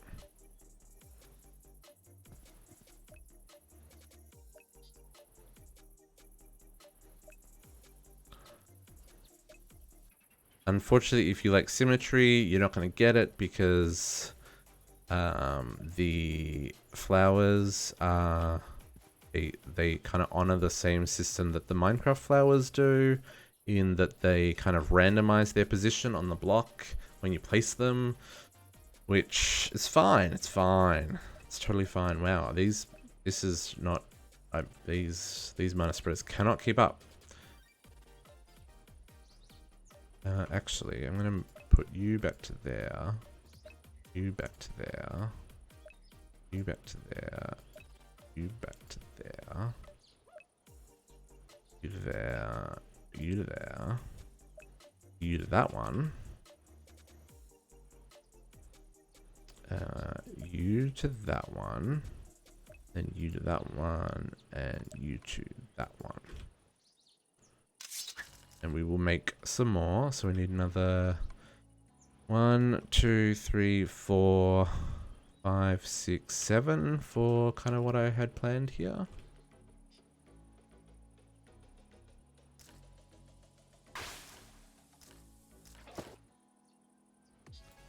One, 2, 3, 4, 5,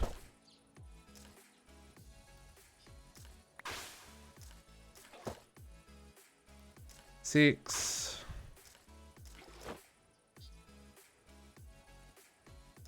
7.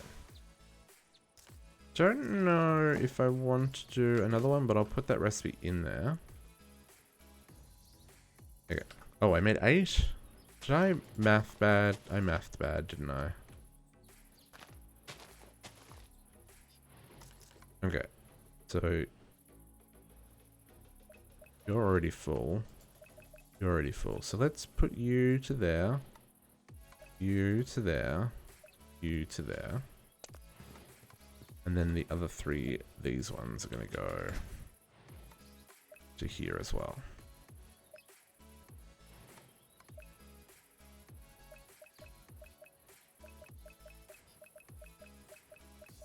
Yeah, okay, cool. So there I'm making a whole butt ton of mana. Whole butt ton.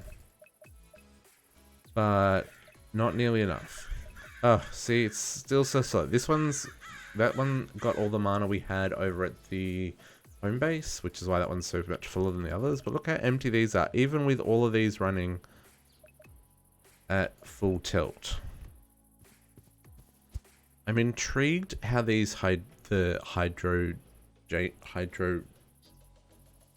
brain, not worky.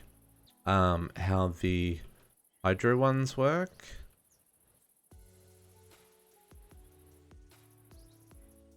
I wonder how much more mana they give you. Oh, no, it said it's the equivalent of an endoflame, right? That's what the book said. So that means they're pretty low.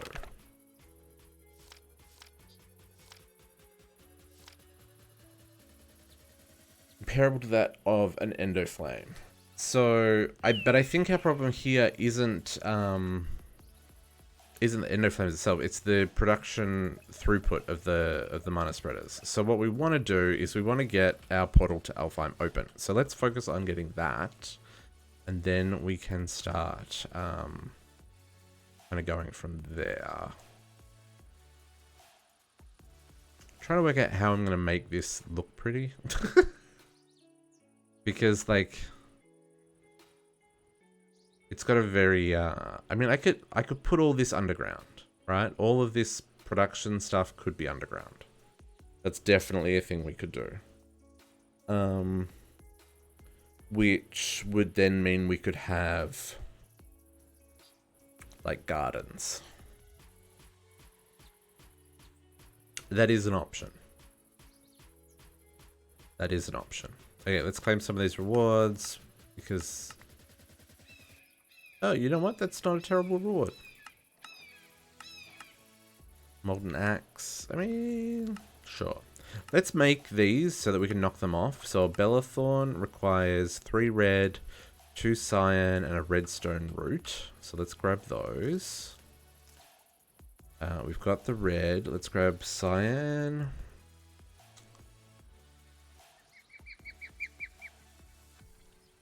I think I can just use that on its own. I don't even think I need to turn that into petals. No, I did 2, didn't I? Okay, never mind. Let's use this. And redstone root. Which... Ooh. Right, grass. Oh, cool. We have nature's essence for days. That's not a problem. Make that. So to get your petals out of here, if you don't want to create another ender flame, you can just shift right click and it'll pick up whatever you dropped in there. So 1, 2, 3, 1, 2, 1.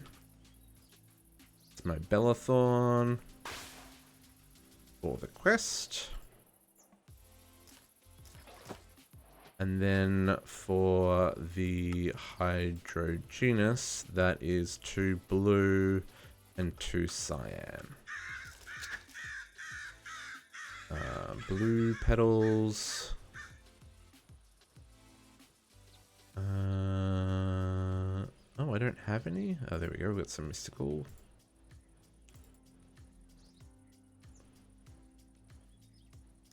Okay, so 2 blue, 2 cyan.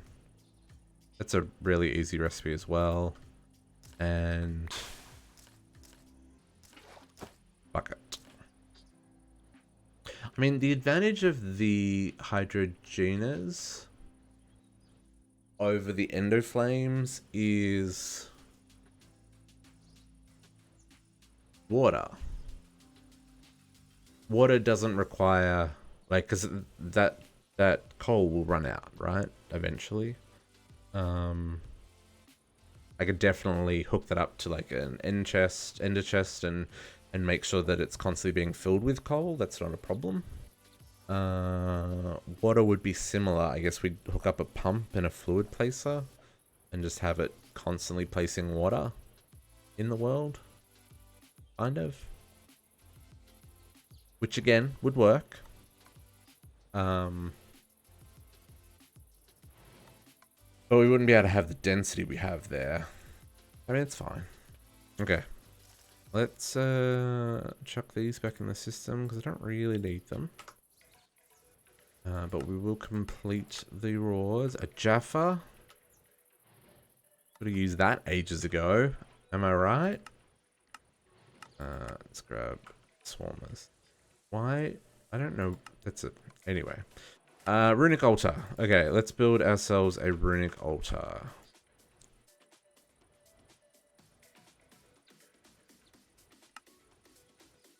Let's make ourselves some more living rock. This is what I was talking about by making this area slightly more pretty, but it's not really gonna happen. So, whatever, man.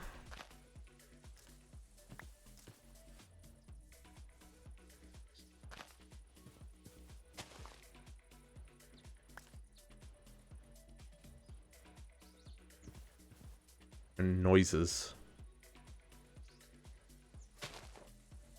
Okay. I'm really gonna want to make some more of these, but for right now, let's grab. How do we make living rock in this one? It's just stone. Well, golly gosh. Cool. That can be arranged. So it's that was not what I wanted to do. You can make your life a lot easier with producing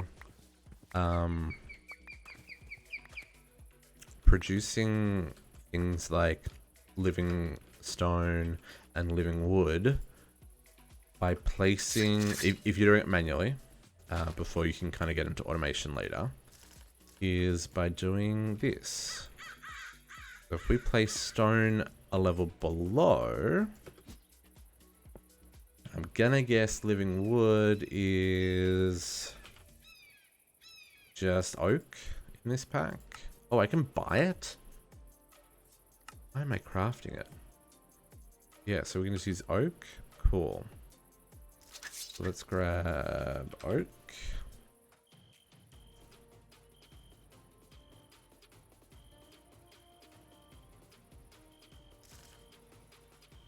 And do this.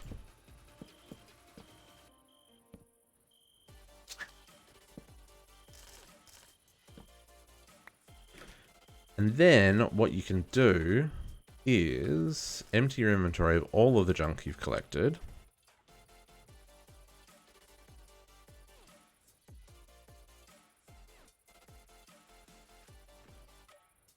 And sleep the night away because it's dark.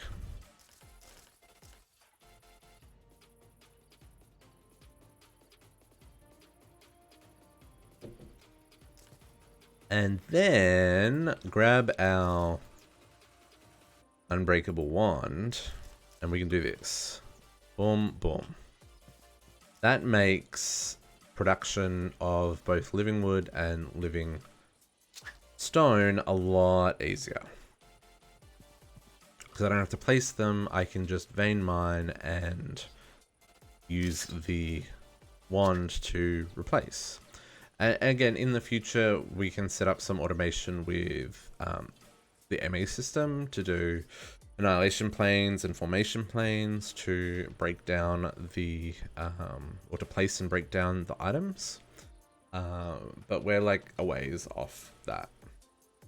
Let's worry about getting our portal open for now. And you can also tick accelerate the flowers.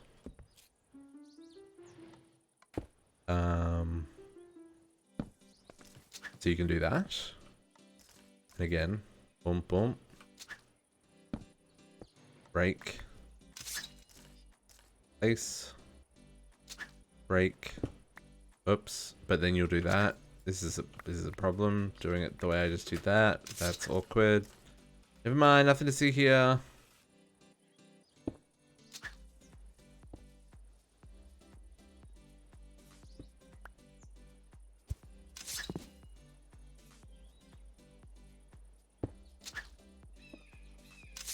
Flying helps because then I don't pick things up. I don't break things as quickly. Okay, so that's given me enough of this stuff. Let's replace this though. Oh, my computer is struggling with the particles, guys. Struggling with the particles.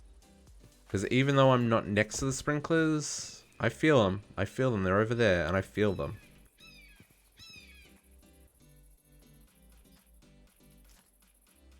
Okay, so let's build ourselves another mana pool. Because we can now, because we've got lots of living stone. We'll just get this here. That'll help. And then, oh, I need 2 more for the portal. 1, 2. They are going to be here. And here.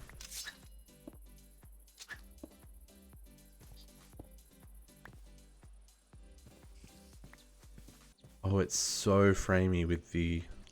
Okay, particle's got to go off again.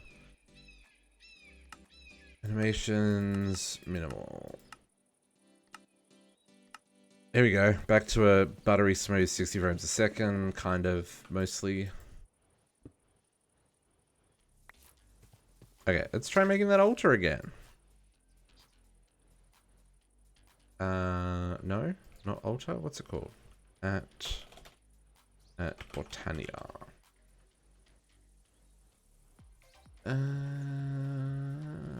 Where is it? There. Oh, altar. Yeah, I was just blind. Okay, it looks like I need another...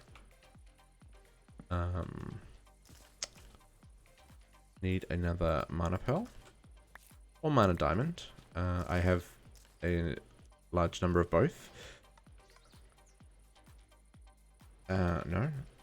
The diamonds. Let's use one of our diamonds.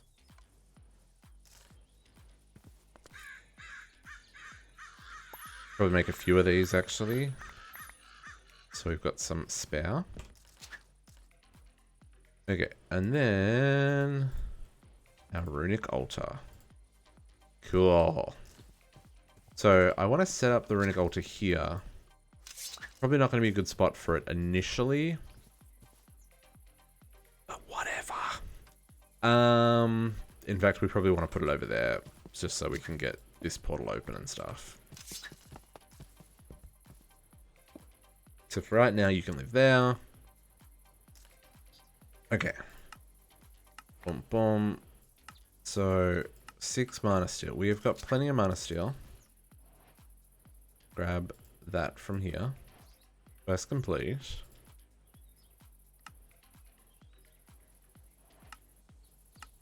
It's interesting. It doesn't kind of guide you down the path of Terra Steel and all that kind of jazz, which is a little disappointing. Agri-carnation. Is that an agricraft?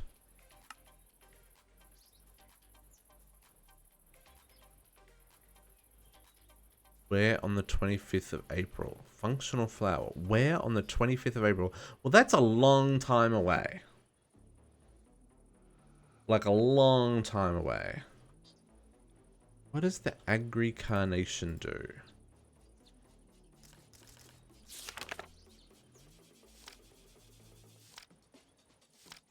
Agri. The slow growth of crops is always a problem to feed the masses. The agri-carnation is a flower that turns mana into a type of natural fertilizer, causing nearby plant life to grow in a faster rate. Oh, okay. I was kind of wondering if that was part of the agricraft, like if it was a special add-on for agricraft. But no, apparently that's not. It's part of the pack. Okay, so now we want to make some runes. So we need a rune of earth, rune of water, rune of spring, rune of fire, plus like 7 other runes. All of these. Water, fire, earth, air, spring, summer, autumn, winter, mana, lust, gluttony, greed, sloth, wrath, envy, and pride. All of these things are useful to us. So for right now, let's focus on the things we need to open the portal. Because once we open the portal, we can upgrade our materials to make things faster and better in general. Okay, so what do we need? We need some living wood. We need glimmering living wood. We'll need 3 of these.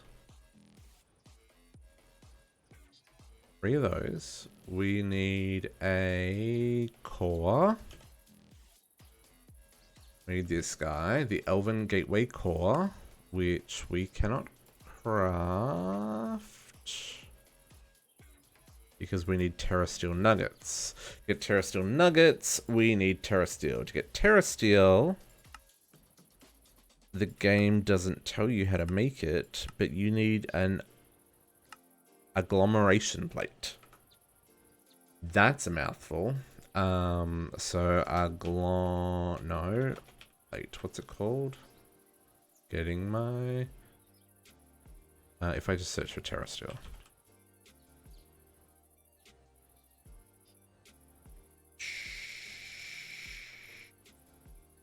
What's it called? Okay.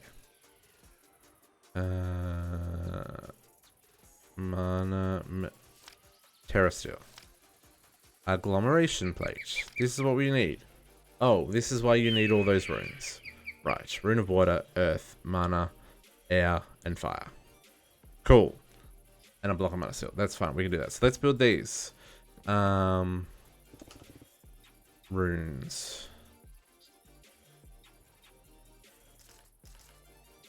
Rune. Get rid of all the junk in my inventory.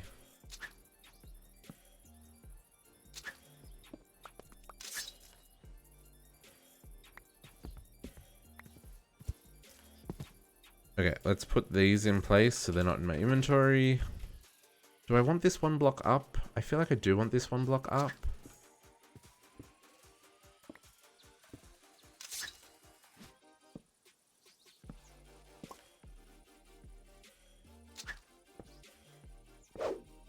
Feel like I do want it one block up. Okay, the advantage of the hydrogenas would be that I could have my frickin' magnet on, which I can't because of the blocks of coal. Oh, did I put all of my living wood in the... Yes, I did. It's right here.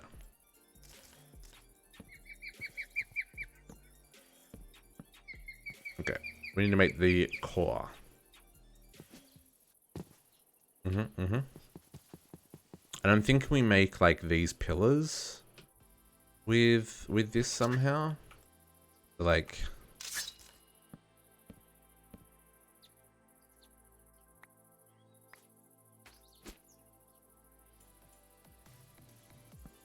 we might even just simplify it and do them as blocks.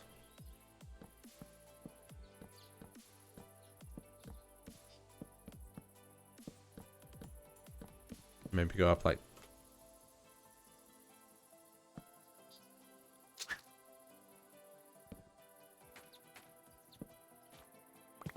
maybe that's a bit chunky monkey. Maybe I don't like that.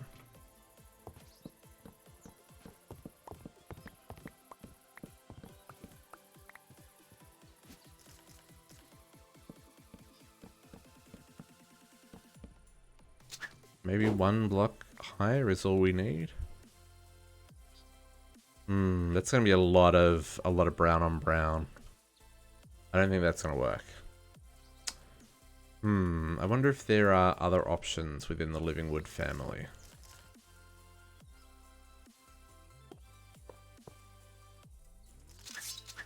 Or we use living stone. Maybe we use living stone. That could be cool.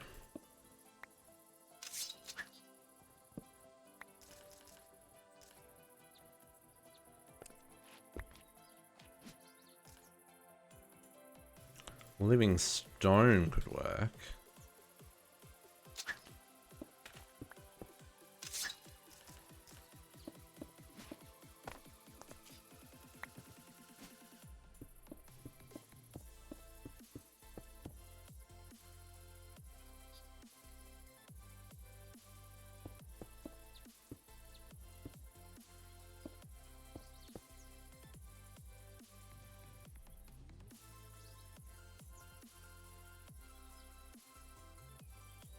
And maybe even we simplify it just a little bit more and only do...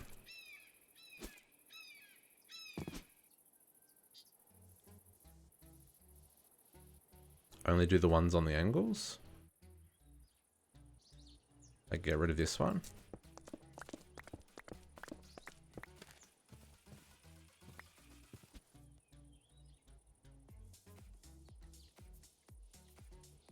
Although that's going to look weird because it's going to be more of a diamond shape then than a circle. Oh, we'll work it out. I'm not happy with any of those options right now. I feel like that loses too much of its kind of like circle shape.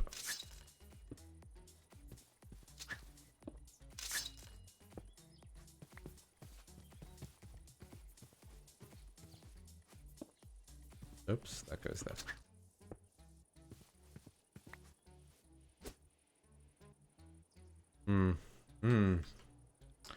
Anyway, okay, let's make these runes.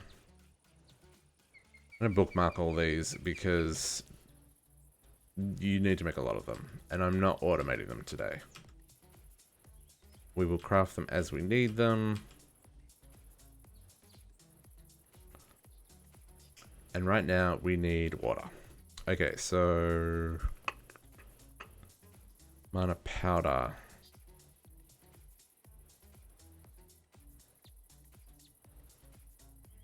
Okay, so let's make some resources. So let's use gunpowder because we've probably got like stupid amounts of that. Let's get some diamonds. Let's get some ender pearls. What else do we need mana-wise? I think those are the main ones.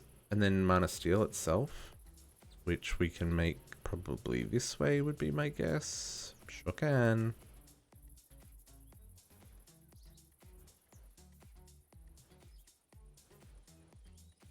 And then more living wood, stone, rock. Okay, let's see. Oop, nope. Gimme, gimme. Okay. We're already, yeah, we're already out of, okay, cool. So let's start off by doing like half stacks of things.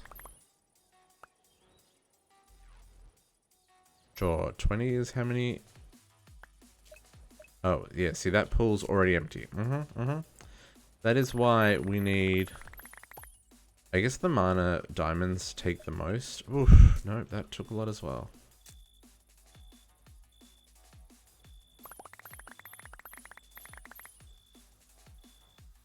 Okay.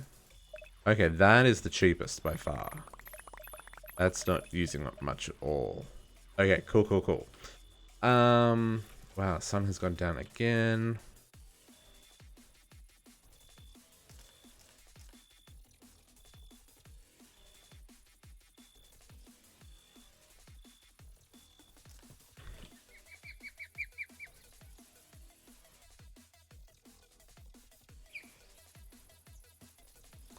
Okay. So, let's start off with making water. We need a fishing rod and some bone meal and some sugar canes. Sugar cane, sure. One good thing with the runes is, depending on what you're crafting, unless you're crafting another rune, you don't use up the rune. The rune just is part of the crafting, right? So, we don't have to make heaps of these. We only really need like, well, one.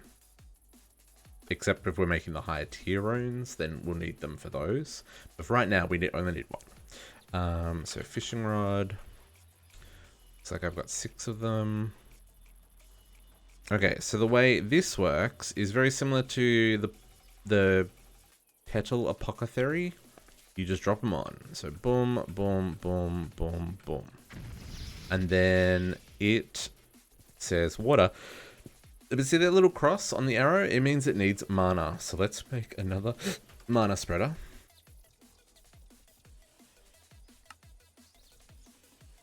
And we are going to take, hopefully there's mana left in this. There's a little bit.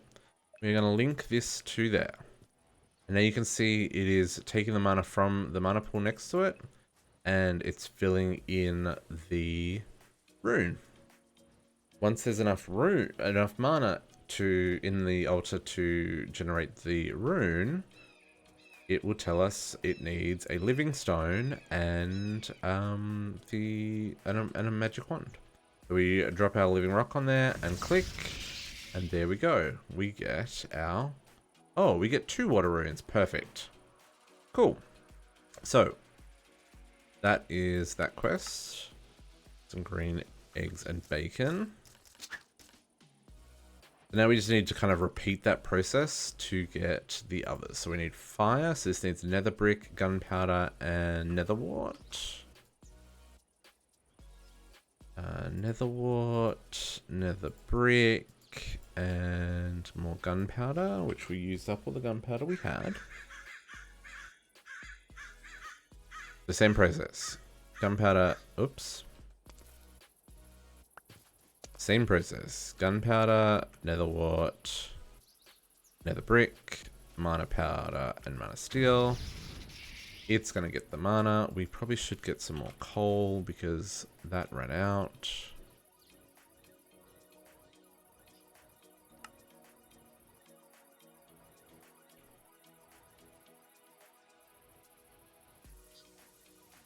And we will run out of mana really quickly if we don't restock here.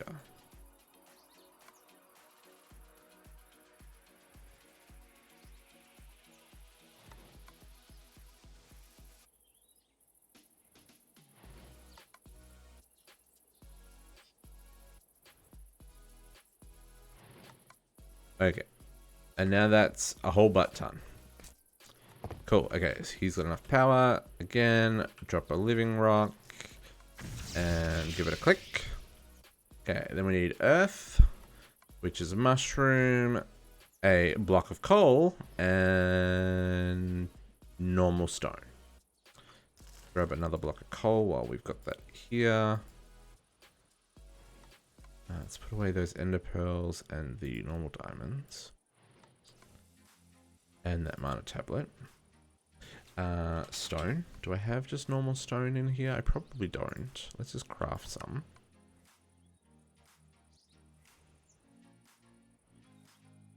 And a mushroom. Okay, same deal. Mushroom, coal, stone, mana powder, mana steel. Yeah, we're going with our... Oh, we should be okay. The one good thing is the early game stuff doesn't require like heaps of mana. The Terra Steel does. Terra Steel uses half a mana pool. Which is like, that's ridiculous. But we'll get there. Okay, that's our runes of earth. And what do we need? Agglomeration. We need air, and we do need mana as well. Okay, cool, cool. So what goes into air? The air needs some string, needs a feather, and needs some white carpet. Okay. We've got plenty of string. I'm pretty sure we've got plenty of white carpet. And feather. Plenty of feathers.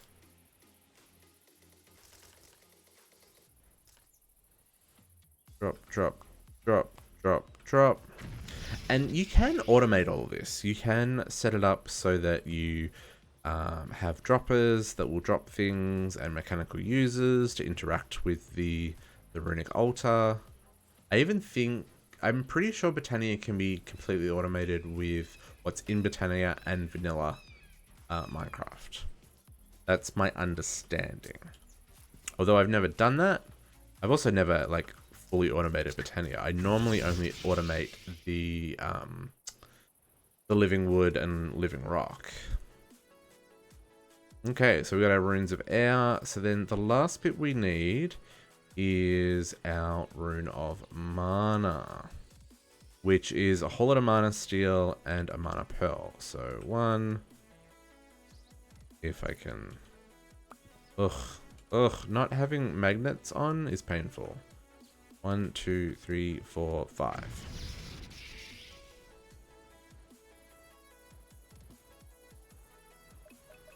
Yeah, we seem to have survived on the amount of mana we needed, which is great.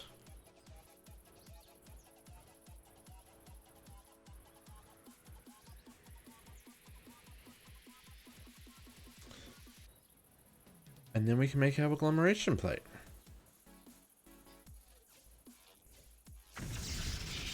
Cool. So, the agglomeration plate. Oh, we need to make ourselves a block of mana steel first. Then our agglomeration plate. Yeah, because, again, like, because we were crafting something physical, that used up the runes. But if we were using it as part of a ritual, i.e. on the altar or in the... actually, I don't know if it gets used up. No, they do get used up if you're using them in Petal Apothecary. They don't get used up if you're using them on the runic altar. And obviously, yeah, if you're crafting with them, that will use them. So we have our agglomeration plate. We also need some lapis blocks. And then we need to set this up. So I'm just gonna set this up right here. Because getting complicated, not worth it.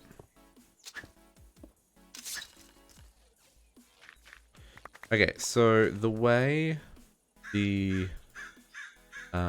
let's bring up how this works. So this is a multi-block that needs... the... let's...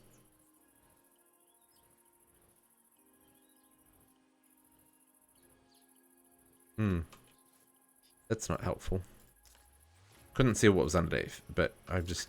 as soon as I started placing them, I started placing them wrong. Lapis go in the corner, in the cardinals like that. And then your living rock goes in the center and the sides. And then your agglomeration plate goes on top. So there's no interface for this. Similar to how there's no interface for any of this. This requires some voodoo. So similar to the others, we want to make Terra Steel. And we will only make enough of this so that we can make seeds, because this uses so much mana up, like so much mana.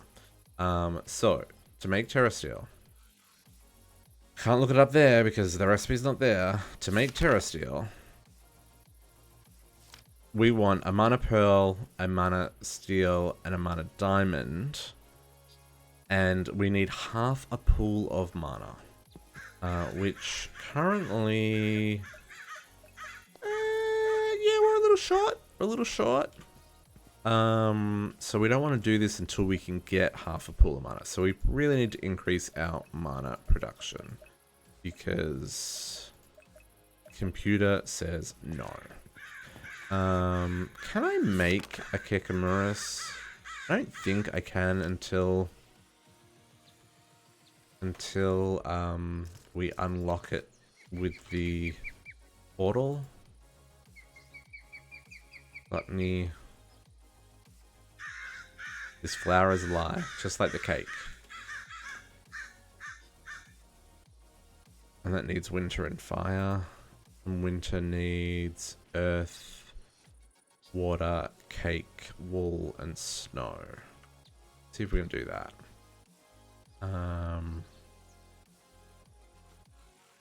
Water.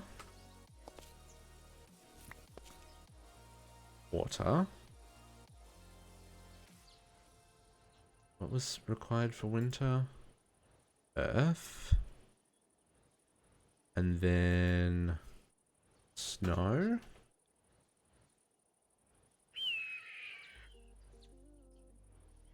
Two of them.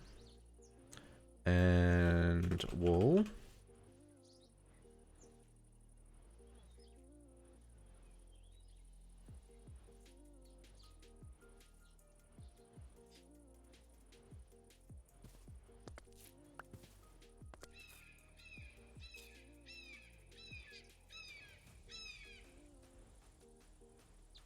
And cake.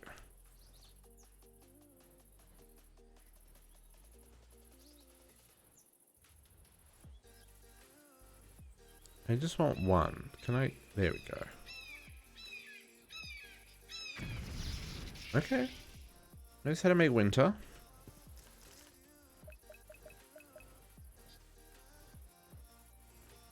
So this won't use up the earth and water. I don't think. I'm pretty sure it will just drop them in the world when it drops the winter rune. I think. I guess we'll find out in a hot second, won't we? Okay. Boom and boom. Yeah, so we got back our water and our earth, and we also got our winter rune. Perfect. Okay, and then we want to make... we want to make gluttony. With fire and diamonds. Okay, so 2 diamonds, fire and winter. And again, I don't think this uses up the fire and winter to make gluttony. Pretty sure it doesn't.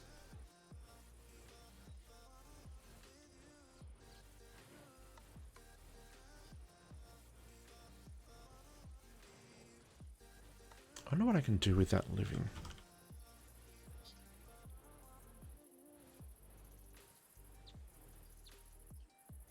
What is that? Carving some living wood combined with mana diamond heart creates an outpressing little order. By itself, the block doesn't do anything aside from looking reasonably pretty. However, giving it a rod can enable it to cast varied magics depending on which one is given, at the cost of mana from a spreader, of course. Not all rods fit this criteria. Any that do, however, will have expression. Few examples of rods will work with rod skies, rod of the hells, rod of the plentiful mantle. Ah.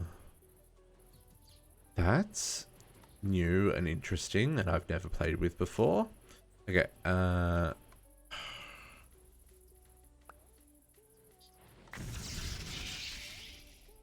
okay, and we got back our winter and our fire, and we got our gluttony. Perfect. So then, can I make Kekamuras? If I can make this even though I haven't unlocked it, I'll be very happy. Oh no, I can't because I need pixie dust. Never mind. Never mind. And I can't get pixie dust until I've opened the portal. Oi. Okay, that's fine. So then the next thing we need to make so that we can make the Terra Steel is we need some sparks. And what sparks are kind of similar to the mana spreaders in that they'll move mana around, but they work a little bit differently. And they're pretty easy to make. So we want to make these guys. Oh, super easy to make. 1, 2, 3, 4, 5.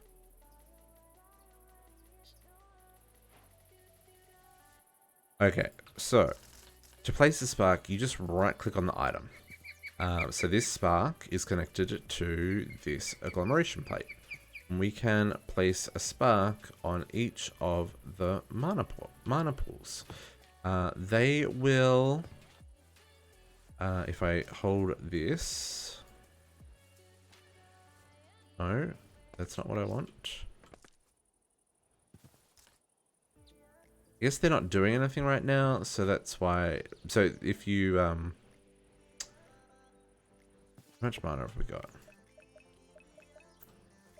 We've got about a quarter of a pool. We got about just over a quarter of a pool. If I were to speed up time.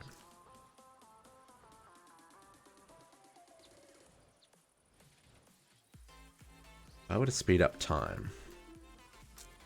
Would I regret this?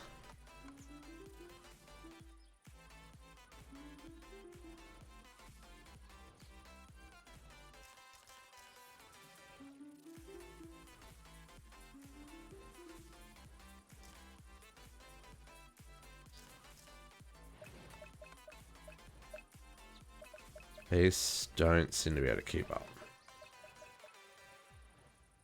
Oh man, I really need this portal open so we can get better freaking mana spreaders.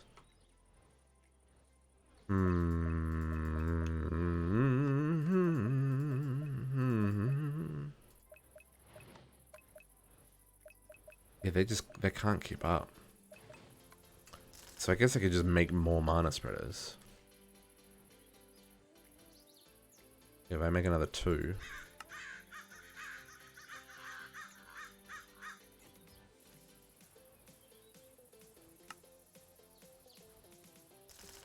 Then just connect 5 to each.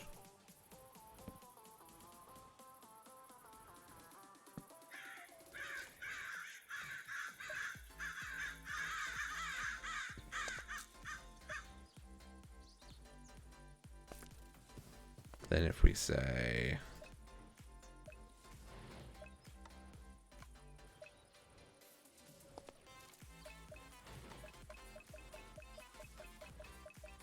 Okay, you seem to be able to keep up with 5 pretty well. 3, I'm just going to relink all of these. If you hover over a flower, it'll tell you where it's connected. Like that one's connected there, this one's connected to the middle, so let's move you to there. You to there.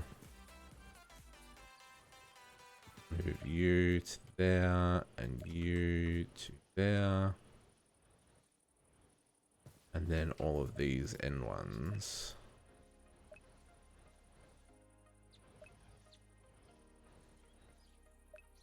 Should be this one. Now is everyone basically keeping up?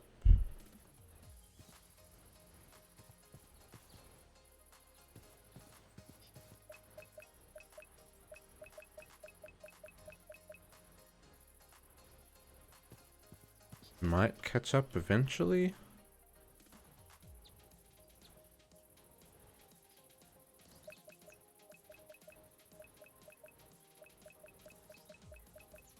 Maybe because they had such a backlog, they can't keep up. But, okay, we're getting way more mana, kind of, ish, maybe. Wait. Positive tick accelerating doesn't do anything. I really want these just to empty.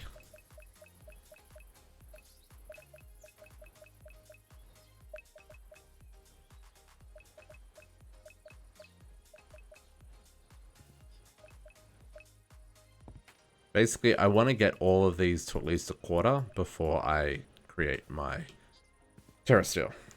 And I only need to make 1 initially. If I can make 1, then we can open the portal to Alfheim, get better access to a higher tier of living wood, and then we can...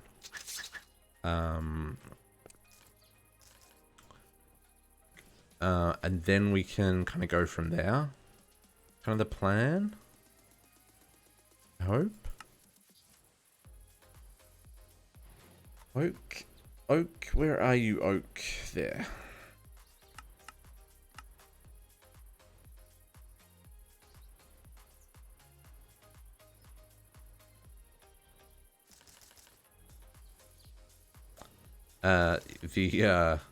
All these leaves, that was me clearing the undergrowth in the dark woods in the twilight to try and get those stupid king spiders to spawn.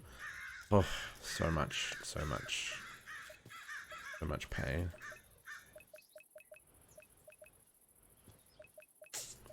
We're pretty close. Like, if that can get to a quarter, I think between the 3 of these, I'll have enough for the other quarter. So yeah, so we're almost there. So while that's doing that, what's the next? What else do we need to do here in these quests? You want a rune of spring? We can make a rune of spring while we're waiting. Spring. So spring needs 3 saplings, wheat, fire, and water. Fire and water. Saplings. Grab 3 of these.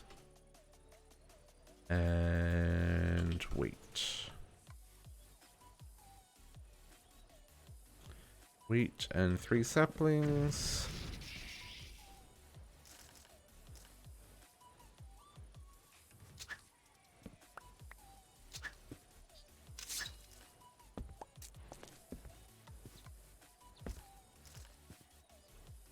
Oh, that uses up a little bit of mana. And some time.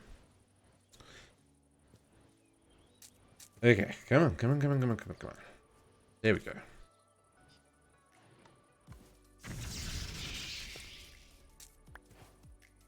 I do not have enough inventory space for all the things that I'm currently holding. Let's go to those blocks of lapis.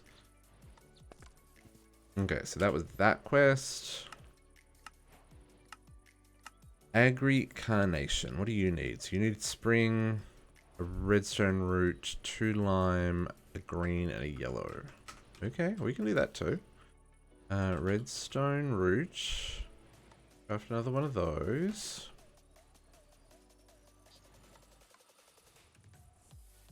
Redstone root. Let's grab. What did I say? Agri-carnation. Make them. I'm very confused. Yellow, 2 lime green, a dark green, and yellow. Okay. You and spring.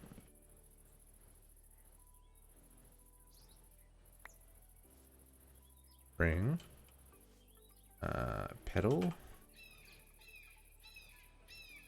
Need a yellow. A lime green. And a dark green.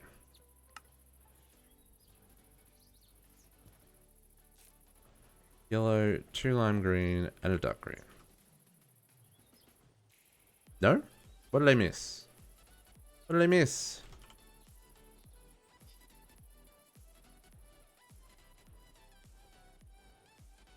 Two lime, green, yellow, spring, and 2 lime, green, yellow, spring, and no, not that. Agri. Oh, not in the altar. In the Petal Apothecary, guys. Let's see here. That's awkward.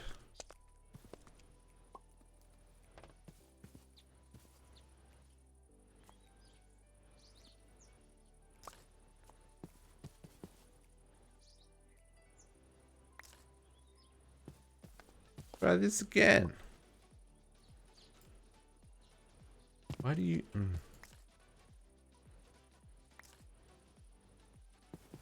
I think this will use up the spring. I think that's how this works.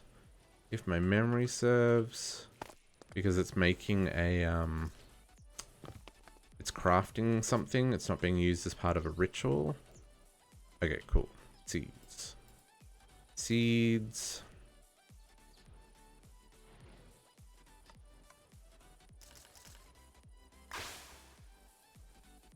Yeah, so that used up spring. But we got our agri-carnation, which... I wonder if that works with these guys. Oh, I guess it needs mana though, so probably not. But we can wear it, apparently.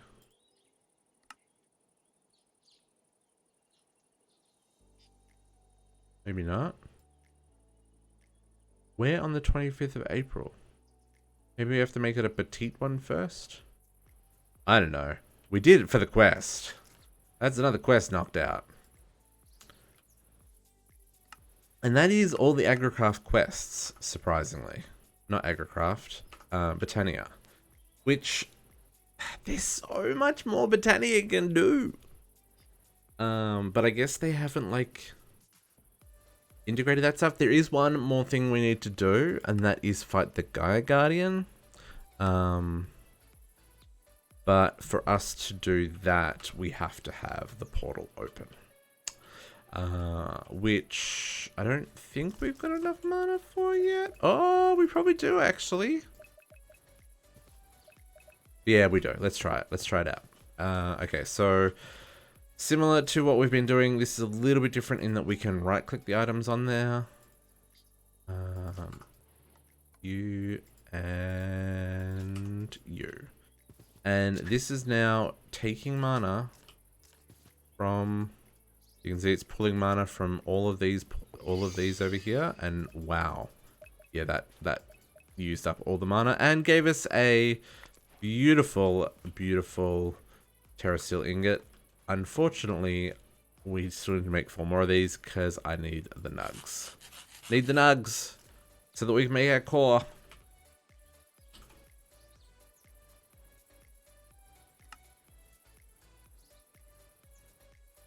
Cool.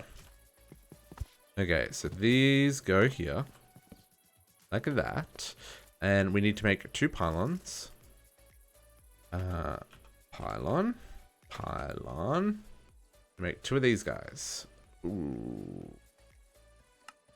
Okay, we need to make 2 of these first. 1. Excuse me. 2. Then we need to make 2 of these guys. 1.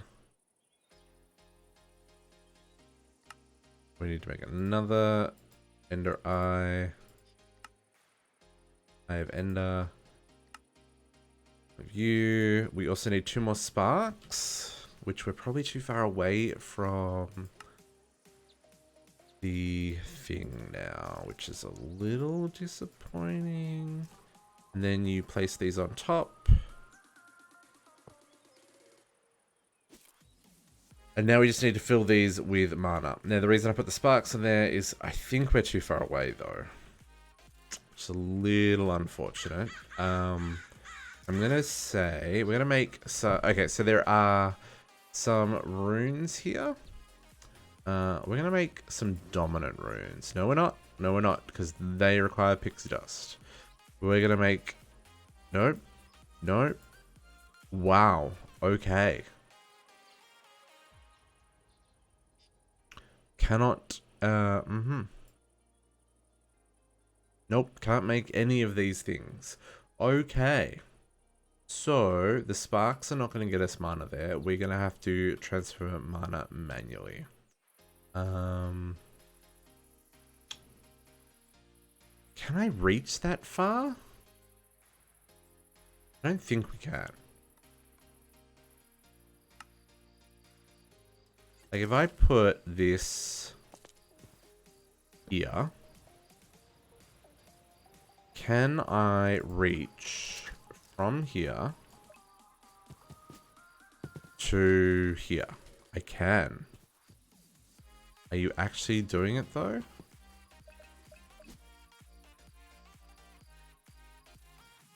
Oh, let's sleep. Hey. What we probably need to do is put a lens on, because we're probably losing the mana, is my guess. Oh, it's getting it. It's just really slow. See how slow the mana goes? So there are lenses that we can use to improve this. So there's mana lens, velocity, potency, resistance, efficiency, and a whole lot of other stuff. So let's look at the book. Get rid of this stuff that we do not require.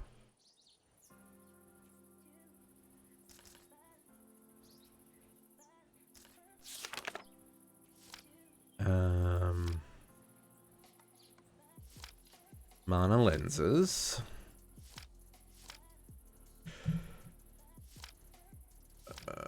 Okay, so velocity lens will drastically increase the speed at which mana burst travels, but not only does the beam start to lose its mana a lot faster, it can also carry a bit less. Okay, so cool, good to know.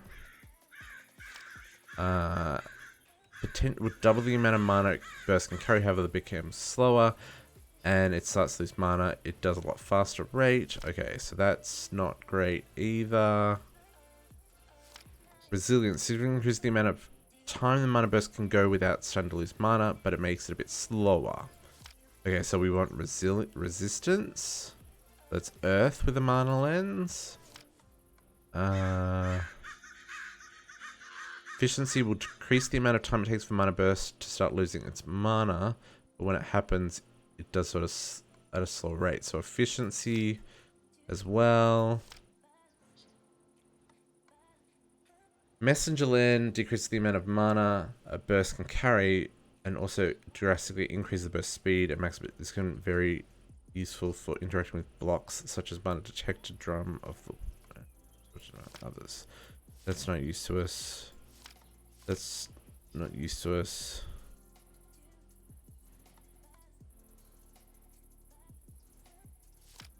That's kind of cool.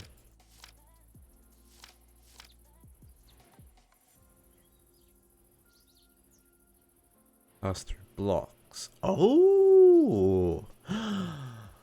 Okay.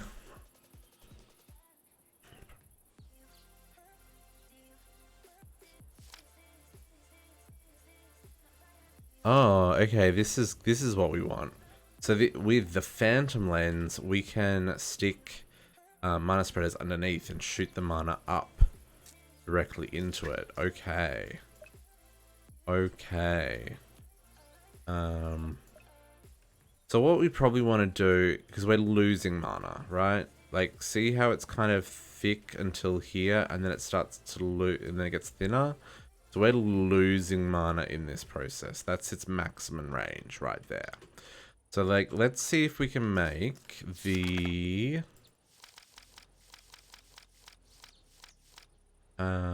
decrease the amount of time it takes. No.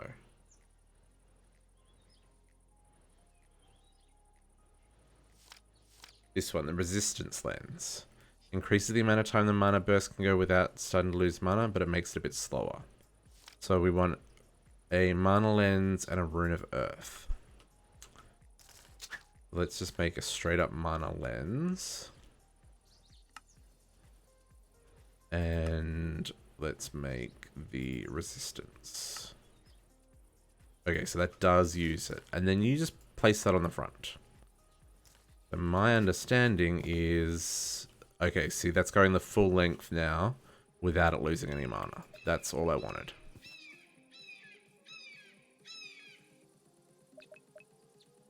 Okay, that's a much more efficient. Seem to be just missing those blocks, so let's do that. Oh my goodness, this is so slow.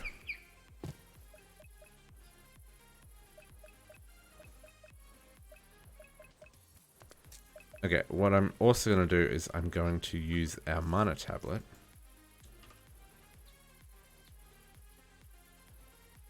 And let's fill this guy up.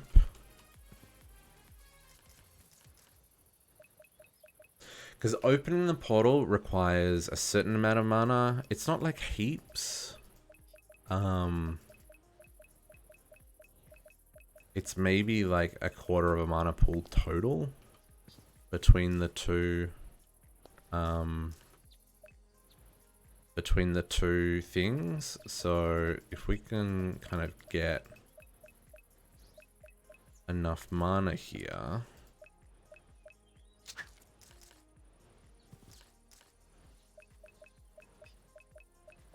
we should be able to open the portal. And once the portal's open, it will stay open. You do need mana for the production of the crafting. So every time you pass something through, it uses a little bit of mana. But that should be fine.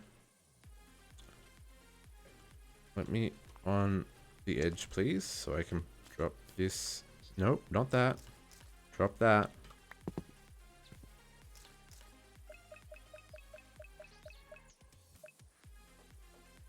Okay. You full? Taking all the... No, you're still going.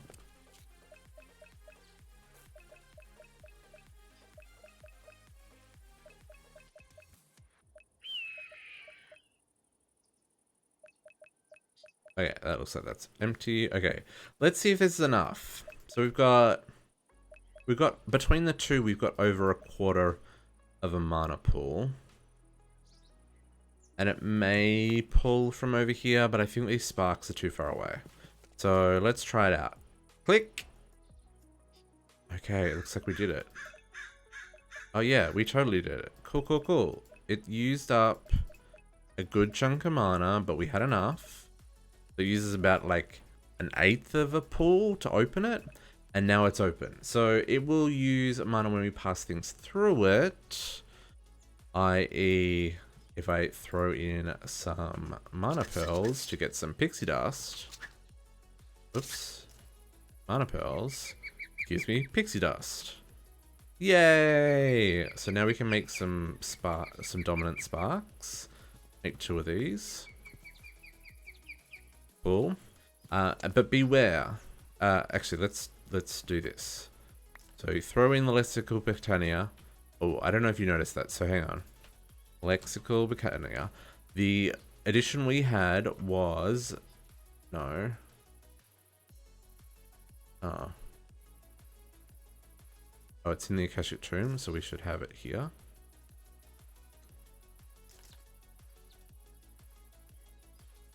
The Lexical Britannia initially... Oh no, it's changed it already. 363rd edition? Yeah, so that busted it. Dang it. Because I've just... It was something like the 3rd edition, right? The original Lexical Britannia.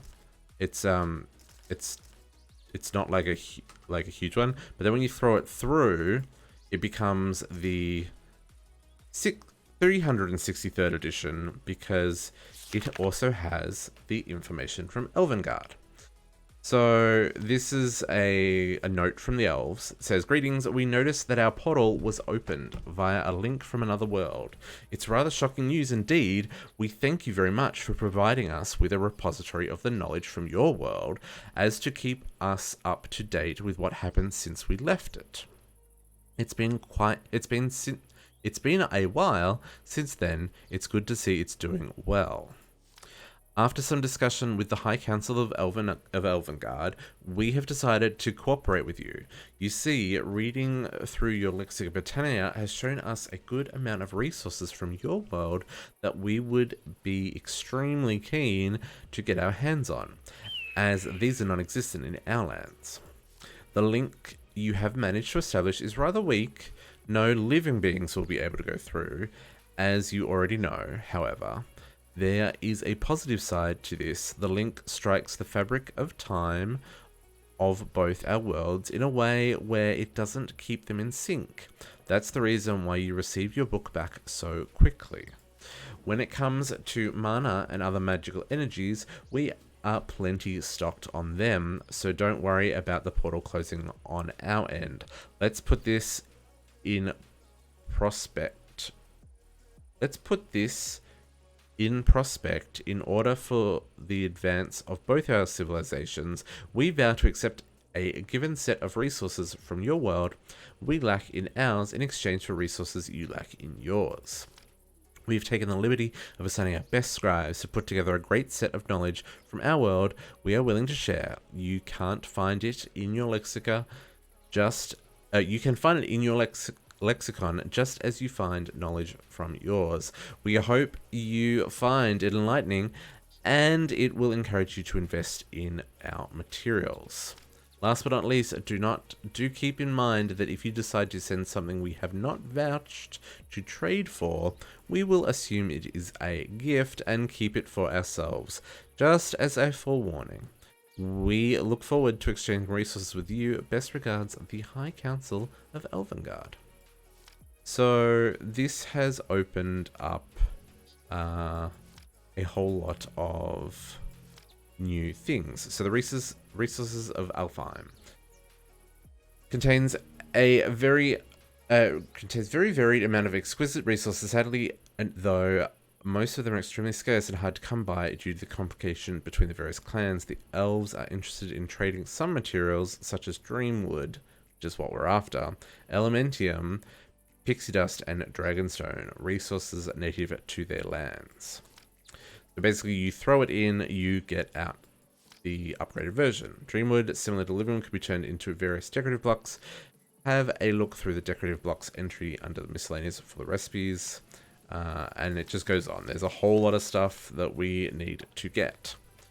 What else is in here? This also unlocks the Ritual of Gaia. We can now create the Gaia pylons, so we can summon the Gaia Guardian. That's pretty neat.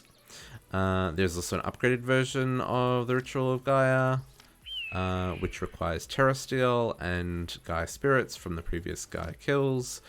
That's a little bit harder to make. And then there's a whole lot of stuff that you can collect by killing the Tier 2 Gaia Guardian.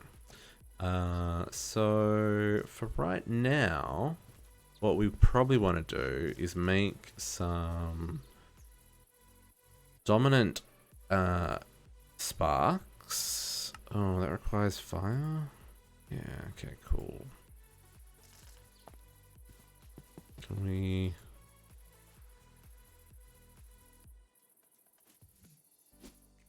So I can't... There's the spark. Yeah, it's too far away. It is too far away.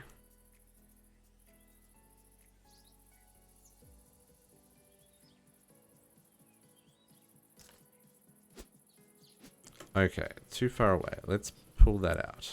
Because otherwise this will stop working. Because if this runs out of mana...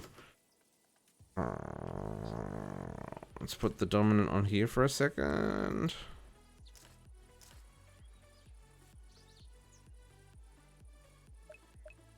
Okay, and pull it off again.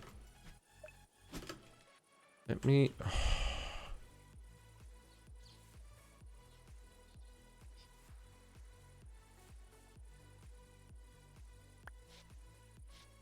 It's really hard to... Once you've got the spark in there, it's really hard... Once you've got the pylon there... Anyway, you can't break the pylon. It'll break the portal. At least I don't think you can break the pylon. I think it breaks the portal. You'll at least get mana. Okay. So, what we need to work on... Because we can use that phantom lens now, because now we've got access to things, is setting up some mana production underneath all of this. I think that's probably our next bet.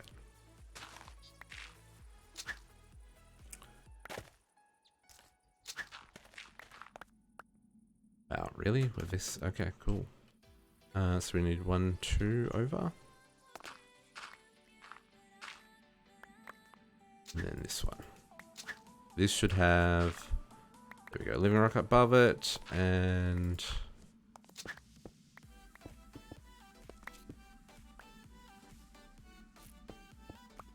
So should this one. Perfect.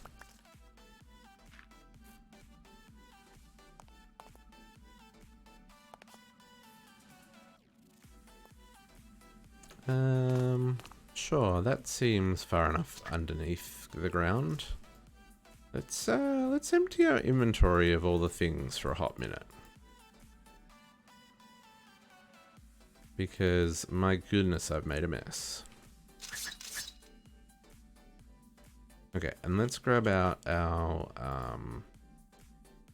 diggy tools.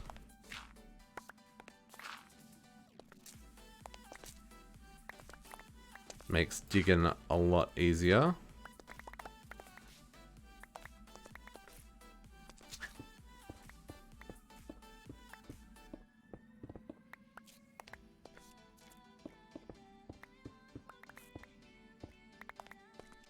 Okay, and then same on this side.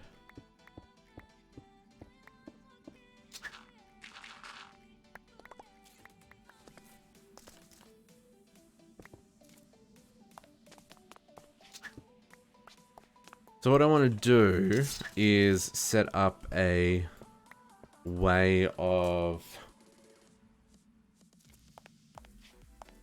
producing mana down here without having to worry about it, and then we'll pass the mana up. Yeah. Okay, so probably what I want to do is make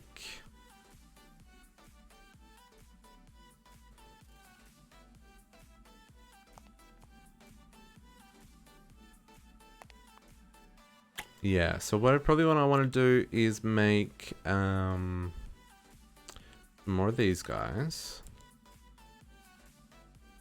and we'll set that up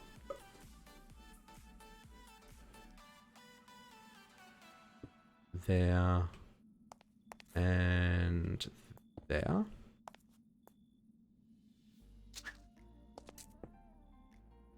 What was that?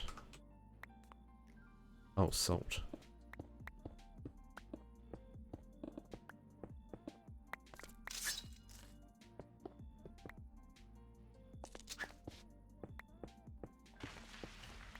And we will...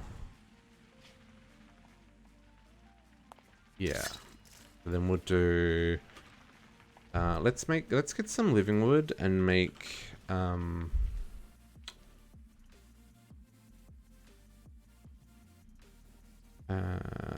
dreaming wood spreaders. What do they require?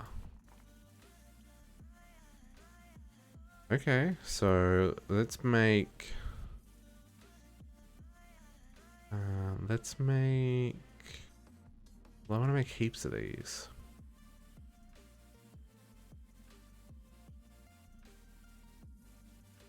Spectral platform. What does that do? Spectral platform isn't more than obtuse platform with no physical body, whereas the obtuse would have the physical body. In some cases, the spectral platform lets anything go through it, regardless of their position. Oh, okay. That's kind of neat.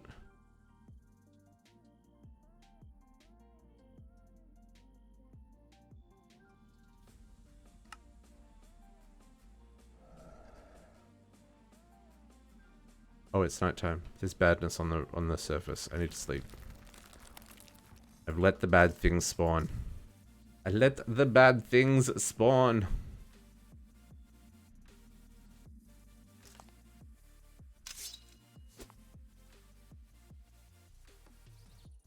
They're gone. Okay, so I want to upgrade everything. Oh man, okay.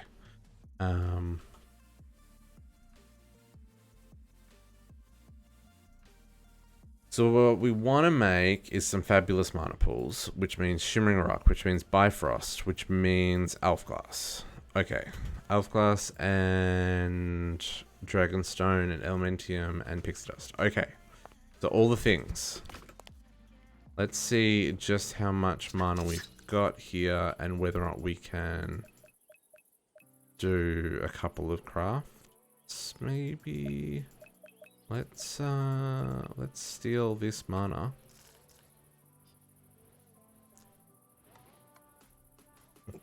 Excuse me.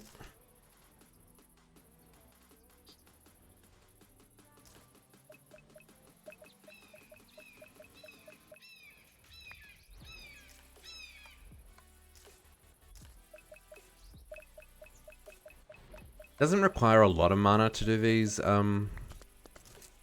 trades. Like, it's actually pretty reasonable, all things considered.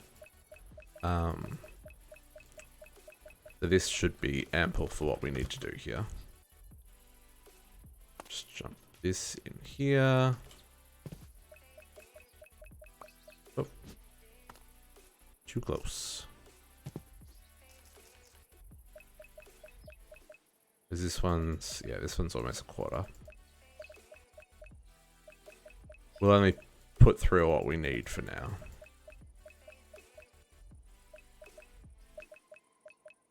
If I can get the... Okay, cool. So let us make... So let's do... We want 12 living wood right now.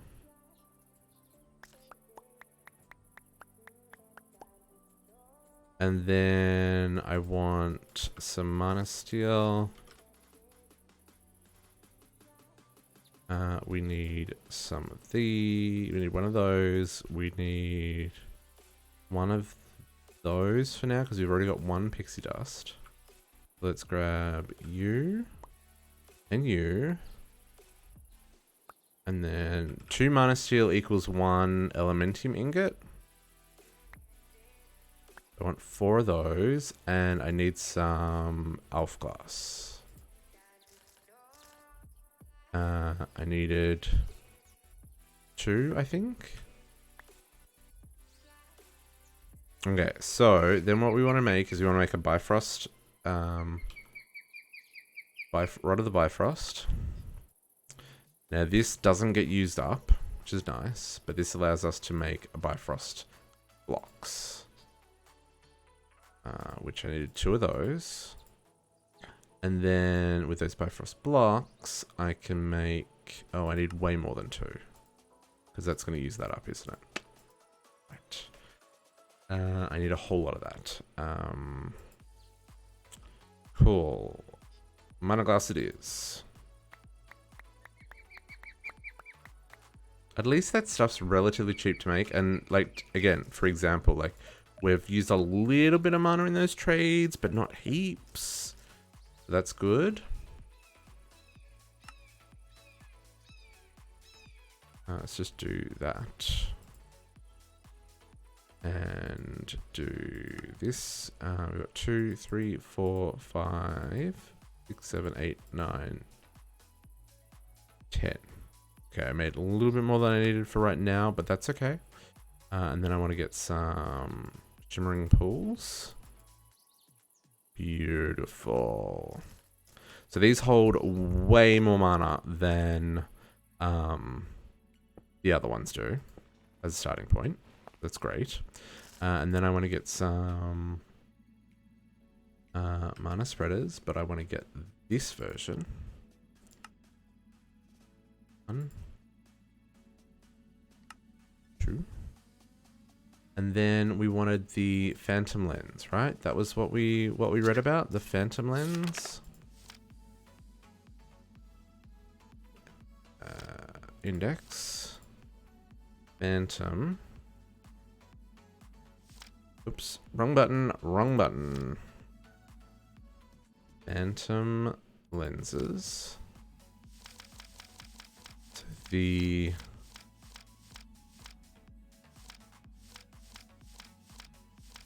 phantom lens. Interesting. By utilizing the abstruse platform and its properties, it's possible to make a lens that would allow the mana burst to pass through blocks. In doing so, the time it can stay without losing mana is decreased. That's fine. So I need to make this abstruse and just mana lens. Okay. Laying liverwood on a very specific format, it's possible to create platforms so that only physical body for whoever's on top of it and isn't sneaking. For anyone else, that's like it's not there. Mana burst will always travel through it without any trouble. Oh, okay, it's possible to camouflage the block as others simply like, oh, never mind. So I can just make this. I don't even need to make the phantoms. I can just make this and place that up there. Okay, cool. So blocking it with a... Oh, one of the forests will change all connected platforms with no block. Okay. This isn't terrible. Okay, so abstruse... Trying to pronounce these words. And this needs framed, which needs planks.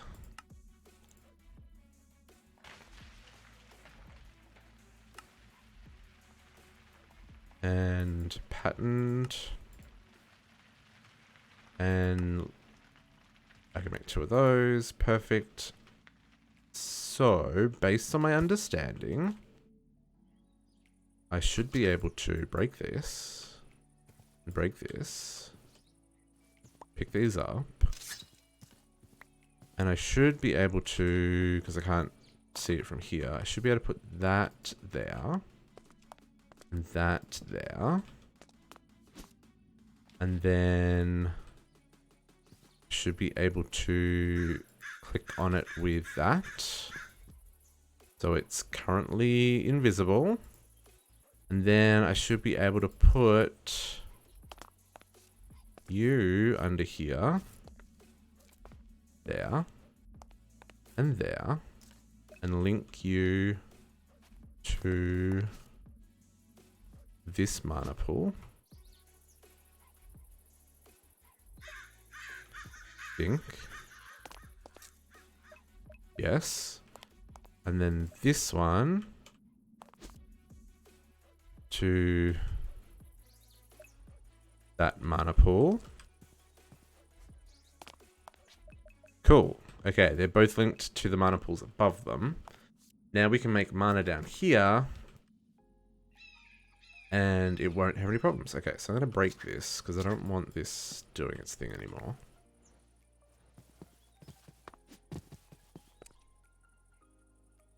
Cool, and that means I can probably do the same thing here.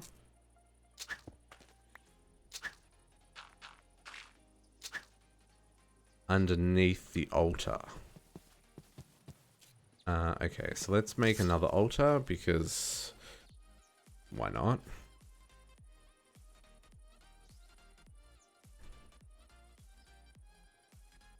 Relatively cheap to make.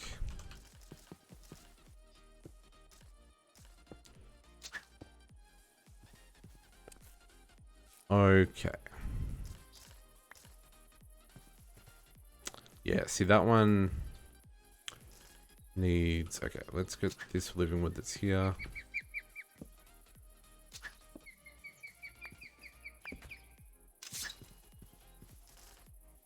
Let's make another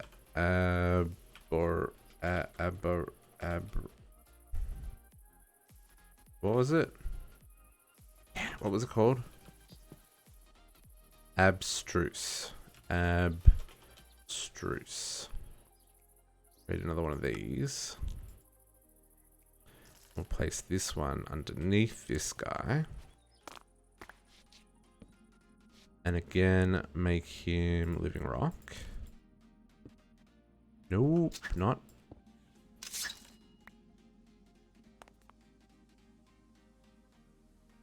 And then we want to put another mana spreader under here.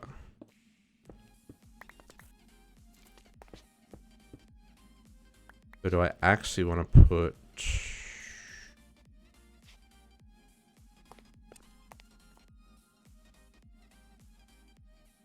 No, no, that's fine. That's fine. Yeah, that'll work. Okay, so I need another 6 of these guys.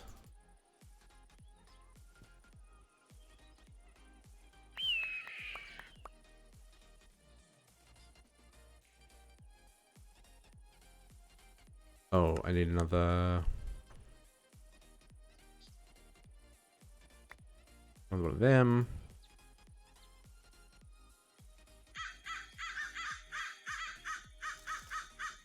Okay, and then you are gonna go here, and you are gonna be linked to that runic altar. Perfect. And we'll grab another Bifrost.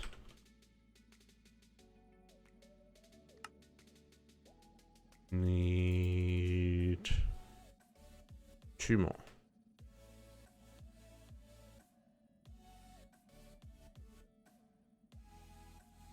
Another 2 pieces of glass.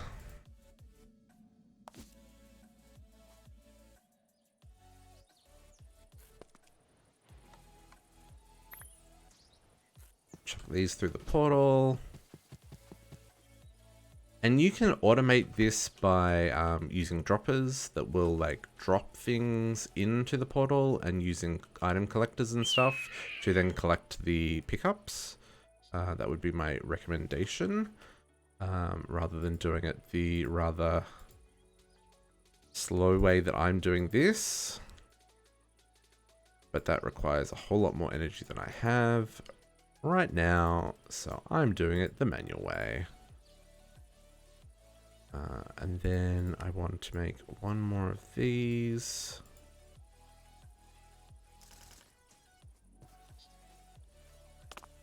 And that goes there. Cool, and then we will get some sparks. 3 sparks for down here. Hook them up, and we will put the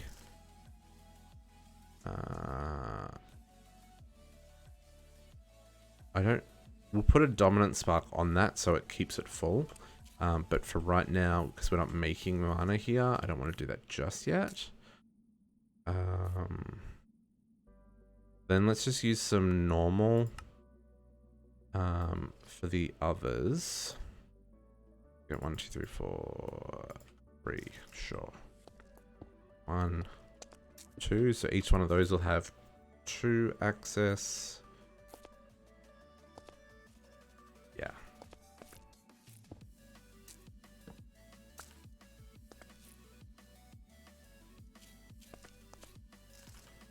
And more living rock. More living rock. At least that one's relatively easy to get.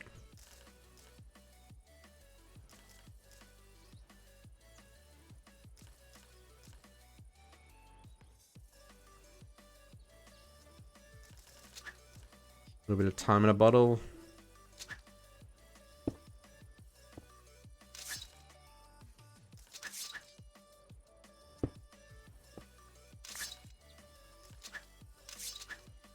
We get plenty.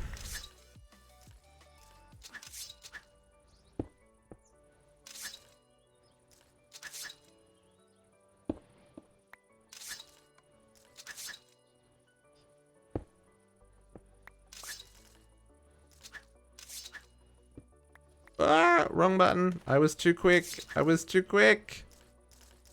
Dang it. Got a little overzealous there. Oh, well, that's fine. That should be enough for now.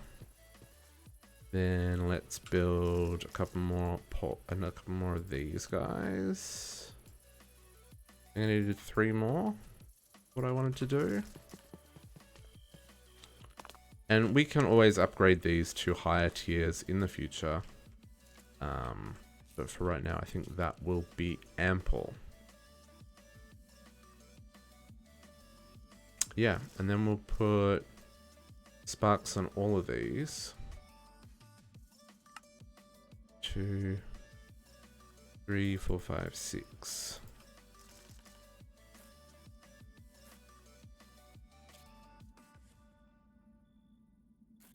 Cool, and then all we need is the actual mana production. But this is where we're going to leave it for today, because it's 20 to 7. It is time for me to go get some supper. We will be back on Friday. Friday evening as back to our normal broadcasting schedule. I will... This week's a little bit busy with it being a short week. The fact that I didn't work today. So... I don't know if I'll get much done between now and the weekend, but my aim is for... Thanks, Jesse. Thanks for popping by. I know today was a weird time to be streaming and all that jazz, but I appreciate you saying hi and hanging out when you could. Yeah, the aim for the weekend is to start getting into some more tech stuff. Because we've done some magic stuff, we've done a whole lot of plant stuff, so I want to get into processing stuff, get into the Like there's so many quests around science that we need to do. And doing all the production for all this stuff, yeah. So I want to get into nuclear craft stuff so we can make a fusion core. This is kind of the next tier of power. And yeah, kind of just work. Wow, really? A 4K memory storage cell? I guess we could make one of those. But yeah, I want to get to the point where all of this stuff is auto-craftable and everything is just working, right? Because at the moment, we're pretty close to having all of our resources sorted. Because I've almost finished creating all the seeds. We're well over halfway. I'd say we're like 2/3 the way through the list so far. But again, that's just me 10-10-10ing seeds in my spare time. Which I don't know if I'm going to have a lot this week because there's a whole lot of work to do. But yeah, the aim is for next week to kind of start on the factory district. So I'm going to do some thinking about how I want to set that up. If we just fly over there real quick.